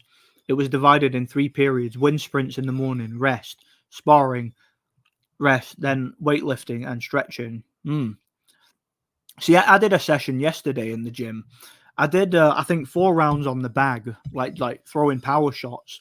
Then I went and did some weightlifting. I did some deadlifts and some squats, and some, as well as some dumbbell squats and some bench press. And see, after it, I don't know if it's because I did the bag work first, but my arms were absolutely killing me. I was in a lot of pain, and then I went and did some leg press, but I think it was just a strained muscle because I was lifting weights earlier in the week. I was doing heavy weightlifting on Wednesday, so I think I'd done a little bit too much weightlifting, and didn't get enough recovery time. But because I feel fine now, like my list, it's only 1 day later, and I feel totally fine. So I think it was just a minor strain. But yeah, it's difficult to mix strength training and boxing, you know, because it's you do need time to recover from both, you know. But some people have the genetics to recover easily, you know, or more easily, you know. Do you know, I've never watched it. I've never watched Trinidad versus Oscar De La Hoya. But what I do know is that De La Hoya ran in the later rounds, you know. Pulev Parker for the WBO title would be good also. Yeah, that'd be a good fight. That'd be a good fight. Like, if Pulev was in his prime, I'd favour him to beat Parker on points. Like, if he was in his prime. Hopkins versus Ward, probably Hopkins on points, prime for prime. He was even better at cheating, and he was more athletic and a bigger puncher. Hatton versus Witter for the WBU belt. Yeah, that's what it would have been for if it happened when it was first talked about, you know. Fury has been champion for 4 years and has only defended the title 3 times, yeah. Well, you know, that's common of a lot of champions nowadays. They just don't fight as often as they used to, you know. It's one of the issues with the sport. There's an anorexic female cleaner at my workplace. Do her friends not tell her to eat, or does her BF put a padlock on the fridge? Well, but that's the thing with anorexia. It's a psychological thing. Like, they just don't want to eat. Like, they've not got an appetite at all because they feel guilty every time they eat something. Like, my missus was anorexic when I first met her. It was a similar type of thing. She just wouldn't eat anything. Literally, would just wouldn't eat nothing. Eat like maybe a bowl of cereal. That's it. Every day. Like, I've known a few people with eating disorders, and it's a really, really weird thing. I just don't understand it. It's like I'm saying, it's if they eat something, they feel guilty. They feel as if they've got to do something to make up for it. Like, oh, I just ate a chocolate bar. I've got to go for a run. And it's like, I don't know, it's like a control thing. They say it's like they feel as if it's a way to control their life or something like that. I don't get it. It's strange. It's a strange phenomenon. I suppose it's the exact opposite of someone eating like excessive amounts of food every day and just being like morbidly obese. And it's the exact opposite phenomenon, you know? They feel as if they're going to die if they don't eat every hour or something. Pulev's the only man to stop Roberto Camarel in the amateurs. And Camarel was a beast in the amateurs, and Pulev didn't even have a win back then. Yeah, Pulev, he was more aggressive when he was younger, for sure. He was more aggressive back then. Camarel was a great amateur. He fought all sorts of guys, like top-level heavyweights in the amateur. I remember they robbed Pulev versus Rivas in the amateurs. Oh, did they? I didn't know that. Yeah, I didn't know they robbed Pulev against Rivas. I didn't know that in the amateurs. Um, I think Ngannou is a terrible fighter. How did he compete? Yeah. Fury just carried Ngannou. That's all he did. He just carried him. I badly want to see Opetaya versus Okoli. Mate, if Okoli tried to clinch Opetaya just take a half step back and throw an uppercut, and he'd probably spark him. I would pick him to knock Okoli out. Even with all the clinching, I think he can knock him out. Campbell Hatton. Campbell Hatton is garbage. Absolute garbage. Pulev looked like he'd been hit by a train after the Klitschko fight. Yeah, he took some massive yeah, he did. He took some massive shots in that fight. That was quite brutal, that knockout. It was.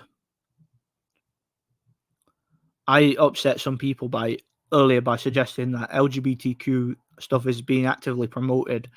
I've always been the same. Tolerate, yes. Encourage, no. I don't tolerate or encourage that filth at all, under any circumstance. Ngannou is so stiff, he makes AJ look fluid. Yeah, he does. But again, it works for Ngannou in MMA because he's a big, strong guy. He can throw guys to the ground, submit them, hammer fist them and stuff like that. But you try that stuff in boxing, you're just going to get battered, because, again, boxers are all about striking, A lot of boxers are pure strikers. So you can't take a guy that's used to having small gloves and being able to throw someone around the ring to expect them to put on like 10-ounce gloves and still be the same effectiveness. It's not going to work like that. Jose Luis Castillo versus Junior Witter. I go with Junior Witter by decision. Just a much more skilled boxer, much better defense. I think he would win on points. Larry Holmes versus Briadis. I go with Larry Holmes. Larry Holmes in his prime had one of the best jabs in boxing. He had a great jab, great footwork, great movement, underrated power, great stamina, great chin. I think Larry Holmes had underrated technique as well. Like, he had an awkward style, but he was very, very good at controlling you on the outside behind his jab and setting you up for the big right hand. I think he would beat Briadis. So, yeah, I think Larry Holmes on points. Would be an interesting fight because Briadis is very athletic, very strong, hits hard with his big long uppercuts. But I would go with Larry Holmes on points. Be an interesting fight, though.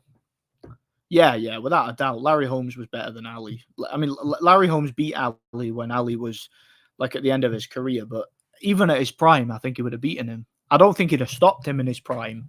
But I think he would have beaten him on points in his prime. He schooled him and beat him on points. Witter was a quality operator. Sad he was defending world titles in leisure centres. Yeah, he did. And he ended up losing his title to Tim Bradley.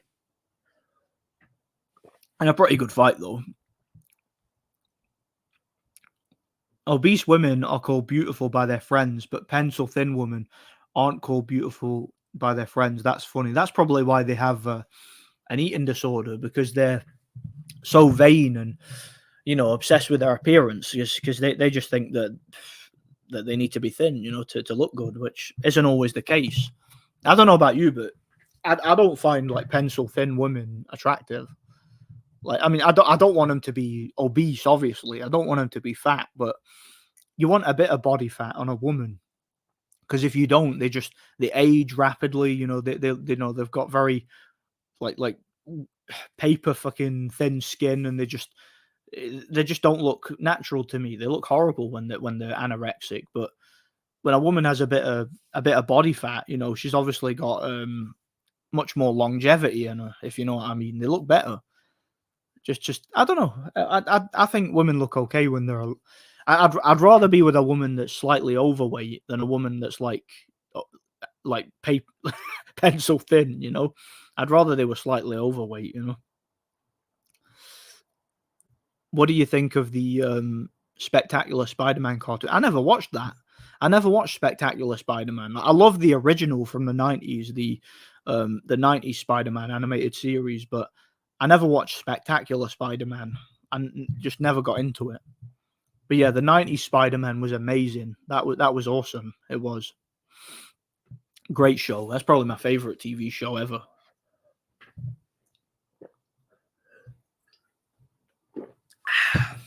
Oh. That was nice. I remember the Tim Bradley fight as a lady was trying to get in my pants that night, but I wasn't paying attention. I wanted to watch the fight. Yeah, that fight was in Nottingham. It was the Trent FM Arena, it was called at the time, in Nottingham. Same place that Froch fought Lucien Bute. Yeah, Tim Bradley fought there. That was when he won his title. I agree. Fat girls tend to have decent tits and an ass, but I can imagine in bed they aren't that good at riding you. Yeah. Well, you can always ride them, innit? You can always go on top. It's like a bouncy castle. Yeah. No, I agree. Like, and when I say fat girls, I'm not talking about morbidly obese. I'm not talking about a woman that's like 500 pounds and she's got like her legs are so wide that she can't even sit down to take a shit, or she can't wipe her own arse. I'm not talking about that. I'm not talking about so fat they can't fit in the car. I'm talking about just a little bit chubby. You know, they've got like chubby shoulders. You know, like quite a little bit chubby arms. You know, they've got hips. They've got a set of tits. You know, I'm not talking about. I'm not talking about morbidly obese. I'm just talking about a bit of excess body fat. I think that's good on a woman. I don't think there's any problem with it, you know. And I think most guys agree. I don't think I've ever met a woman who wants a like emaciate. I don't think I've ever met a guy who wants an emaciated woman. I think any guy I've ever known, like my friends who are my age, they all like women who have got a bit of excess body fat on them, you know. Did Froch fight on the undercard of Witter Bradley, or was he the main event? I can't remember if he was on that card.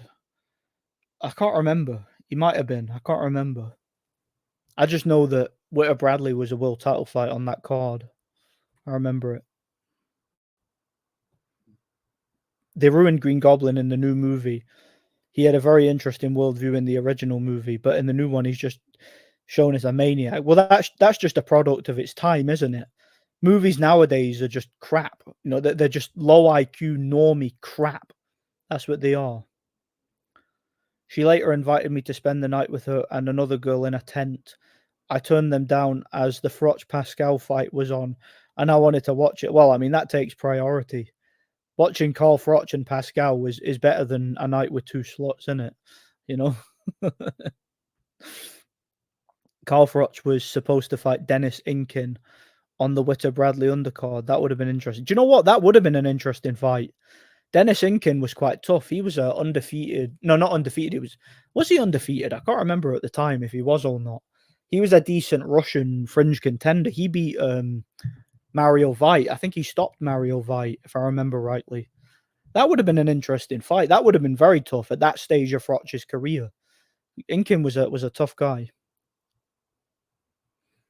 If Pulev beats Char and Wilder, that would mean he still got it, and I believe Wilder would be his next fight, but only if Wilder is serious. I don't think Wilder will take that fight. I don't think he would want to fight Pulev. I think it's too big a risk for not as much a reward. But saying that, if Pulev gets the title, that WBA regular title, that would be an opportunity for Wilder to fight for a world title again. So maybe he would take that fight. Maybe. That would be interesting. Yeah, Froch fought a Polish guy as chief support, corner retirement. Yeah, I forgot if he fought on that card or not, because I didn't watch it live. I've never let a girl ride me. I've had too many stories about guys getting their knobs snapped. That's Megan, man. That's Megan. I think guys are supposed to go on top anyway. Isn't that how it's supposed to be traditionally? Precious. Also, why does Sandman suddenly turn bad in the new movie? There is literally no reason for him to turn on Peter. Do you know, I didn't even watch it. I think you're referring to No Way Home. I didn't watch that. I refused to watch it because to me it's cancel culture, normie bastardization garbage, and I will never support it. Those Sam Raimi Spider-Man movies, the first three, the only three, they are legendary movies, and anything that gets made nowadays, like after 2016, the post great wokening era, as some people call it, it would just be cultural Marxist garbage looking to drag the old movies down with it. So yeah, I'm never going to watch it. No thanks. I love a girl on top. Some are naughty and subtly encourage it. I don't know, man. I don't know. I'm a traditionalist. I think that the man should be on top, and I think the woman should be handcuffed to the bed and should submit like a good girl, while the man teaches her how to be a better person. You know, as I say, they belong in women belong in the kitchen or on their back. You know, don't watch it. It's so bad, just using nostalgia bait. And I hate that crap. I hate nostalgia bait. I hate this. You remember that? You remember that? Remember that? Remember that? Remember this thing? This thing was in this other movie that you like. So that means that this movie is good. Like you're watching a movie and there'll be like a reference to the Iron Giant. And it's like, remember that? Remember the Iron Giant? I'm like, yes, I do remember the Iron Giant. I have it on DVD. I like that movie. I could watch that movie instead. Like, you see where I'm going with this, you know? Yeah, Inkin was undefeated, but he backed out of the Frotch fight because he got the chance to fight for the vacant WBO title, while the Frotch fight would have been an eliminator for the WBC belt. That would have been an interesting fight. I wouldn't have been surprised if at that point in time he would have won it. He might not have gotten the decision in Nottingham, though, so he might have had to stop him. But it would have been interesting. In a fair fight, I think he would have won it. Is having rendezvous with two big girls a five-some? Yeah, they count as two each, don't they? Because of the size. One last thing about hookers. Okay, it's going to be one of those streams. We're going to be talking about hookers. And we... One last thing about hookers. I did see a hooker one more time after you advised me not to. And now I got it out of my system. I don't really plan on paying for it. I ought to just save up my cash. Hey, listen, there's better things you could spend your cash on. Like you could get yourself a bottle of Iron Brew. You know, you could, I don't know, get yourself a steak dinner, get a helicopter tour of the city. You know, give your steak dinner a helicopter tour of the city. It doesn't really matter. Like anything is better than paying a hooker for sex, man. Like anything is better for that, you know. Is better than that, you know.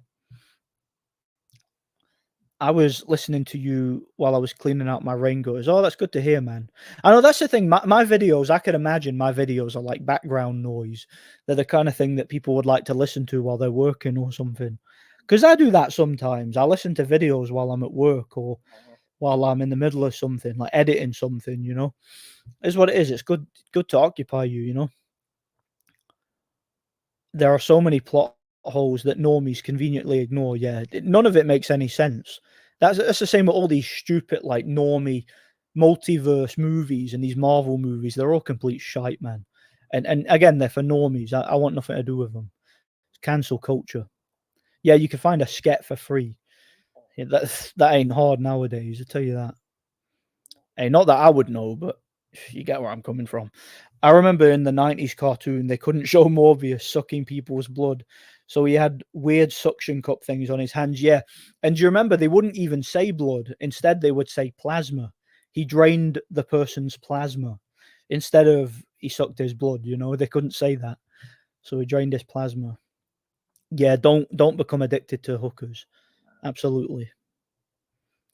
Knob snapping is real. I heard. Oh, you heard. Are you telling me that you heard or have you experienced it? Come on, there's a story here, surely. Surely there's a story to tell. I think we all want to hear it. You're absolutely right, but I don't really go out much over the weekends. Don't really have a group of mates that I'd want to go clubbing with.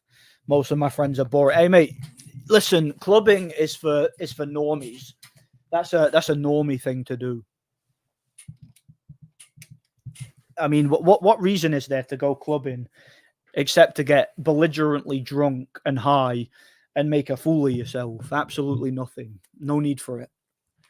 You might as well chill out, you know, go for a nice meal, go for a nice quiet drink, watch a movie, read a book, play a video game or whatever, you know, just go take a walk in nature. You know, there's better things you can do than going out to a club with a bunch of skets, you know, getting high and getting belligerently drunk. No need for it. The dynamic nightmares were traumatic. I needed lots of prayer. Yeah. Yeah, you would as well. God bless you. Mate, I've done daft things on my birthday, etc., including paying for it. And you don't pay for it. You pay for the peace and quiet afterwards. You never hurt anybody, so forgive yourself. Yeah, yeah. What was that thing in South Park? He goes like, "You don't pay for her to stay. You pay for her to leave afterwards." That's what I say. Prostitute, prostitute. I remember that. That was funny. Inken was just 31 when he retired. He lost a close decision and WBO title to Balazi, and he never fought again. Yeah, interesting career. And I remember seeing his fight with Mario Vite. That was an interesting fight. He looked good in that one. Yep, clubbing is for normies. Golden words. Yep, absolutely. Copyright Nordic Warrior. Clubbing is for normies. I heard stories about knob snapping in the past from mates. One lad got rushed to an A&E. Man, that's scary. Could you imagine getting rushed to an A&E with your knob just like hanging off? Like, I need help. Like, were you using a Hoover? No, I was with a fat chick, and she went on top. Well, what did you do that for? You should have gone on top. What are you playing at? You know, it healed fine, but scared the life out of me, and really weird, unpleasant pain. Save it for the one. Yeah, I knew it. I could read you like a book. People used to think I was weird because I didn't go out drinking, but I think I just had a much higher IQ than those people. You probably did. Listen, there's nothing weird about not wanting to consume so much alcohol that you're vomiting in the street and that you can't stand up straight. Like, there's nothing weird about that. It's normal. You'd only succumb to peer pressure if you thought that it was normal to go out and do that, you know. If you need it that bad, get in shape, work on your style, get a nice haircut, build up a nice Instagram profile, then try texting some girls. Yeah, I don't know, man. I don't know how these young folk get laid these days. I've got no idea. I'm almost 30. I feel like an old man, you know. Do you think Triple R is actually Venables? I've no idea, but I've heard some disturbing rumors about that. So I'm remaining vigilant about it. But it's an interesting theory. It is. Yeah, I don't find clubs amazing. The only thing that attracts me is the potential of getting laid. But like you said, I'm 18 and should probably worry about other things. Yeah, exactly. Worry about getting yourself a job and building up your finances and worry about your health and shit like that. It's more important than getting your dick wet, you know? The rate at which you progress will depend on how attractive you are in relation to the girls you're trying to talk to. Though I recommend you go to church, find a nice girl, get married. Yeah. If you can get married young, if you do find a good girl and she's not a complete sket, then yeah, that's good. I would second that. Alcohol, getting drunk, most overrated shit ever. Sometimes it can be fun if you have good company, but after a point, it's stupid. Yeah. I mean, the last time I got drunk was at my mate's 30th, and that was my first time drinking alcohol in a couple of years. And I tell you one thing, I'm not doing it again. Not doing it again. I can't be dealing with the hangovers, you know. It's just, there's no point in it. I've got Jack. In fact, I've got 200 quid bet on him. Sadly, I'm rooting for Taylor though. I recently craved sex a lot, but now man, this guy's got problems. But now I'm content with not getting laid for a while. I kind of want to wait for a GF when I'm a bit older and have more resources. Yeah, that's probably better. It's probably better, you know. Snapping your banjo does sound mental, mate. I can't even imagine that. Like, how does that even work? Like, is it so hard to the point where it just becomes brittle? Because I would have thought if there was that much strain put on your cock to where it was going to snap, surely it would go flaccid as some sort of like a defense mechanism, and then you'd be all right. Like, you would prevent injury. Like, I can't imagine it being that hard that by the time you feel all that pain of like the weight on top of you, it just snaps. I can't imagine that. So weird. I hope you're proud of my change in mentality. Oh, absolutely. Absolutely. You're growing up, man. Absolutely. I remember a girl from school who got a test tube stuck up her honeypot. She got rushed to hospital with glass in her honeypot. Mate, are you taking the piss? Are you joking? Are you joking? Seriously? Because that's unbelievably disturbing, man. Pulev, Alexander Usyk or Fury, one last chance for Pulev to become champion would be epic as a Bulgarian after he beats Char and possibly Wilder. Yeah. Well, I mean, he's if he does beat Char, shut up, smoke alarm. Fucking thing. I hate that thing. I'm gonna smash it. Goes off on its own bloody thing. What was I saying? Sorry about that, guys. My smoke alarm's going.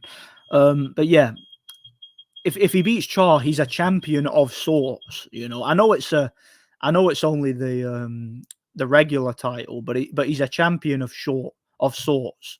You know, so at least he can say he was world champion. Like whatever you think of the regular title, it's still a sanctioning title, still a major title. So who cares? You know, who cares what all the like pretentious wankers who claim to be hardcore boxing fans think of that title? It's still a title. So if Pulev wins that title as a Bulgarian, I'd be very happy with that. You know, it's still a good accomplishment. Where was I? I'm losing my place here. Bloody smoke alarm! Shut up! All right.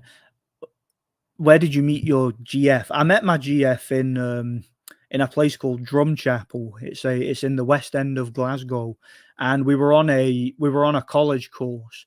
Well, I say a college course. It wasn't actually in a college. It was one of them employability courses for like troubled teenagers who basically dropped out of school. You know, because we were both basically high school dropouts, and we met there, and yeah, we knew each other for a couple of months before we started dating.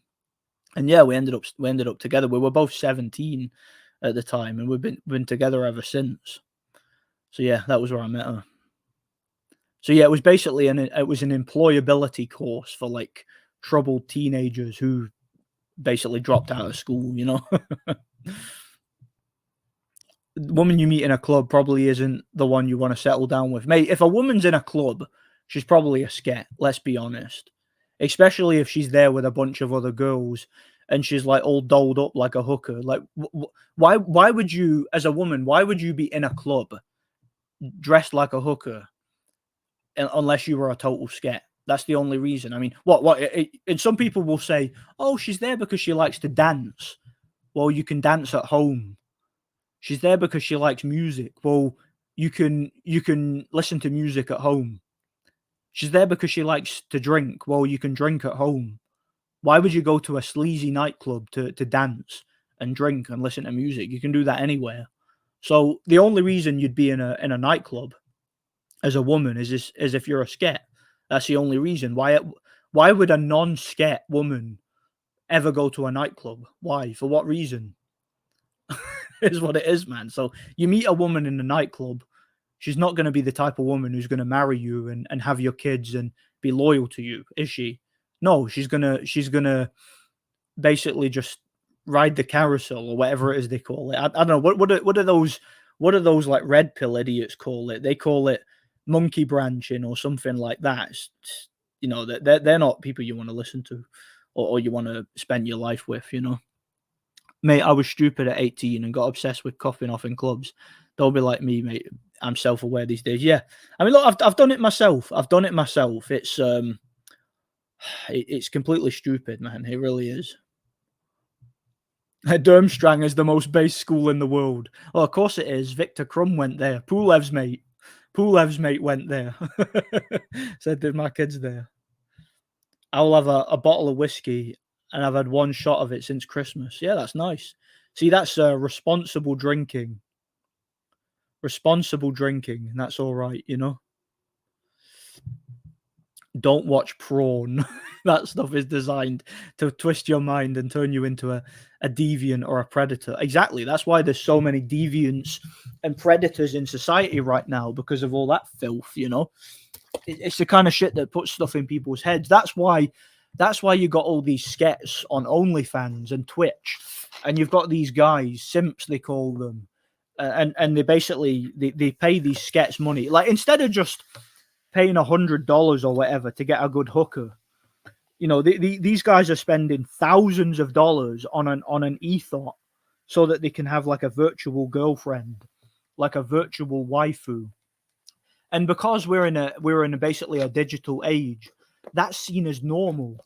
Like, people are actually developing like romantic feelings towards a virtual woman, and they see that as normal. That's not even seen as weird now. When I was a kid, that was seen as like sci-fi weirdness, but nowadays that's normal. It's so disturbing, man, and it's all caused by porn. Here's what it is. I set myself back years being a cool pretty boy in high school, focused on picking up girls and partying. I was always exceptionally gifted, but I got poor grades. Didn't start working until I was 18. Yeah, me personally, I was never a pretty boy. I was always kind of ugly, you know. Repent and ask Jesus to get rid of your lustful desires. Exactly. I agree 100%. 100%. Repent and trust in Jesus and you shall be saved. Once you become a true repentant, born-again Christian, all this stuff makes perfect sense. Life makes perfect sense to you. You'll stop trying to make sense out of life because it will already make sense, you know? Then ask God to show you the right woman once you're all sorted out. Yeah, and it'll happen. If it's supposed to happen, it'll happen, you know? Did you think that was your smoke alarm? Yeah, smoke alarms are annoying. Just finished pasta and hear your smoke alarm. Yeah, you're probably panicking, thinking you've left the pasta on too long or something. Oh, that's funny. No joke, there was a girl that shoved a hamster up her you-know-what in my... Oh, come on, you gotta be making this up. A hamster. Oh, man. Do you know what? I wouldn't doubt it nowadays that stuff like that would happen. We're definitely not in the 90s anymore, are we? I once pulled a loon in a club in my 20s in pain for 3 days afterwards, and they concluded at the hospital it was just bruising, could hardly walk. Yes, the test tube story was absolutely true. A weird girl in a science lesson. Not gonna lie, she sounds interesting. I want to meet this girl. I really want to meet this girl. I do. My mate got stuck in an abusive relationship with a nutter I warned him about at school. She wouldn't let him speak to his family in person, and he would need to be sat right next to him. Listen, do you know, I knew somebody like that as well. Somebody I knew at school dated this woman. They're not together anymore.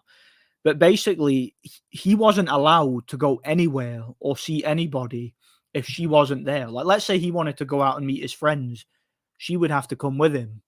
If he was going to go meet his family, his parents, whatnot, she would have to be there. And it was so weird because he didn't see it. He thought it was normal, like it was just a normal relationship. But everyone else was telling him constantly, "This girl is just. Why are you letting her like control your life like this?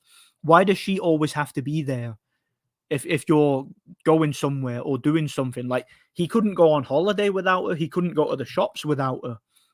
He couldn't go meet his friends. Like, he couldn't do anything unless she was there. And it was like for a couple of years, he was oblivious to it. Like, he actually thought that it was normal. Nothing was wrong. Everyone else is telling him she's literally just controlling you. It was so weird, but eventually they ended up breaking up. I think he realized it's so weird how some guys don't see that though. They're completely like blind to it. Maybe I'm overthinking it too much, but apart from clubs, where else I'd meet girls? I don't like dating apps. Do you know what? I don't actually know. Like, in the past, like when I was younger, it was always you'd meet girls like within your own social circle. So, like, say if you had friends that knew girls, and you know you'd meet up for a meal, you'd meet at the gym, or you'd meet like somewhere after school, something like that. You'd meet girls, you'd speak to them, you'd get to know them through your own friends. That's why it helps to have a social circle. But like, I've never really, because I got with my missus young. We were 17, and I'd only been with like 2 other girls prior to that. So I'd only been with like 3 girls in my life. Like, I never like went over the whole dating scene, if you know what I mean. Like, I knew a lot of girls, I dated girls, but I kind of skipped over the whole dating thing. Like I've never gone like looking for a woman in a club or a bar or anything, or tried to get laid. I've never done that. Like it's like going out and looking for women for that purpose has never been a thing. That they've always kind of just. I know this will sound like bullshit, but like any like woman I've ever dated, it's always they've always kind of come to me, if you know what I mean. It's kind of like I've never gone looking for it. It's difficult to explain, but you meet women through your social circles, and when I was younger, I just assumed that's always how it was. That's how relationships were built. You knew somebody who knew somebody, and they kind of set you up together, things like that. But I don't know, man. It's I don't know how it is nowadays, because again, I'm nearly 30 years old. I don't know what the young 18-year-old dating scene is like. I've no idea. Phone, and she would hit him with a frying pan. She was really, man. That's when shit's got really, really bad, when they're hitting each other with frying pans. That's beyond abuse and control. That's just like being a punching bag for someone. You're just someone's prison bitch at that point. I'm glad I left that past behind, Nordic, and could have a fascinating conversation. Yeah, exactly. We can all have interesting conversations because we've all had different experiences. When's your birthday? Both of ours is in March. Mine's the 14th. Mine's is the 1st of March. Oh, yours is in March too. Yeah. Mine's the 1st of March, 1994. I was born on St. David's Day.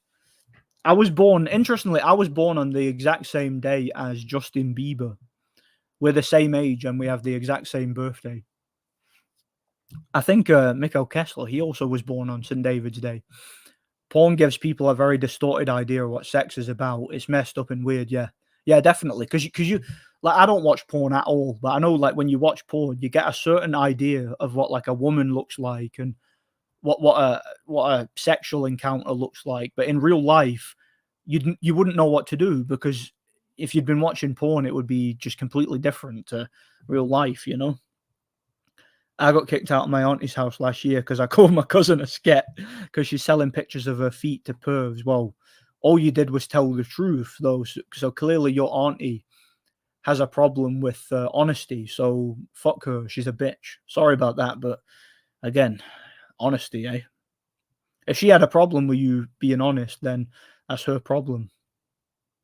I have an ex that does that. Yes, I should do that. I should start like taking pictures of my feet and see if anyone buys it.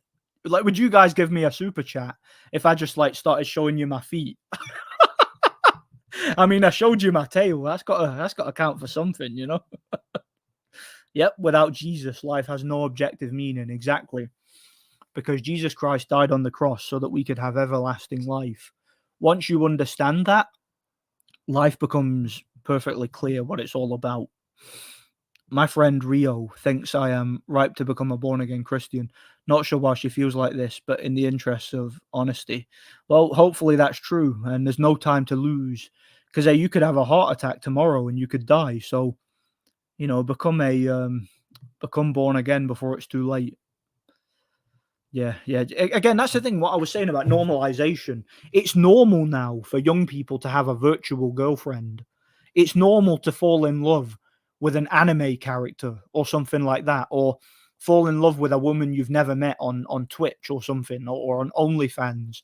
And even though she's already got a boyfriend, or maybe she's got multiple boyfriends, you're giving her like $25 a week or a month or something, just so that she can pretend to be your girlfriend and send you pictures of her feet and all that. Like, that's normal nowadays. In my day, when I was a kid, that would have been laughed at. You'd have pissed yourself laughing and called someone a retard and an idiot and a weirdo and just a complete like scumbag if they did that. But nowadays, it's like young people think that that's normal. That's not even it's not even weird anymore, And after teaching my class, I don't know if I blame him. Yeah, your teacher's probably I don't know. Teachers are flipping. They don't do themselves any favors, do they? Yeah, girls that think they'll let you piss on them. It says that if Pulev wins the title, he's heavyweight champion of the world and actually is super champion. I hope that's the case. I want to see Pulev would do with Usyk.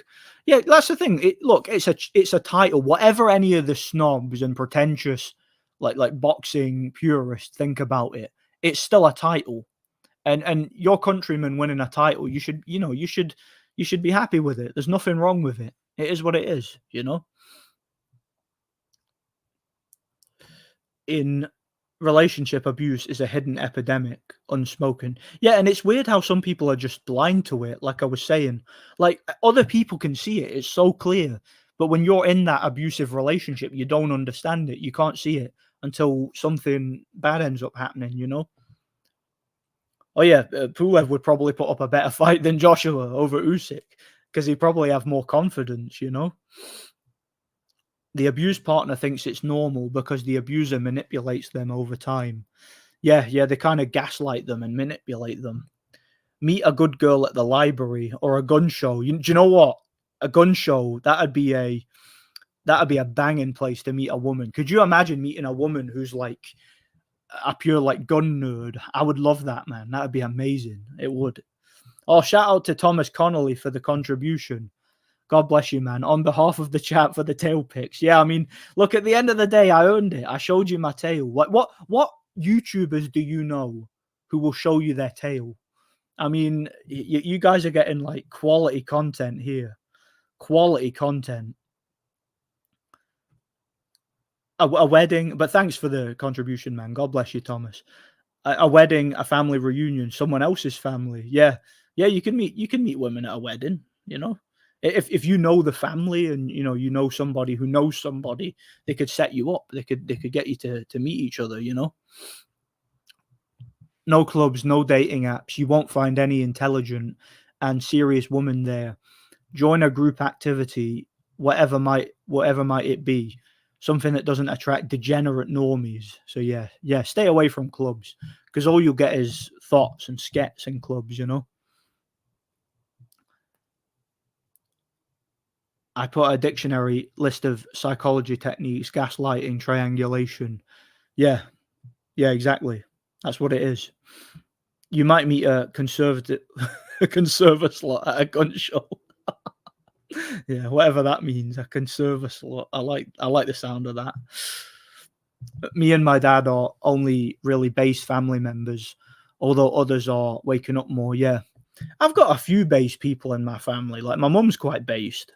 Most of my family are normies though. Like most of them are anyway.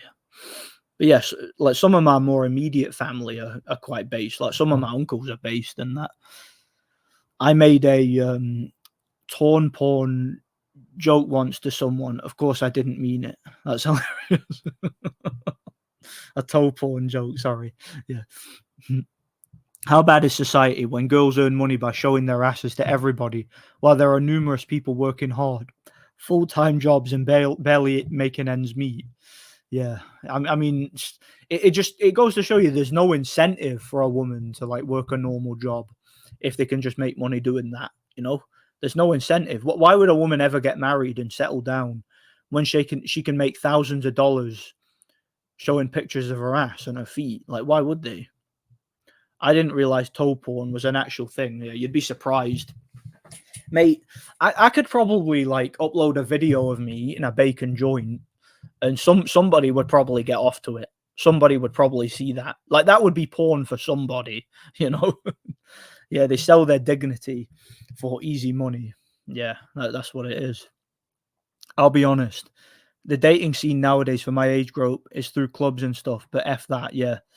And that's really unfortunate. But I don't know what to tell you. Like again, you live in the UK, and that's just the way things are now for people of your age. It's a shame. I would hate to be a kid now. Like, see if I was like coming out of school now, I would absolutely hate it. I'd probably be suicidal and depressed. I'm so glad I came from the era that I did, All my family is blue-pilled or normie conservatives. They all thought I was crazy when I was warning them about Pfizer and the inflation when I was younger. Yeah, you're a conspiracy theorist. Yeah, my family gave me that and all. You're just reading things on the internet and you're a conspiracy theorist. You should watch the news like a good person, like a good conformist citizen, you know. Just nipping out back. Yeah, see you soon, man. God bless you. I would get really mad because I was red pilled at 13 and they would make condescending comments about issues I was right about. But the funny thing is, I bet you they could never like beat you in a debate or like in an argument. I bet they can never come up with a credible argument why whatever you said was wrong. I bet they couldn't. I bet it was always, you're a racist, you're a homophobe, you're a conspiracy theorist, you're an ist, blah, blah, this, that, and the other, scream, emotion, you're offensive, I'm offended by you. Like, I bet there was never any credible arguments anywhere, you know? Normies never debate red pill people because they know they can't win, so they just scream at you. Yeah, they start autistically screeching. You know, you bring up, like you go to an LGBT rally and talk about how they abuse children, and you show them the statistics and everything, and they start screaming and calling you a bigot and all that. That's all they've got. Screaming, playing loud music, and being belligerent, and just getting in your face and having like an autistic, like demonically possessed fit. That's their idea of an argument. Yeah, there's this colleague of mine who's always on her phone to her BF before work, and during break she's gone home early plenty of times, cries a lot. Beta male. Yeah, that's weird. I just don't get it, man. But that's the thing. You see it from the outside, but they don't really realize it. You know. Yeah, I remember I was a member of a writing creative group. Most of them were woke. Yeah, they would be. Do you know? I was at the gym one day, right? And see the gym I go to sometimes. There's like an art studio right near it, and I hear some of the stuff that the kids talk about. Well, they're not kids; they're like people in their early 20s, like so, like maybe a little bit younger than me. And I hear some of the stuff they talk about, like some of the just absolute degenerate filth you hear these people saying. And I just wanted to bitch slap them. I'm like, what is wrong with you people? Seriously, like I'm not even going to repeat some of the stuff they say. But yeah, there's something about like people who are into art and stuff like that. They always seem to be like sexual deviants nowadays. I just don't get it. You can tell she's on the phone to her BF that much because he pesters. Is he? So he's a like really needy, like estrogen filled soy boy, basically. Well, he needs to grow up and stop being a bitch, because eventually she'll leave him if that's the case. You know. That's just that sounds like really what do you call it? What's the word? It's like possessive behavior. He's always got to be like dumping his trauma onto her, if you know what I mean. Yeah, I used to try and debate people that are like liberal and kind of woke until I realized most of them are afraid of any kind of nuanced conversation taking place. Yeah, you can't have a nuanced conversation with these people because they think in black and white terms, you know. They don't recognize qualitative or moral nuance or ambiguity at all. It's just either you're 100% bad or you're 100% good. You know, you're either a good conformist liberal who watches the news and believes everything you hear, or you're an evil, far right, white fundamentalist, conspiracy theorist. You know, it's one or the other. You don't have a complex worldview or ideology, you know. Batty men would pay good money for Nordic's feet pic. Oh, I bet they would. I bet they'd love to see my feet. Well, guess what? They ain't seeing it. I'm not showing my feet to any shirt lifters, to any sodomites, you know. Honestly, I am almost woke compared to you, Nordic. Clearly to the left of you, but honestly, they approached me like I was some right-wing loon.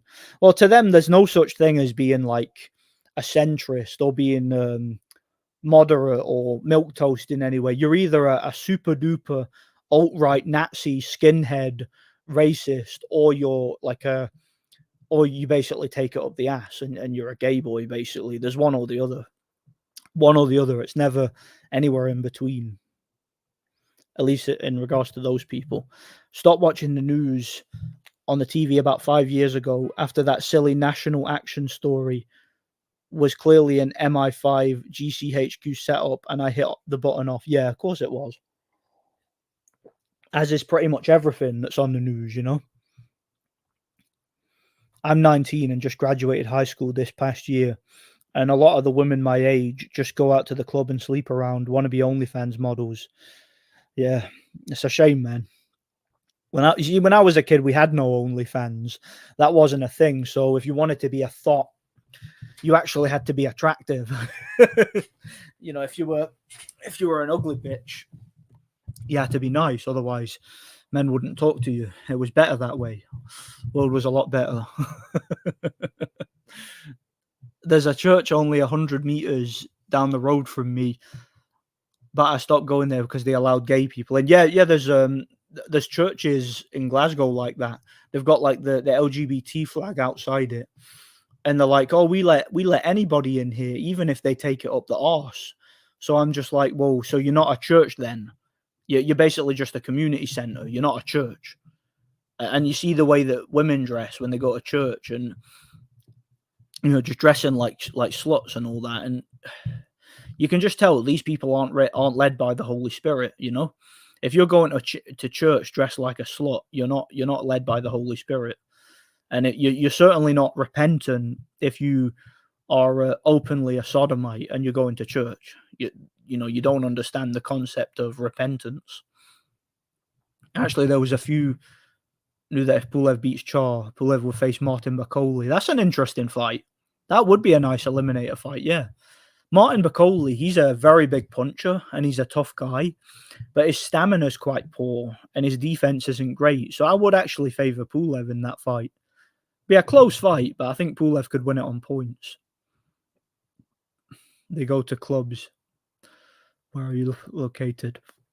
I bumped into a girl who just had been punched and pushed down the stairs by her BF. Out the house, no jacket, no cash, no shoes on, just her phone, and she was stranded. When did that? Like you ran into her? Oh, that's messed up, man. That's a messed up relationship. Yeah, I've seen similar things happen too. It's the kind of thing you want to get involved, but you know, if you get involved, both of them are just going to turn on you. That's exactly what's going to happen, you know, which is the sad state of the situation, you know. There's genuine liberal, and then there's woke. They're different. Liberal people tolerate things they don't like. Woke people actually encourage weird stuff. Yeah, but liberals only like the next step to becoming woke, isn't it? Like if you just tolerate everything, then you've got no standards, and you're not willing to stand for what's right. And in some ways that's worse because it just means you've got no standards. It just means you don't have any sort of ideology at all. You're just trying to fit in, basically. That's the way I see these liberals, you know. 50 miles away from it. Bakole would feel like Samuel Peter in his prime. Oh yeah. Pulev in his prime would be Bakole. But yeah, I see what you're saying. Bakole now would be dangerous, kind of like Samuel Peter in his prime was, you know. I remember a video at an American football game when the crowd was chanting FGB and a woman said it was racist but couldn't say why. Couldn't say why it was racist. Liberals are so dumb, it's painful, yeah. But those are the people running the country, sadly, you know. She called the police on her phone, on her BF, on my phone, as her phone was dead. He got arrested that day. I looked up their names on Facebook. They got back together instantly. Have no empathy for her, yeah. And again, when you get involved, you just become the target. It becomes all your fault, you know, for getting involved. So it is what it is. Yeah, about religion. There's so many fake Muslims out there, like Devin Haney and Tank. Yeah, do you think those guys are really Muslims, or are they just using it for a strategic advantage somehow? That's what I would say. Yeah, Pulev is 42, so you have to take that into consideration. Bakole might be too much for him. He might be able to knock him out. But I still think, like, if Pulev has got the stamina to go 12 rounds, I think he could win it on points, you know? Oh, this happened 4 months ago, did it? Interesting. Why would anyone pay for that? You can get it for free on those sites. Yeah, exactly. Like you're literally paying for internet porn, which is free. I mean, just go on Google. There's plenty of internet porn. I don't know, man. Or just close your eyes and use your imagination. That should be enough, right? Yeah, these kids today have got no imagination, have they? You know.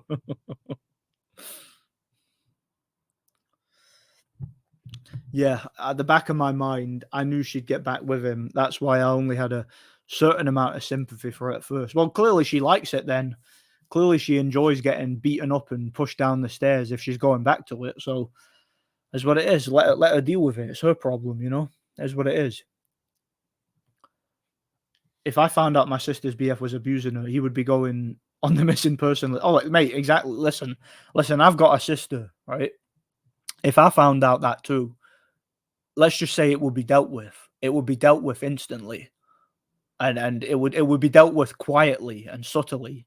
Put it that way, and it would never happen again. Once it's been found out about, it'll be dealt with, and it will never happen again. Haney has tattoos. So does Tank. That ain't allowed in Islam. Yeah. But I'm sure they'll probably just say they got it before they converted or something like that, you know. So they'll have some sort of pre-planned excuse, you know. There's a lot of things that ain't allowed in Islam that they probably do, you know. Is what it is. I've been playing Red Dead Redemption 2 this week. Pretty fun game, but too many long horse rides. The characters are also dumb and boring. Yeah, I hated that game. Hated every minute of it. Couldn't stand it. And RIP based horse. Don't get too attached to your horse. That's all I'll tell you. Spoiler alert. I'm sorry. Andrew Tate is another fake Muslim, and is one of the most obvious. Is one of the most obvious shows I've ever seen. Well, I don't know. Andrew Tate acts like a Muslim. I mean, he you can tell he's got a similar sort of worldview to Muhammad. So you never know. But yeah, he drinks alcohol, doesn't he? So yeah, he's not a Muslim. Yeah, he's a complete degenerate. He is. Never liked him one bit. Tate is a clear trafficker. There's a good page that exposes him. Yeah, he's also a CIA plant. He's a CIA plant, as far as I'm concerned. Yeah, like anybody who's in the know, who actually is somewhat red pilled, should know that Andrew Tate is full of crap. That he's a complete degenerate and a complete scumbag and a complete shill and a complete idiot. You know. John Marston is still the best voice in the game too. Yeah, I prefer John Marston to that idiot Arthur Morgan. That guy's a clown. John Marston does kind of become a cook though at one point in the game, which I didn't like, but that's over with pretty quickly. Riddick Bowe would do very well in today's era. I don't know if he would be like a top level champion, but you know, he could be a good fringe contender, I think.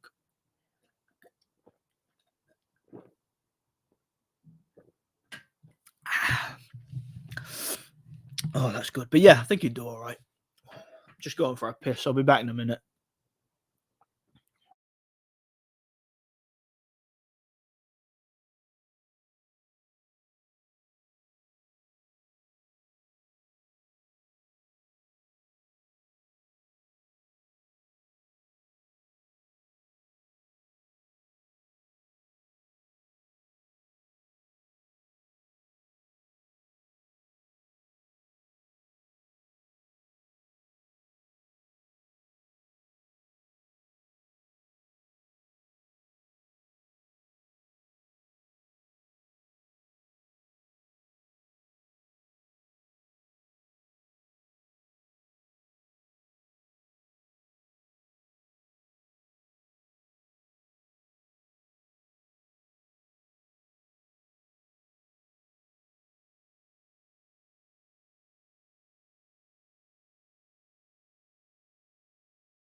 Okay, what was I? Yep, Marston is a cook because his wife is a prostitute. Yep, he is a cook. And he acts like a cook too in the game's epilogue, you know. What Spider-Man movie is your favorite? Got to be the first one from 2002 with Green Goblin. Love that movie. I'd say that movie is in my top 10 favorite movies. I wouldn't say it's my all-time favorite movie, but it's in my top 10 favorite without a doubt. I've actually thought about uploading a. I don't know. Would you guys be interested in this? I've thought about uploading a top 10 or top 20 favorite movies list. Would you guys be interested in that video? Because that'd be good. I think I enjoy making those types of videos. Like I like doing like top 10 lists and all that on my gaming channel. I might do the same thing with movies on this channel, like my top 10, top 20 favorite movie, maybe even top 100 favorite movies.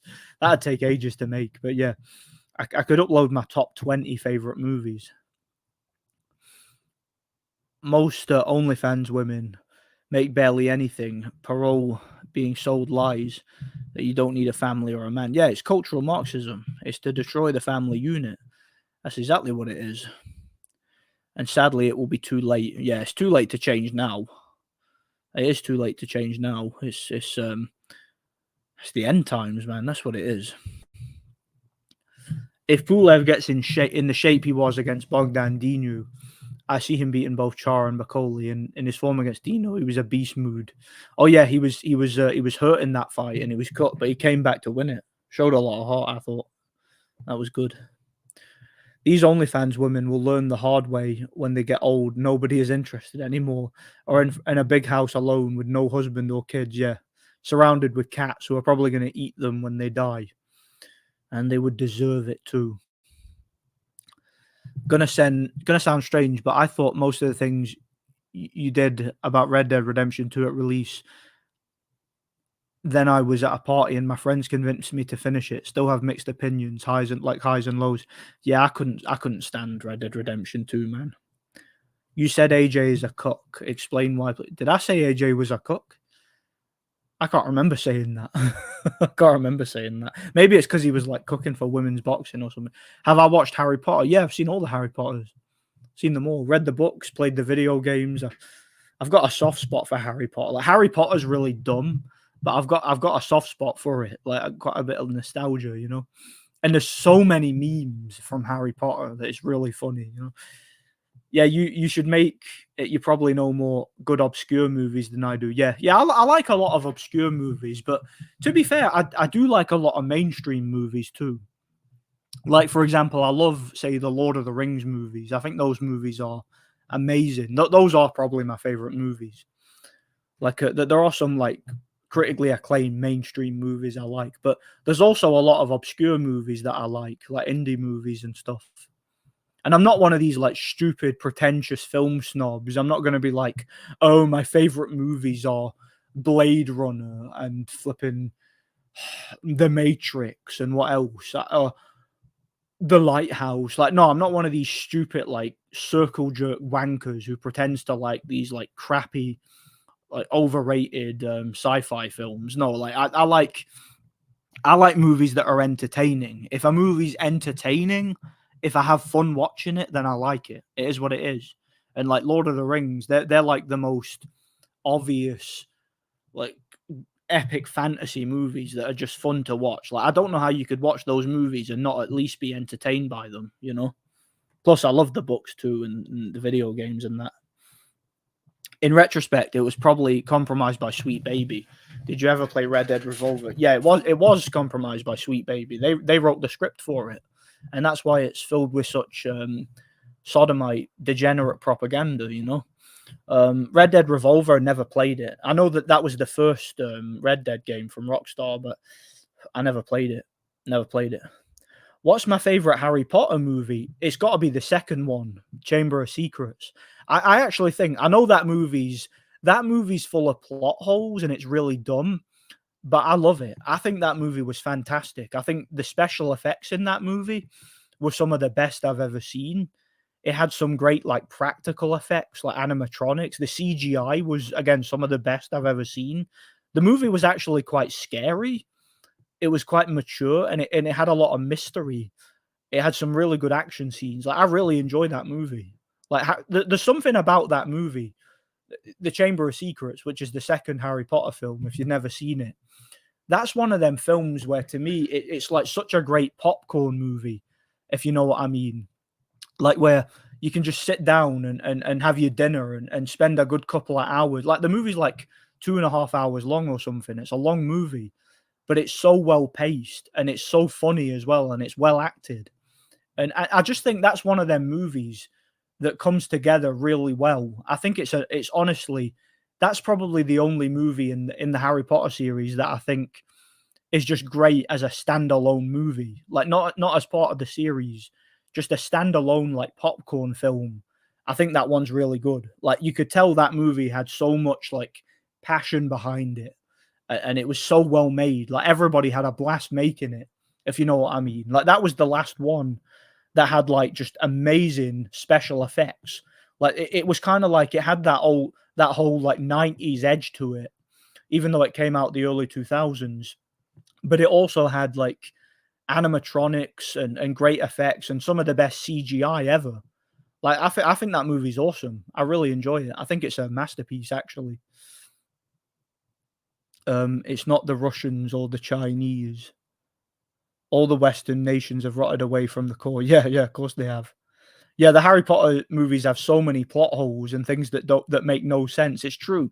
Like, that's the thing. Harry Potter, the series, is so dumb, and there's so much about it that doesn't make any sense, and so many of the details just don't add up. But again, for some reason, I have such a soft spot for that series. I think it's because I grew up with it, so it reminds me of my childhood. And again, I found the books and the video games and the movies entertaining. Like, my favorite thing about that series is the video games. I think the video games were awesome. You know, they were great, like action adventure puzzle games and like light RPGs. I enjoyed them.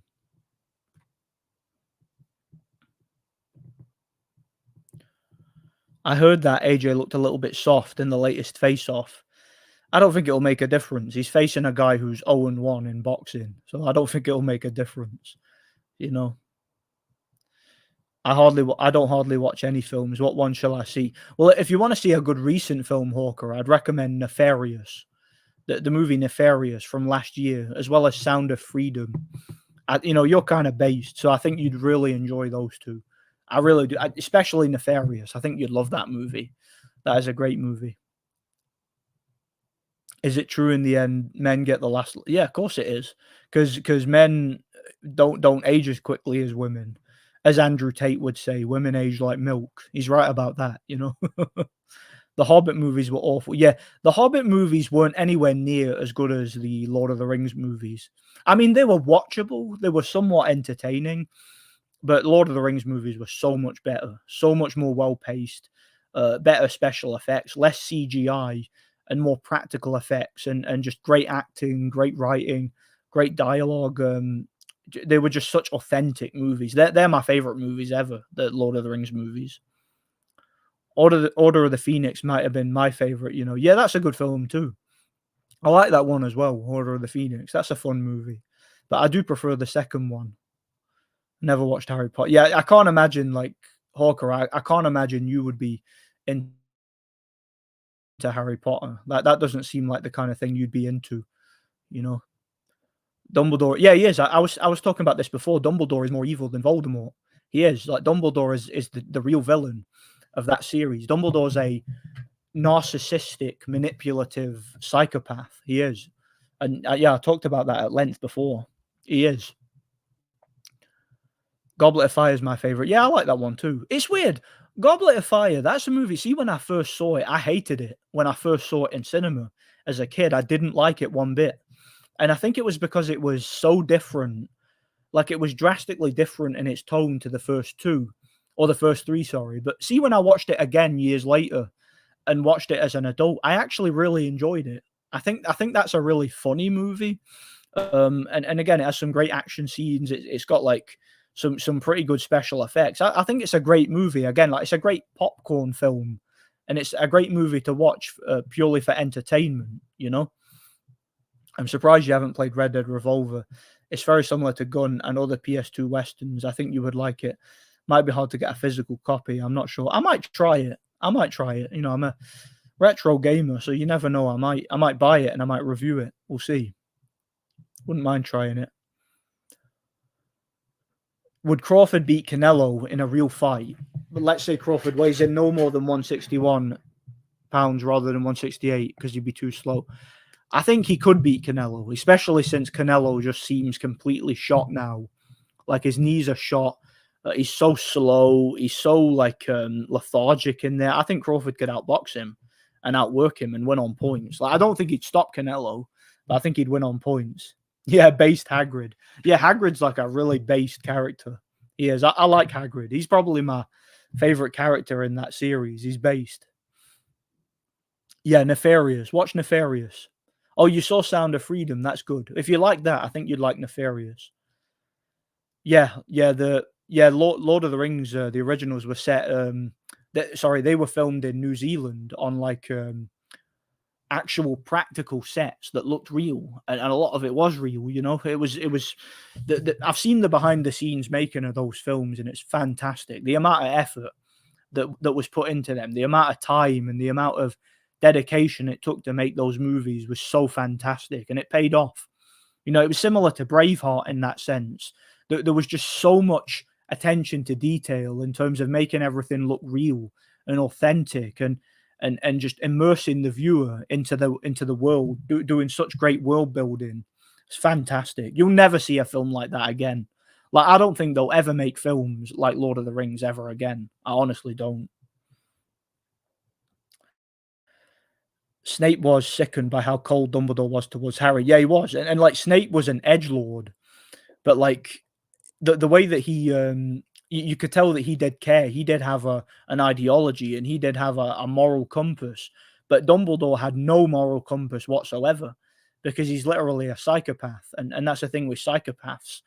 Like psychopaths don't have any like emotional or conscious connection to anything, and that's the thing with Dumbledore. Everything to him is just whether does it serve the greater good in his eyes, or is it disposable and expendable? That's kind of the way he views the world. He views the world like a psychopath because he is a psychopath, you know. Any retro like couch co-op recommendations? I found out San Andreas had 2-player lately and kind of like the take on it. You know, you could try Lord of the Rings, the Return of the King. That had a good 2-player couch co-op system. Also, one game I played with my mate quite recently, we played through Star Wars Battlefront 2, the original. You can play that 2-player, and you can do a galactic conquest and try to take over the galaxy. That's a lot of fun. Also, Lord of the Rings War in the North. That's a great couch co-op game. Try the Gears of War games. They have great couch co-op, the original ones. So there's so many. Gears of War, like if you like third-person shooters for a couch co-op, those are probably the ones to go. Those are awesome. I actually think there are 2 characters more evil than the main villain. Dumbledore and Bellatrix are worse. Yeah, Bellatrix is just a sociopath. She's like a mass murdering sociopath who just enjoys killing people. Like she enjoys torturing people. She enjoys killing people, and she's like sycophantically obsessed with Voldemort. That's kind of what she is. Whereas, like you say, Dumbledore is a narcissistic psychopath. So they're different types of evil, if that makes sense, you know. Yeah, you think AJ watches Triple B's videos? I hope not, because he'd be bloody pissed off if he does. Lord of the Rings was an all-time great trilogy. Yeah, it was. Absolutely. I'm back. Yep, Daz Pierce is back. Awesome. Now the party can resume. Yeah, Spencer Fearon and Ben Whitaker do. Yeah, they do. Same with Sonny Edwards.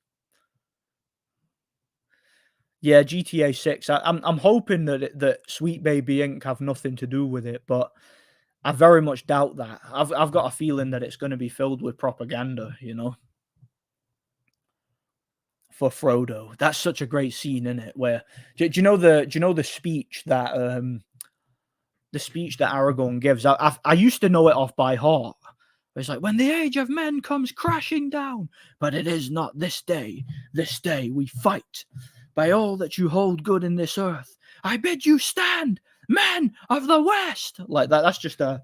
That's one of them like such memorable scenes in movie history. It's badass. It's kind of like the Mel Gibson scene. They can take our lives, but you will never take our freedom. That's what it reminded me of.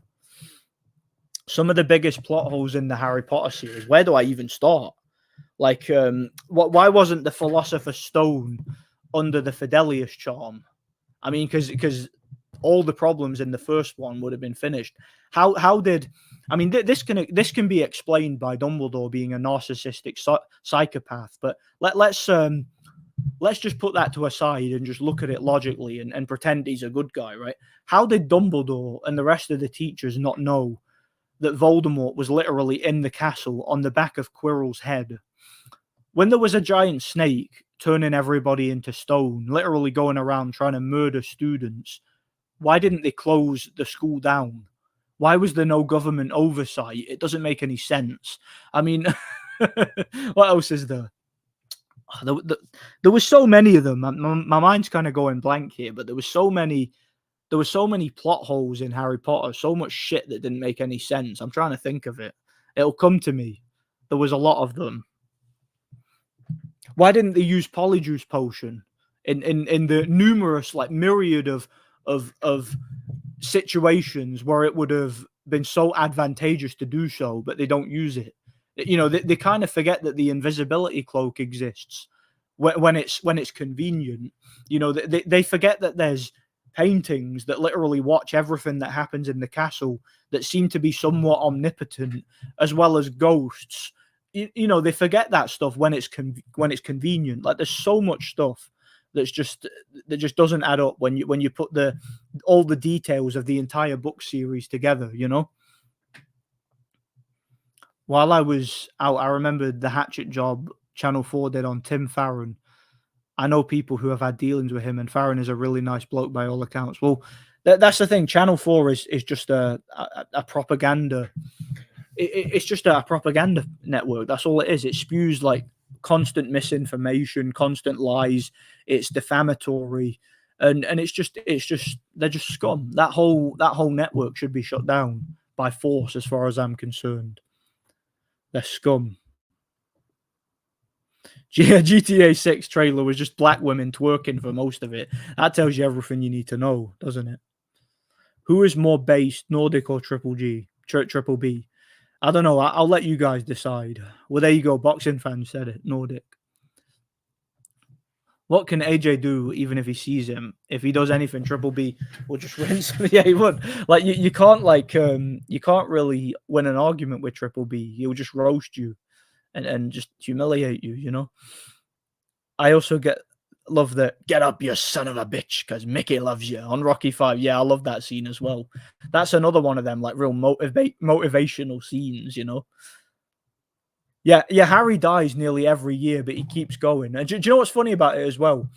Every year that Harry goes to the school, like, everybody in the school hates him for the first half of the year and thinks he's a liar and thinks he's full of shit and thinks he's like the spawn of like evil or something like that. Then halfway through the year, they realize he's actually the good guy and they side with him. That happens every year. It's like every year at Hogwarts, everybody just forgets that Harry's the good guy, and then they just remember again midway through, you know.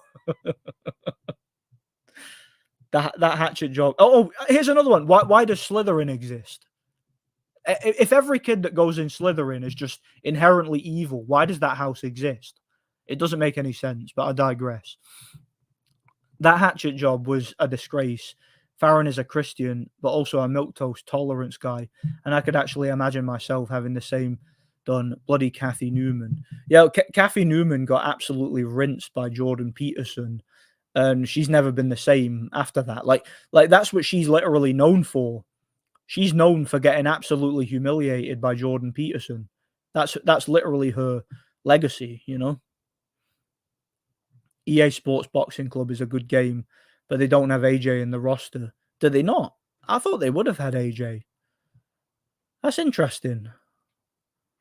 Yeah, that is interesting. That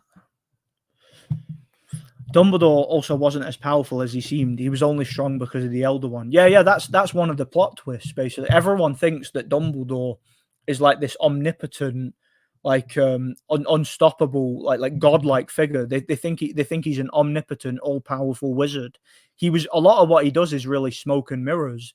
He's more or less a trickster. He's a conjurer of cheap tricks, and the Elder Wand, as well as like the other stuff he had, like the Resurrection Stone and his Phoenix and whatnot, and his work on alchemy, it was all smoke and mirrors. As well as he also has an ability called occlumency, where he's able to deceive people and trick them and conceal his true identity or his true agenda and his true intentions. So he was a trickster and a manipulator. He wasn't this all-powerful, omnipotent individual that he's made out to be. And again, the Elder One made him seem more powerful than he was. Isn't Harry Potter for children? Well, kind of. But this is an adult channel, isn't it? So we talk about Harry Potter and crocodile jammies, and I don't know, man. We also talk about having our knobs snapped. So I guess this is for all ages. This channel, you know. I guess I'm a PG channel. Clubber Wank versus Rocky Balboa. That's funny. That took me by surprise then. Yeah, Triple B rinsing Spencer is one of my favorite things to watch. Hatman called Ward versus Kovalev to a fair fight and a great stoppage, while he had a meltdown after Klitschko Povetkin. I gotta be honest, like I had a lot of fun listening to that video, his review for Klitschko Povetkin. To just hear Hatman like spazzing out for like 35 minutes, like screaming off the top of his head. You could tell he had a pure mental breakdown, and he was so angry. Like his hatred for Klitschko was something else. It was something else. Don't think I've ever seen anything like it. Hatman said it was fair because Ward is black and Kovalev is... Yeah, that's exactly why. That's exactly why. Last year, Channel 4 released a documentary called Naked Education, where grown middle-aged adults strip down naked in front of I heard about that. I didn't watch it, but I heard about it. Mate, I don't understand. I've said this before, right? I don't understand why the people of the UK haven't marched upon Channel 4's headquarters, burnt that building to the ground, and kneecapped their executives in public. I don't understand how that hasn't happened yet. That should have happened years ago. It's literally a satanic occult network ran by pedophiles. I don't know. I don't know what to say, man. Like, it should be sorted out. It should. Notorious Hatman, the grifter, should have kept the same energy. No, but he doesn't have the same standard towards like these thug fighters, does he?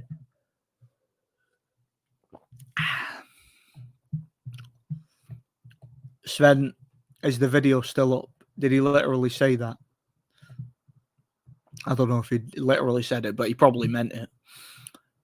No, Harry Potter is for everyone born after 1990. Exactly. If you're a 90s kid, then you're going to have a soft spot for Harry Potter. Of course you are. Like, how can you not have nostalgia for it? So again, if you're like 45 years old and you're pissed off because I'm talking about Harry Potter, look, go eat a bag of dicks, because I was born in the 90s. So the Harry Potter series is like my childhood, you know? It might be stupid. It might be for children. I don't care. It's my childhood. You know, it's part of my childhood. So it is what it is. I have a certain amount of nostalgia for it. So I have a right to talk about it. I still can't get certain things out of my head. She was flirting with me, but riding a Meatloaf tribute. My brain hurts. Apology. Yeah. Do you know what? I can't get my head around that either, mate. I can't. That's one of the stranger things I've ever heard. More strange than putting a test tube up your snatch, you know? Harry took Snape for granted. He saved Harry in the first one, but Harry still thought he was a prick because Snape wanted the children from all houses to be disciplined. He knew Voldemort would return. Exactly. Snape was like, in a way, he was like Batman. He was the hero that Hogwarts deserved, but not the one it needed right now, if you know what I mean. He was the watchful protector, the Dark Knight. That was Snape. He's like the ultimate edgelord, if you know what I mean. Like he knows what's right, and he knows how to condition these kids to be able to look after themselves, and he does so with like pure ruthless intent, you know. Tells you how it is. He was the only one who told Harry how it was, you know, told him the truth, didn't gaslight him, didn't manipulate him, told him how it is, told him the truth. Was it really worth getting that angry over? You reckon Hatman was happy when Fury beat Oh, mate, I can guarantee you it was the happiest day of Hatman's life when Fury beat Klitschko. And then when AJ beat Klitschko, it would have just solidified it. It would have made him even happier. It would have made him feel even better about himself. He'd have been able to sleep at night, you know. Hatman blocked me because I was smarter than him. Yeah, same. He blocked me because I was smarter than him. But then again, it's not difficult to be smarter than him, you know. I've been saying for years that the end goal of all of this is to legalize and normalize being a nonce. That's not even the tip of the iceberg. That's only where it starts, you know. He made a series of Vlad Povetkin videos and was euphoric when Fury ended Vlad's reign. He was. Happiest day of his life, you know. He's not the sharpest knife in the drawer, Hatman. Yeah. I was born in 2005. Even I'm aware of how crazy young I am. Man, I started high school in 2005. That was the year I started high school. That was a great year, by the way. Nostalgic about it. What's my favorite true crime document? I don't really watch true crime documentaries. I mean, I have seen some here and there, but it's not my preferred thing to watch. If truth be told, I'm not really into it. When Pulev was scheduled to fight AJ in 2017, Pulev says that he didn't see nothing special in Andy Ruiz, and he basically meant he would beat Ruiz. Yeah. Well, I think he would beat Ruiz. I think he'd just outbox him at long range, you know. You reckon AJ will grass up the Triple B if he hears about it? Yeah. Yeah, he's like a cross between the Crow and Squidward. I see exactly what you're saying there. Yeah, like Snape is like an insufferable pessimist, if you know what I mean. Just always sees the negative in everything. But he's also like a dark, edgy, like anti-hero. But he has a moral code that he lives by, you know? He's a very interesting character. And he's the real hero of the series. He's a good guy. I remember when the first Avengers movie came out and everyone loved it, but I thought it was garbage. I was only 14 at the time. So not an adult thinking it was childish or anything, just thought it was bad. I was kind of indifferent towards the first Avengers movie. I think it was okay. It was like somewhat entertaining, but it hasn't like held up well. Like I don't see it as a classic or anything like that. It was just kind of a dumb action movie. That's kind of how I saw it. Even though most people are secretly right wing, there's still far too many weirdos. Yeah, of course there is. Of course there is. Yeah, I love 2005. That was an awesome year. Again, that's the year I started high school. Great year. Remember when AJ said don't shop in white stores, and he also said to Eddie Chambers, the black superior race. Yeah, he said you're a disgrace to the superior black race. I watched Revenge of the Sith at the cinema 2005. Same, so did I. Great movie. I love Revenge of the Sith. That's a great movie. I got blocked by a true crime channel who was covering trans kid who was killed by two kids because I said at least that's 3 wrong uns off the street. Are you on about that flipping what do you call it? That Brianna kid. I think that was a fake story, by the way. Another fake propaganda story in the UK. But yeah, from what I hear, that Brianna thing was apparently a weirdo who used to walk around dressed in fishnets like Oscar De La Hoya, creeping people out. So again, should I be shedding a tear because a degenerate nonce got taken off the street? And by the way, it wasn't even a kid. The media are acting as if it was a child. He was 17. That's not a child. I had a job when I was 17. That 17 is a fully grown adult. I don't care what anyone says. And the girl that stabbed him was, I think, 16. So clearly he was making people uncomfortable. He was a pervert, a sexual deviant, and he got taken off the streets. That's good news. Good news. as far as I'm concerned. Like, I'm not going to pretend that that was a bad thing, right? Well, what we should be doing, his parents who abused him, who allowed him to mutilate himself from the age of 12 and raised him as the opposite gender, his paedophile parents should be imprisoned. That's what should happen. Because if they raised their child properly, he wouldn't have been a pervert and a sexual deviant, and he would still be alive. Okay, real talk. That kid's parents, well, he's not a kid, obviously, but when he was a kid, they abused him, right? They brainwashed him to think he was a girl, allowed him to get mutilated, raised him on hormone blockers, and he became a pervert, and he made everybody around him uncomfortable. He intimidated women, right? And drove one of them that mad that she stabbed him. So what do you think's going to happen? I mean, I'm so sick and tired of this pretentious fake morality that people have. Oh, it's a tragedy that some pervert got stabbed to death for making a kid uncomfortable. Just grow up, people, man. His parents should be in jail for abusing him. They're the ones who are responsible. Try growing up in the 90s, last great decade. Yeah, I lived in the 90s. I was born in 1994. I love the 90s.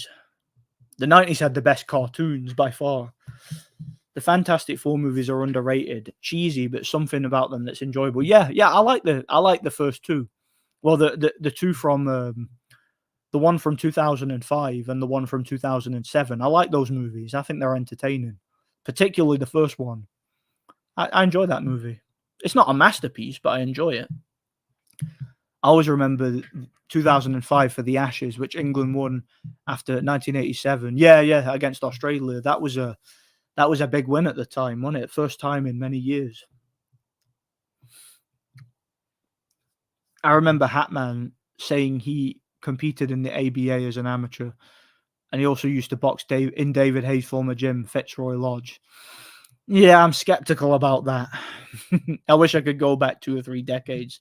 But hey, look, it was God's plan for you to be here now. So clearly there's a reason for it. But I get you. I wish I was 2, 3 decades ago also. But clearly we're supposed to be where we are, you know? You're right. That a lot of kids who turn out to be LGBTQ were abused. Every single one of them. Every single kid who's LGBTQ was abused by an adult at some point, whether they were radicalized and brainwashed or they were interfered with. It's one or the other. But you don't turn out that way naturally. It is what it is. And if you're going to act like that, if you're going to be a man and dress as a woman and walk around wearing fishnets like Oscar De La Hoya, you know what's going to happen?